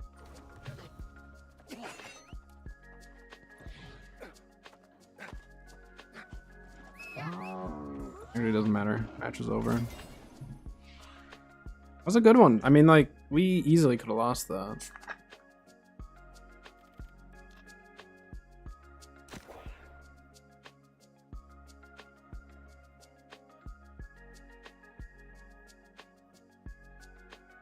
I definitely died more than I should have, but I don't care.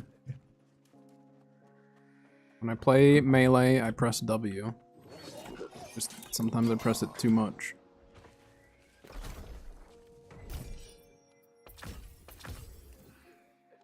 Let's see if I do that and that. And that.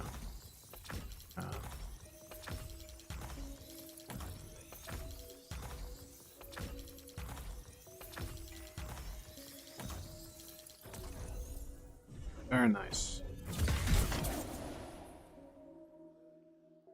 Ooh, and then we got the celebration wave. Fireworks. We'll get a chromatic seal next.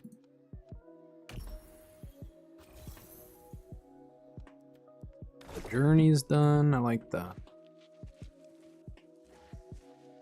Good progression.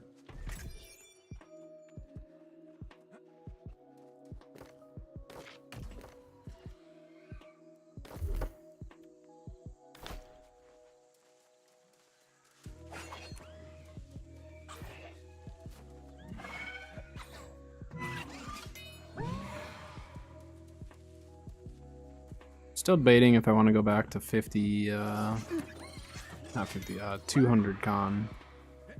Add an extra 50 on to hit 200. Because I ran that for a bit and it wasn't bad. But I will say the damage output from only running 150 is awfully nice.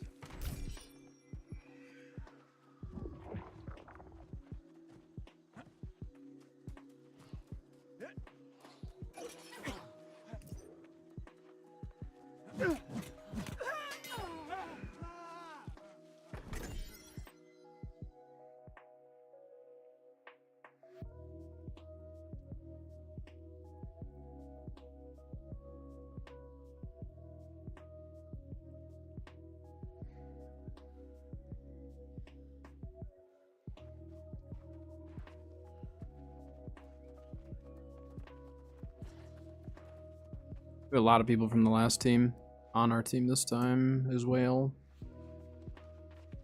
And they have a few. Okay, so it kind of mixed up the last game a little bit. A few people from either team on the reverse. See how it goes. And then tomorrow, since Life Taker should be ready to go tomorrow, and then I'll work on my mage build. And I can continue that build.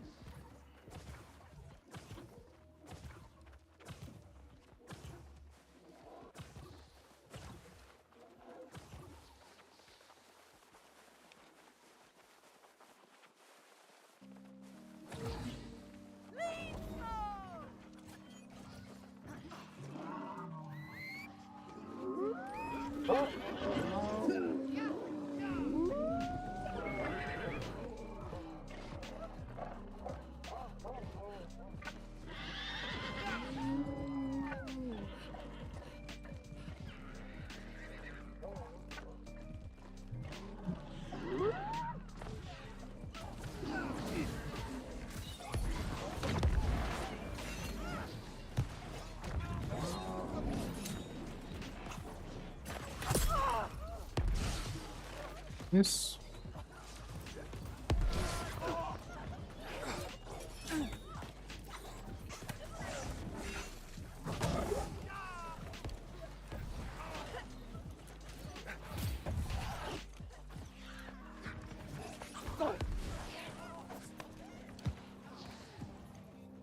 He jumped, they jumped.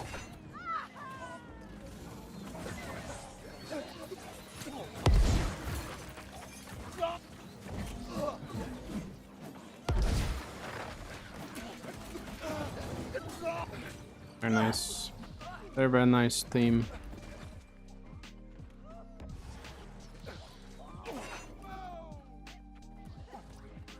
And we got people messing with their spawn side. I need to be a little bit careful though, right? Or do we just go for it? I think we just go for it. They're all gonna rotate sun, and I think maybe avoid this.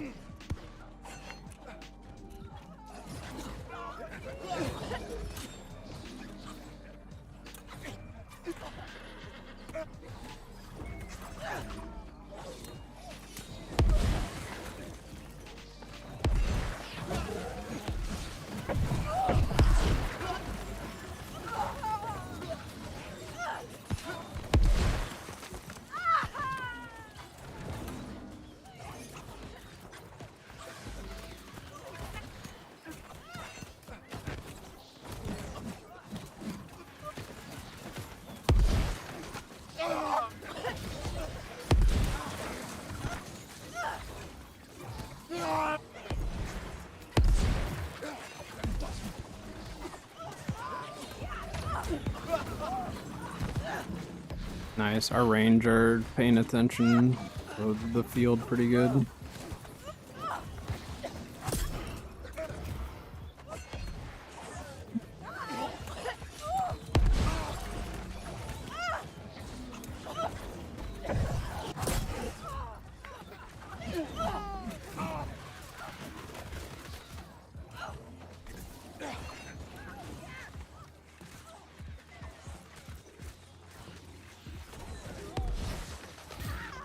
I don't know if these guys will push or not.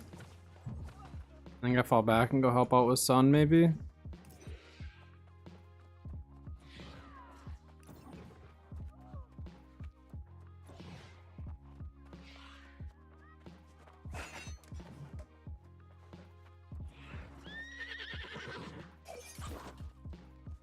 Yoy. I like tried to track him where he was on the horse, not where, like where he was going was where I needed it to go, but it would just went where he happened to be at that time.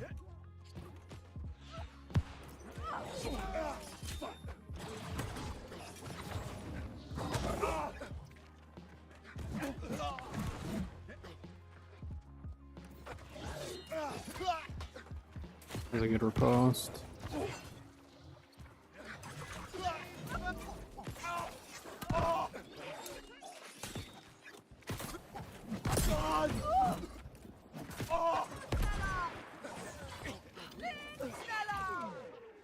Good, almost on point.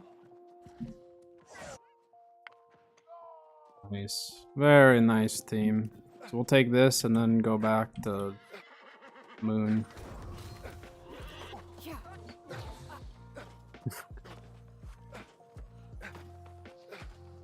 We did it. Oh.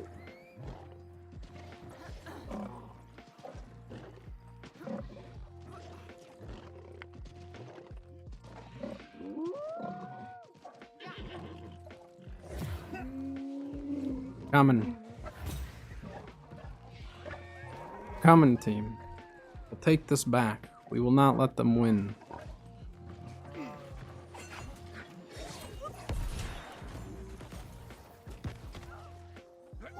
They have no door on the other side.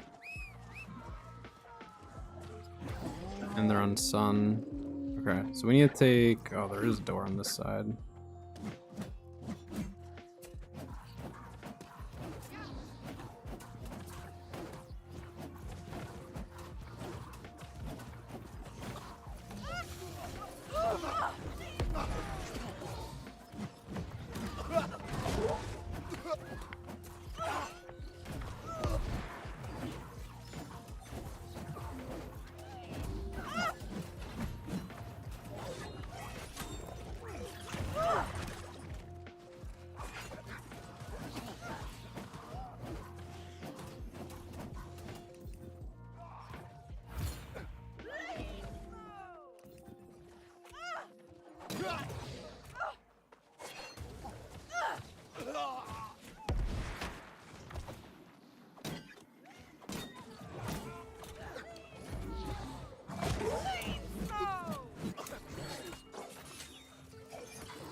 I mean, they're not even trying to fight on the point.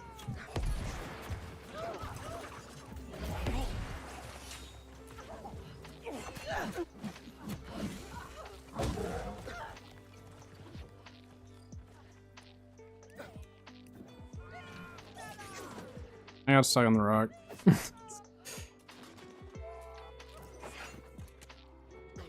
Oh, I hit him with that.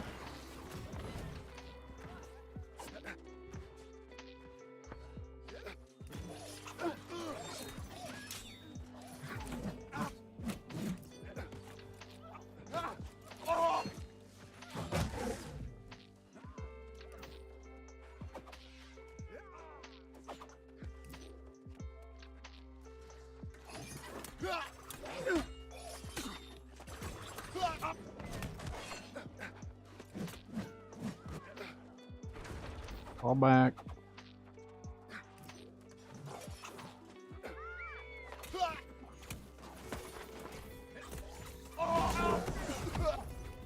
Three of them.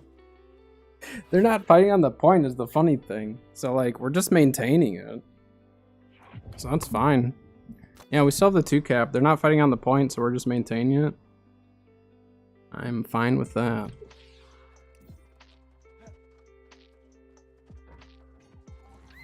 I mean, the 1v1 I think I have. It's literally if they have 2, 3 or more.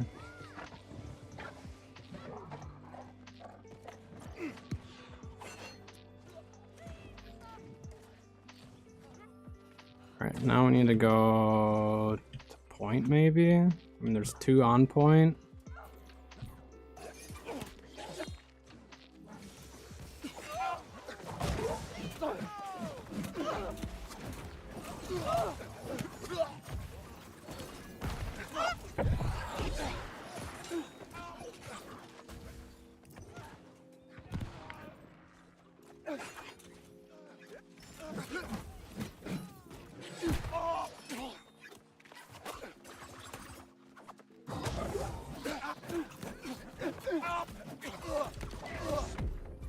Team.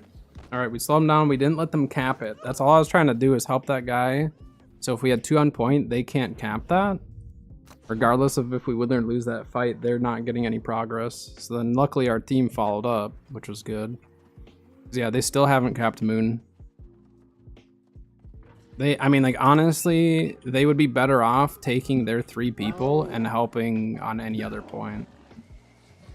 Because we're still maintaining 2, almost 3, and now it's Baron. So they're probably going to stay back, try to take Moon, and then maybe go Baron. I don't know.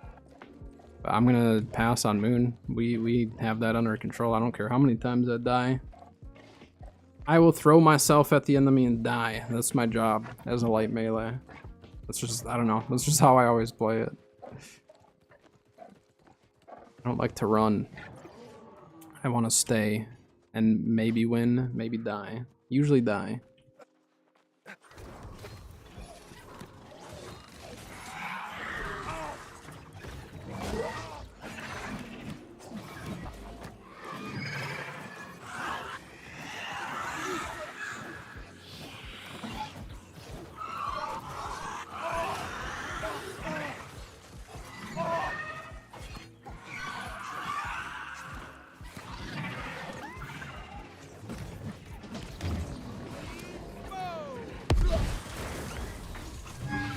Of course.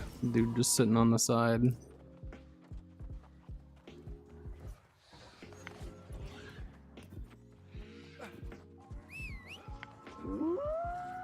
I probably should have pushed the side, but that's okay. We still have the 2. We just need to maintain Sun or go and push Star, one or the other.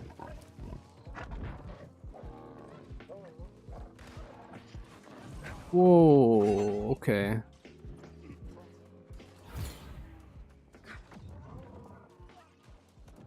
The guy went on a point and was like, nope.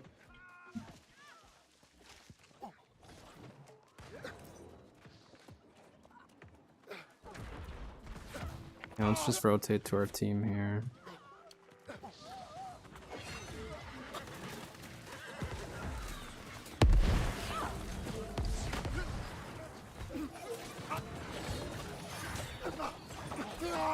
Say that guy's dead.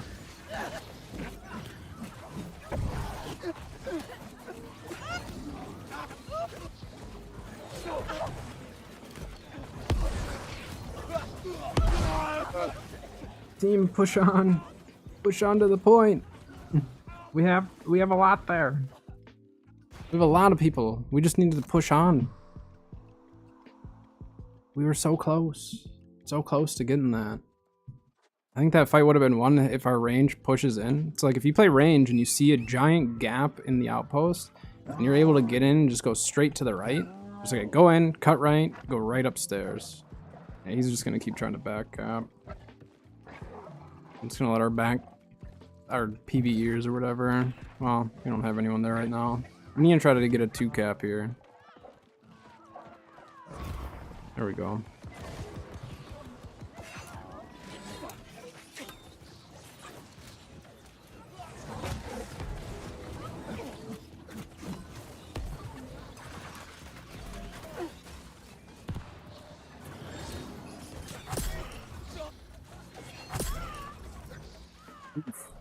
I wasn't expecting to actually kill that guy.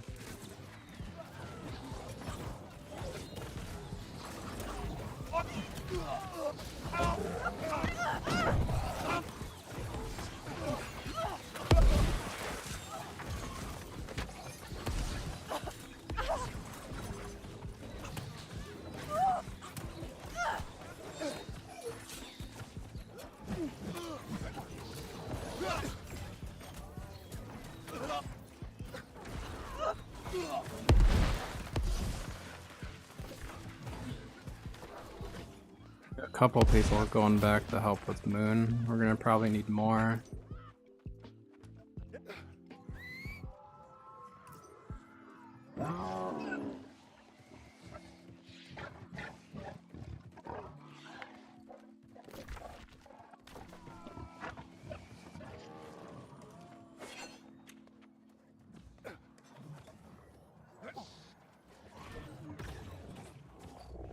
We have plenty here, we can take this.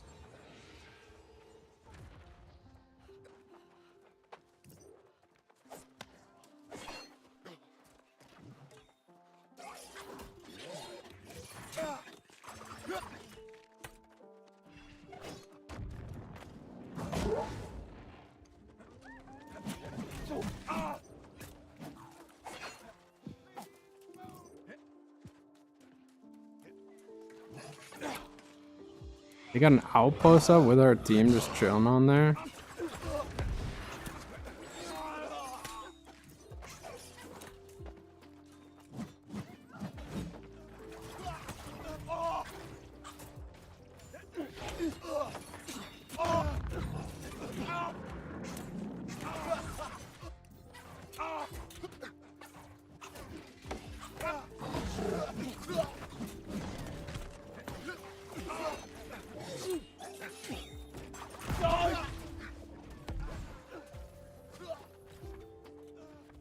Outpost is down, that was the big thing.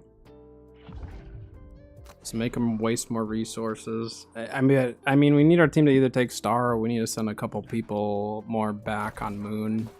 I can keep going back and helping, but as long as we can maintain Sun for long enough for us to send enough people here, we should be good. Just leave the brute, it really doesn't matter.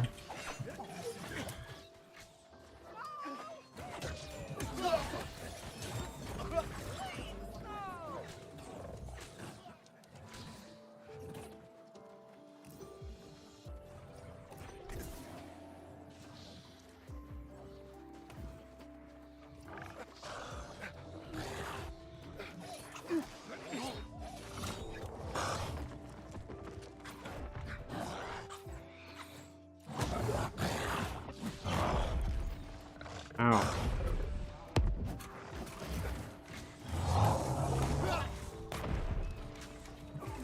He's gonna try to jump me.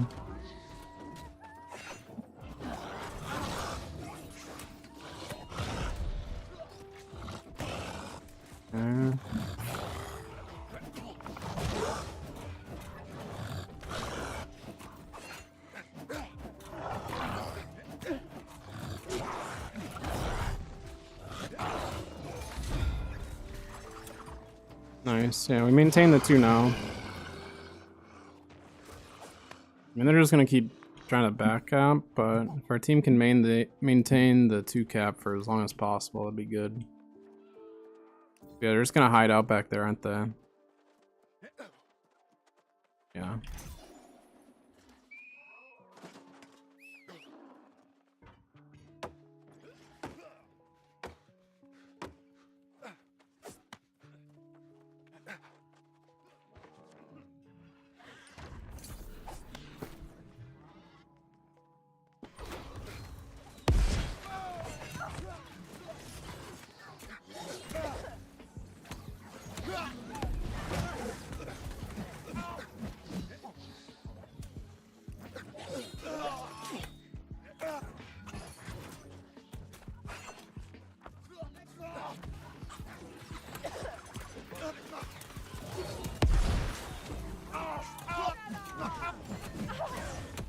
Their healer here now.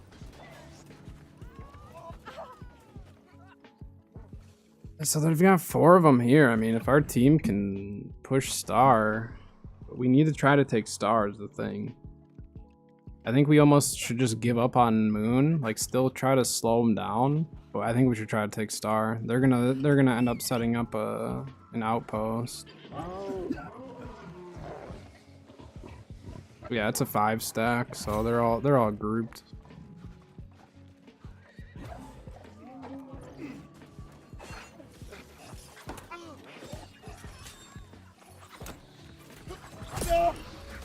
Get out of here.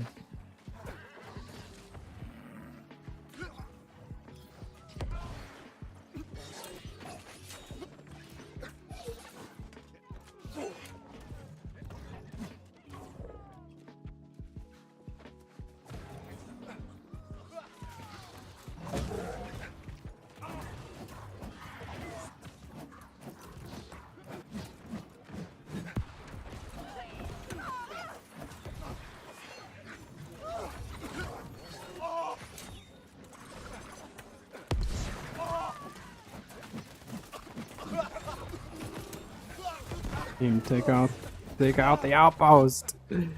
We had enough people there to take out the outpost. They just kept chasing people. Like we do need to get people dead, but at the same time, we also need to capture, or we also need to get rid of their outposts. Otherwise, everyone we kill, if it takes us too long, they're just going to eventually, you know, just spawn back and get us. So.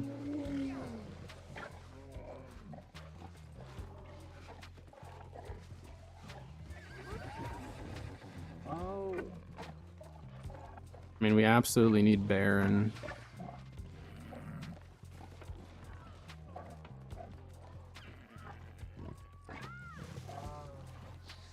I go there and lay down my kegs.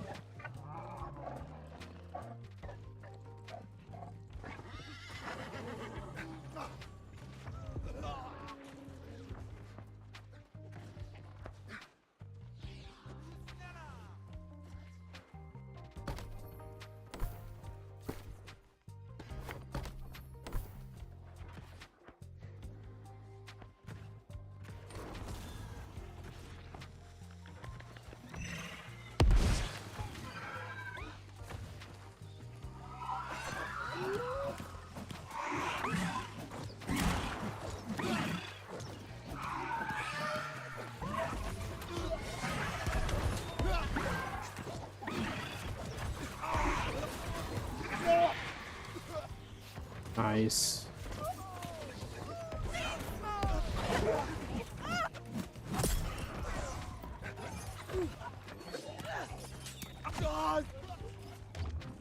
It's fine. I was gonna die anyways there probably, unless I just dipped immediately. I picked up his bag of resources though, so he's not gonna be able to get that.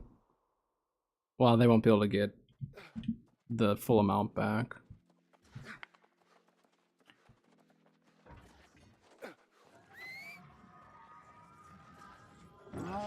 So then do they have...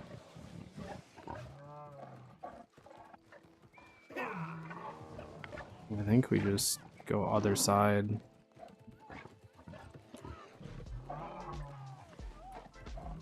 teammates over here.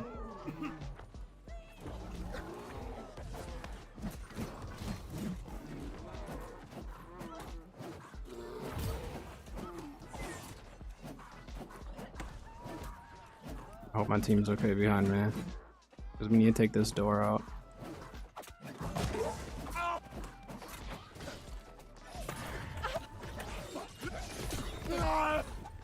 Our team died behind me.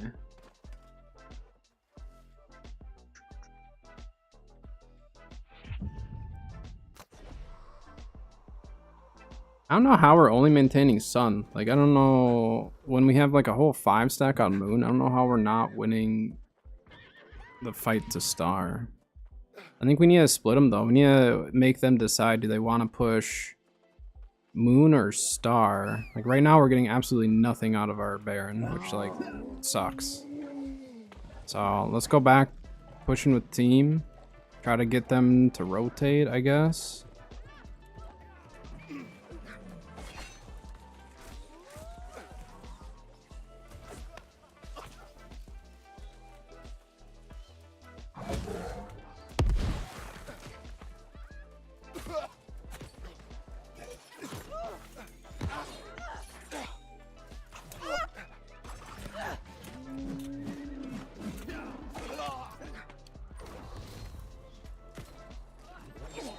Whoops, wrong button. My bad. There's so many of them here too, though. Like, I don't know. I don't know how our team's losing this, to be honest. They have mass amounts of people in different spots, but it's like we just can't win the fights. But we are somehow winning Sun. Very, very odd.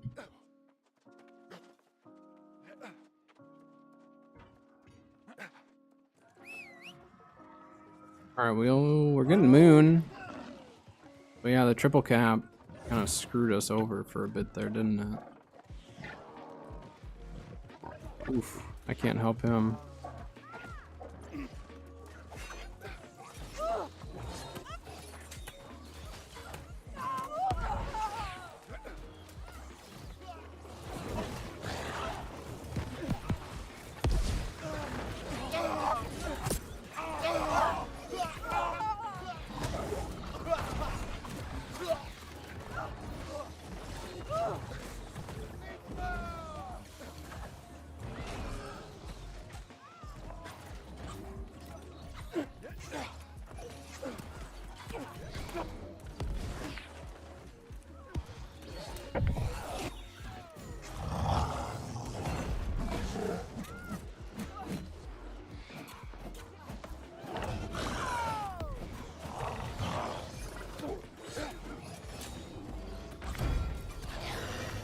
Okay.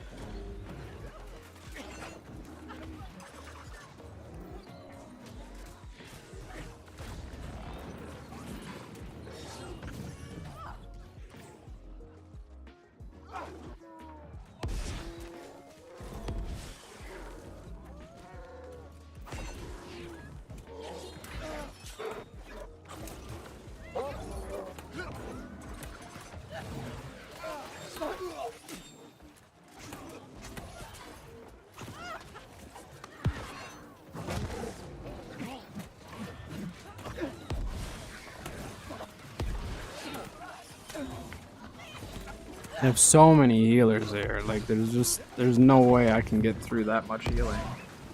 You after one, they get healed. Go after another one, they get healed. It's just the way it goes.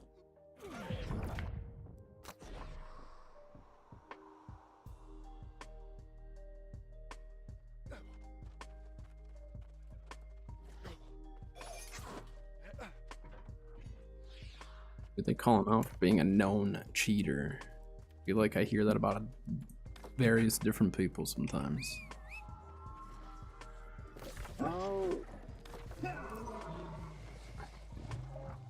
I mean, yeah, this is the trouble, is like, if you don't back cap them, there's a very high chance you will get back capped. So like, we're immediately getting back capped, right? So we need a group to go back and take care of that.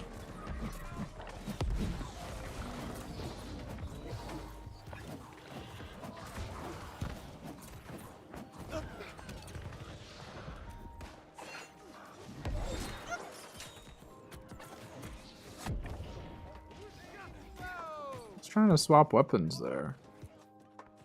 This dude's gonna waste his keg. He's gonna light it, but we don't have enough people there. Yeah, our team threw it. We easily could have won this match. Like, it really wouldn't have been that difficult, but unfortunately, we either didn't get, like, we didn't get the backcappers on our team, and we didn't defend against the backcappers. So, like, if you're not gonna backcap, you need to defend against it.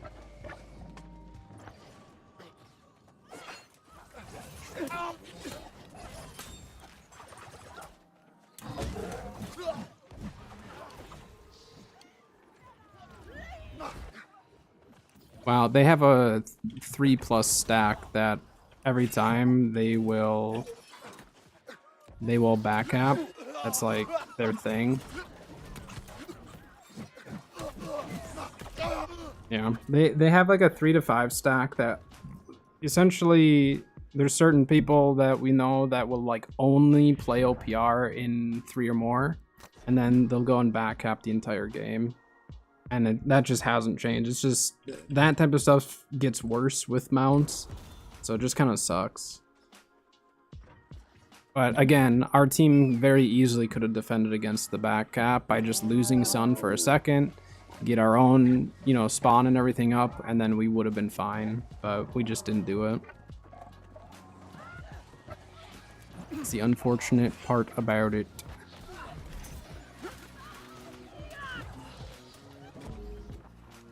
I'm excited for them to make the siege weapons stronger, though. That'll be nice.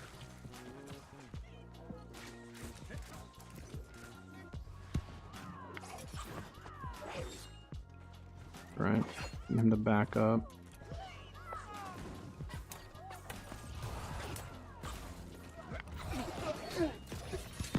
What? He gave me the hit marker! I got the hit marker for my sweep and he didn't go down. So I tested that with Bo, right? Because I was curious, like, is that me just thinking that I'm getting a hit marker? And that time it might have been, but we tested it. And there's literal times where he's just like, yeah, you hit me. Like, I took damage from your sweep. And he didn't have grit. He had nothing. He just didn't go down. And I'm just like, what? What do you mean? And he's like, yeah, you for sure hit me. I just didn't get swept for some reason.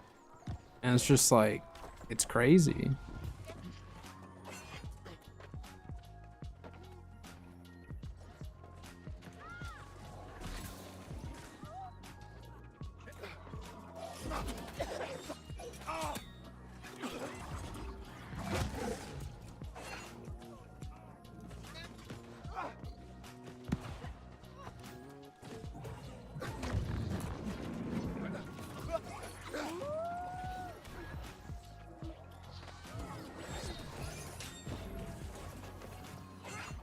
Oh, that was like crazy targeting. That rips me for it. I wasn't expecting that.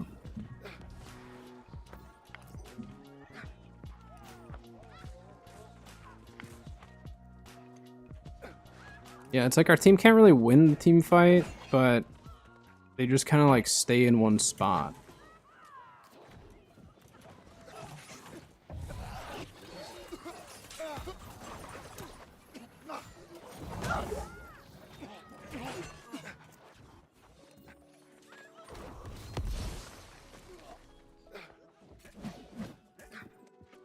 I see, like, these two are grouped up. You push one, and the other one will automatically peel for him.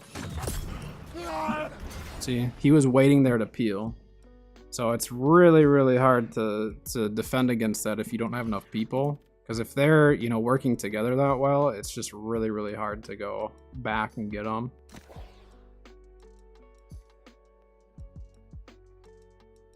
That's alright. That's just how it goes. I mean, until they get some form of matchmaking with groups where, like, those groups are forced to go up. But, like, if you want a 5-stack, you have to wait for another 5-stack. You know, that's what they need in order to, like, make the solo queue people happy.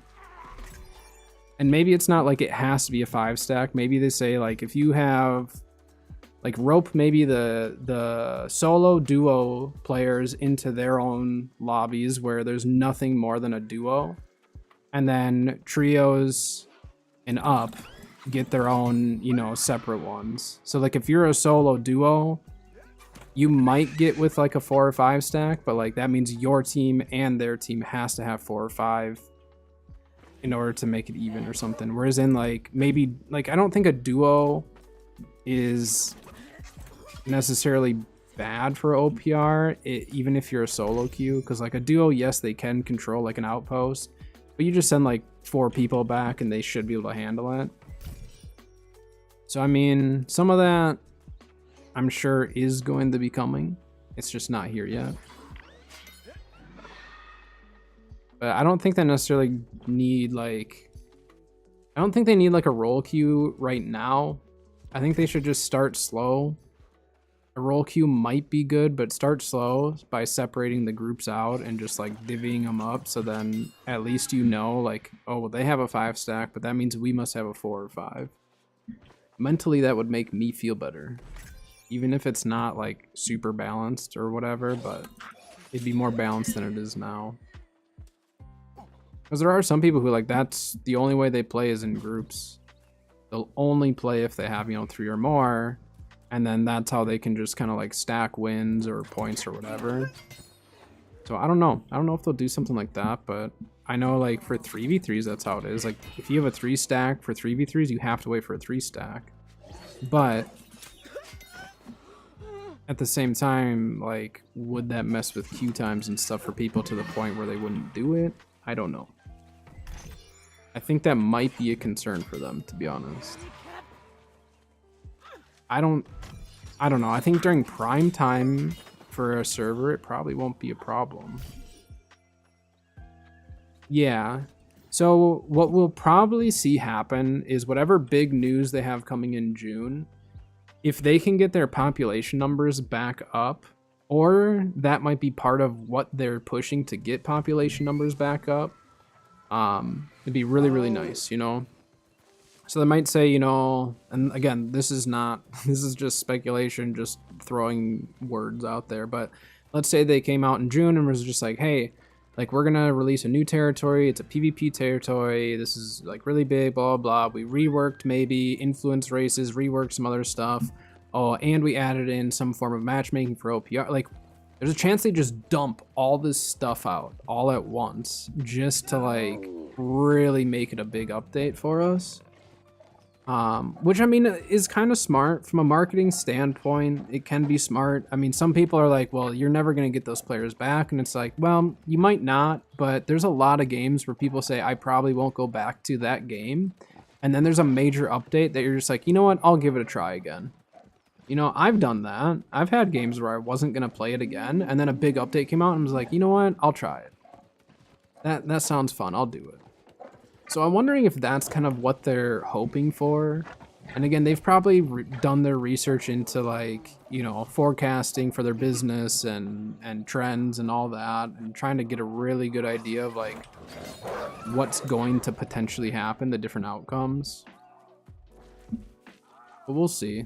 But yeah, I mean, with the current player numbers the way they are, there's just certain things that we can't get. And however much you want to be like, well, that's why our player numbers will never grow or, you know, are bad. It's just like, yeah, but if they added that in and it's not being utilized, it's just a waste of time. It really is. They're wasting their resources. We're wasting our time hoping that, you know, it's like a fix for the issue. And yeah, so I think a lot of it's they're just kind of waiting. They're just waiting for that big update, and then hopefully we see some of that. I'm assuming we'll see cross-server 3v3s. Would be my guess. Maybe even a role queue for 3v3s would be nice. Yeah, exactly. There's a lot of people who will say they won't go back to any, you know, not just newer, but any game, and then there's quite a few who actually do. If the update's that good and there's enough hype around it, people will go and check it out. But it needs to live up to the hype. So however much like I love AGS and I want them to like succeed and do well, if they create a ton of hype and it doesn't live up to it, I mean, I'm not going to go make a bunch of videos complaining about it, but you'll definitely know that I won't be happy. But I mean, season 5 is the season of, you know, changing things up and trying to set ourselves up for a better future in New World. So I think some people have just kind of come to that conclusion. Others just kind of gave up, assuming we were going to get more out of it.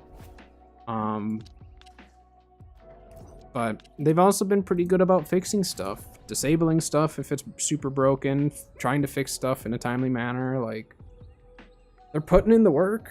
They definitely are.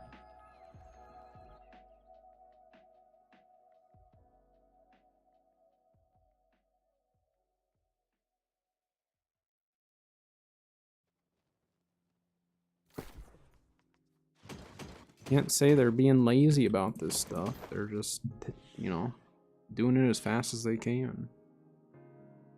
What do we get for craft mods? Okay.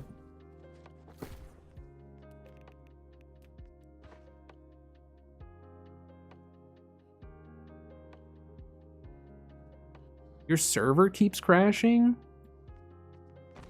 I haven't heard about servers crashing.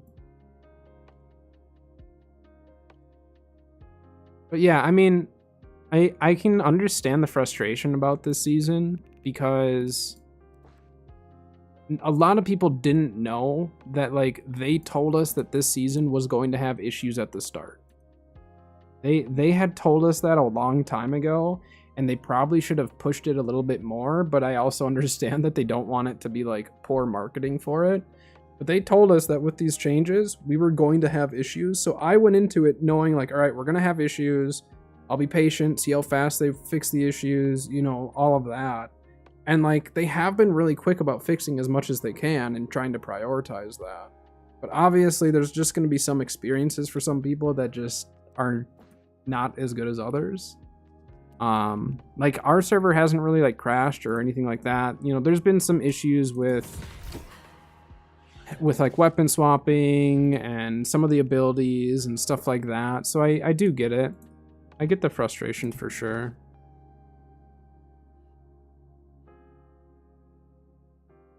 That's really surprising, Riddler. That's very surprising.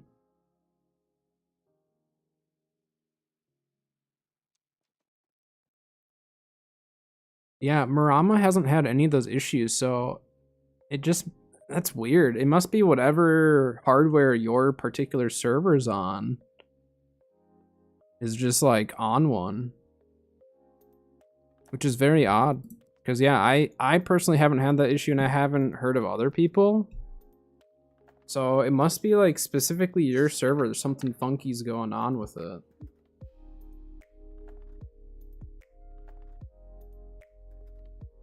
Because is it the whole server is going down and you're getting crashes and all that? Message when connecting saying they're having issues. Well, I saw that they had server stability issues. I just haven't seen it at all on my server. I didn't know it was to that extent. Because like obviously I haven't dealt with it, so I didn't know to what extent they were talking about. But I knew that they said there were some you know, instabilities. But we are getting the patch tomorrow. We are getting, you know, a nice patch tomorrow, so we'll see what all is included in that and how that turns out. We shall see. All right. But honestly, like, this season, I would just say this, like, this season is probably going to be frustrating for a lot of people. It's next season that I'm really hoping they can iron out some of these issues and really learn a lot about their servers and what they need to do and all that, so we can just like move forward and get excited for the new content. Yeah, I was gonna see how much Hot Pot was going for. But I think it is a good season for people to take a break. Like, if people are just like really needing a break from the game or really upset with some of the stuff, like, it's a really good season to take a break, you know, play some other games, then come back next season, you know, see what they're bringing back next season or whatever. But wait, how much are those? These are $134. That's crazy. We're gonna be getting more of these soon. How much was the roasted turkey? Same price. 5.4% compared to what? Yeah, I mean, like, if you are going to be playing this season, it's a fantastic season for farming. It's a really good season for doing all the, like, kind of tedious stuff that maybe you wouldn't otherwise want to do. Because, like, the last thing you want to do is, like, get a ton of content, and then you're stuck having to level up trade skills in order to, like, enjoy the fullest of the content. So that's a really good point. It's a very good point you made. Like, get your farming in, get your trade skills up, farm up some mats, like, enjoy kind of that, kind of almost like early game New World where you can just kind of run around. Like, today I had a blast. Like, we did a few OPRs, but otherwise I was farming, I was doing loot runs, got to revisit some old loot runs. Like, I had a really good time today just doing that stuff, because it's stuff that I haven't done in a while. Because, like, with artifacts and the expansion, I was busy doing that stuff. So I actually really enjoyed that today, which typically I don't like farming. But because it's been so long, it's actually been really fun. But yes, I do understand the frustrations. Like, I in no way would blame anyone for being frustrated with the state of things right now. I just try to push people to, like, be patient. I know we've been patient, but just be patient through this season, and we'll see what they end up bringing us from season 6 and on. Which I know it kind of sucks, because it sounds like, well, the season just started. It's like, oh yeah, but a lot of people just, like, didn't realize what we were getting into with this season, I guess. So I don't blame them, though. It is frustrating. Like, I want more content. More content means I get to make more builds, make more videos, and all that. So, like, don't get me wrong. I am definitely one that wants more content, but I also want the game to be prepared for that content. So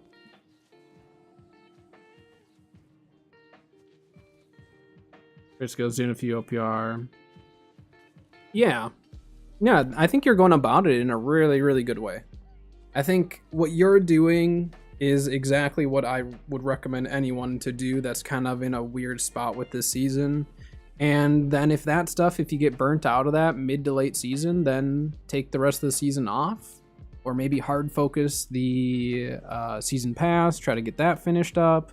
We'll have a few events coming up too. Because does the Springtide Bloom, does that start tomorrow? Is that tomorrow's update?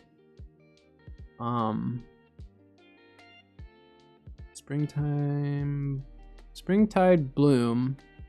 Yeah, April 17th. So not... Oh, it starts on Wednesday. Wednesday is when we get the Springtide Bloom, which it's not like a super content-filled event, but it is a little different. I actually liked that event. There's some fun overrides and stuff you can get during that event. So, I mean, we'll have some events throughout the season and some stuff to kind of keep you active, at least, you know, for periods of time. But yeah, I think the way you're going about it is perfect, especially since you're new to PvP and stuff. You can just kind of have some fun, not get overly competitive with it if you don't want, and just enjoy it. Try to enjoy it, at least. I don't think I want any of this.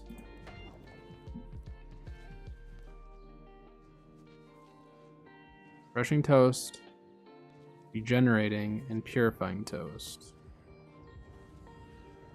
I don't know if I want to do that. I don't know if they'll do the inductors and seals, but I would assume the bigger events like Springtide Bloom and the Summertime Medley Fair and stuff, I would assume they'll do that type of stuff for those events. I think we're getting 700 gear score patterns too this year. I thought I had heard, don't quote me on that, but I thought I had heard that we're getting those. Let me see here, hold on. Yeah, here, let me pop that up in chat. That's a direct link to it. So you can take a look and, take a look and see what you think.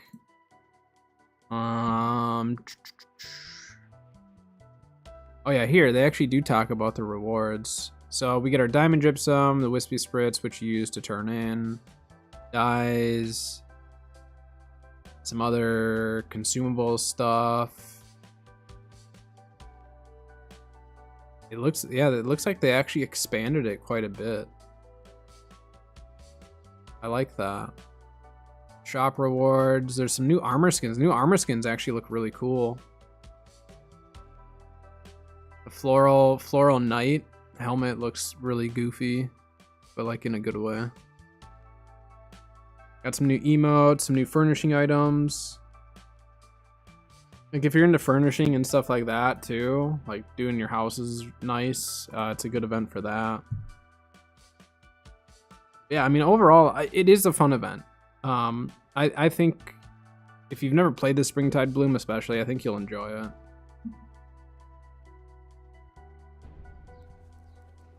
All right. Well, I think that is actually where I'm going to call stream for the day. We have an ad break coming up anyways, so it's a good time. Tomorrow, though, I don't have any plans for tomorrow. I don't know if I'll stream any ARC this week or not. I might try to fit in one ARC day. If I do, it'll probably be later. It's not going to be tomorrow, as far as I know. And we'll just keep doing loot runs. I need to keep working on some of my builds.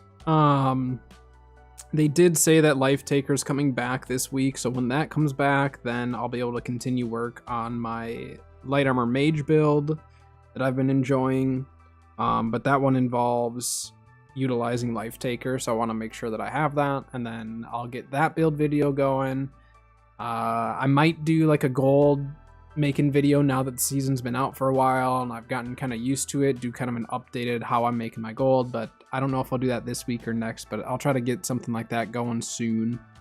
But yeah, so that is going to do it for stream for today though. So I do appreciate everyone hanging out, all the follows and subs and all that fun stuff. Like I said though, I will be back tomorrow, so hopefully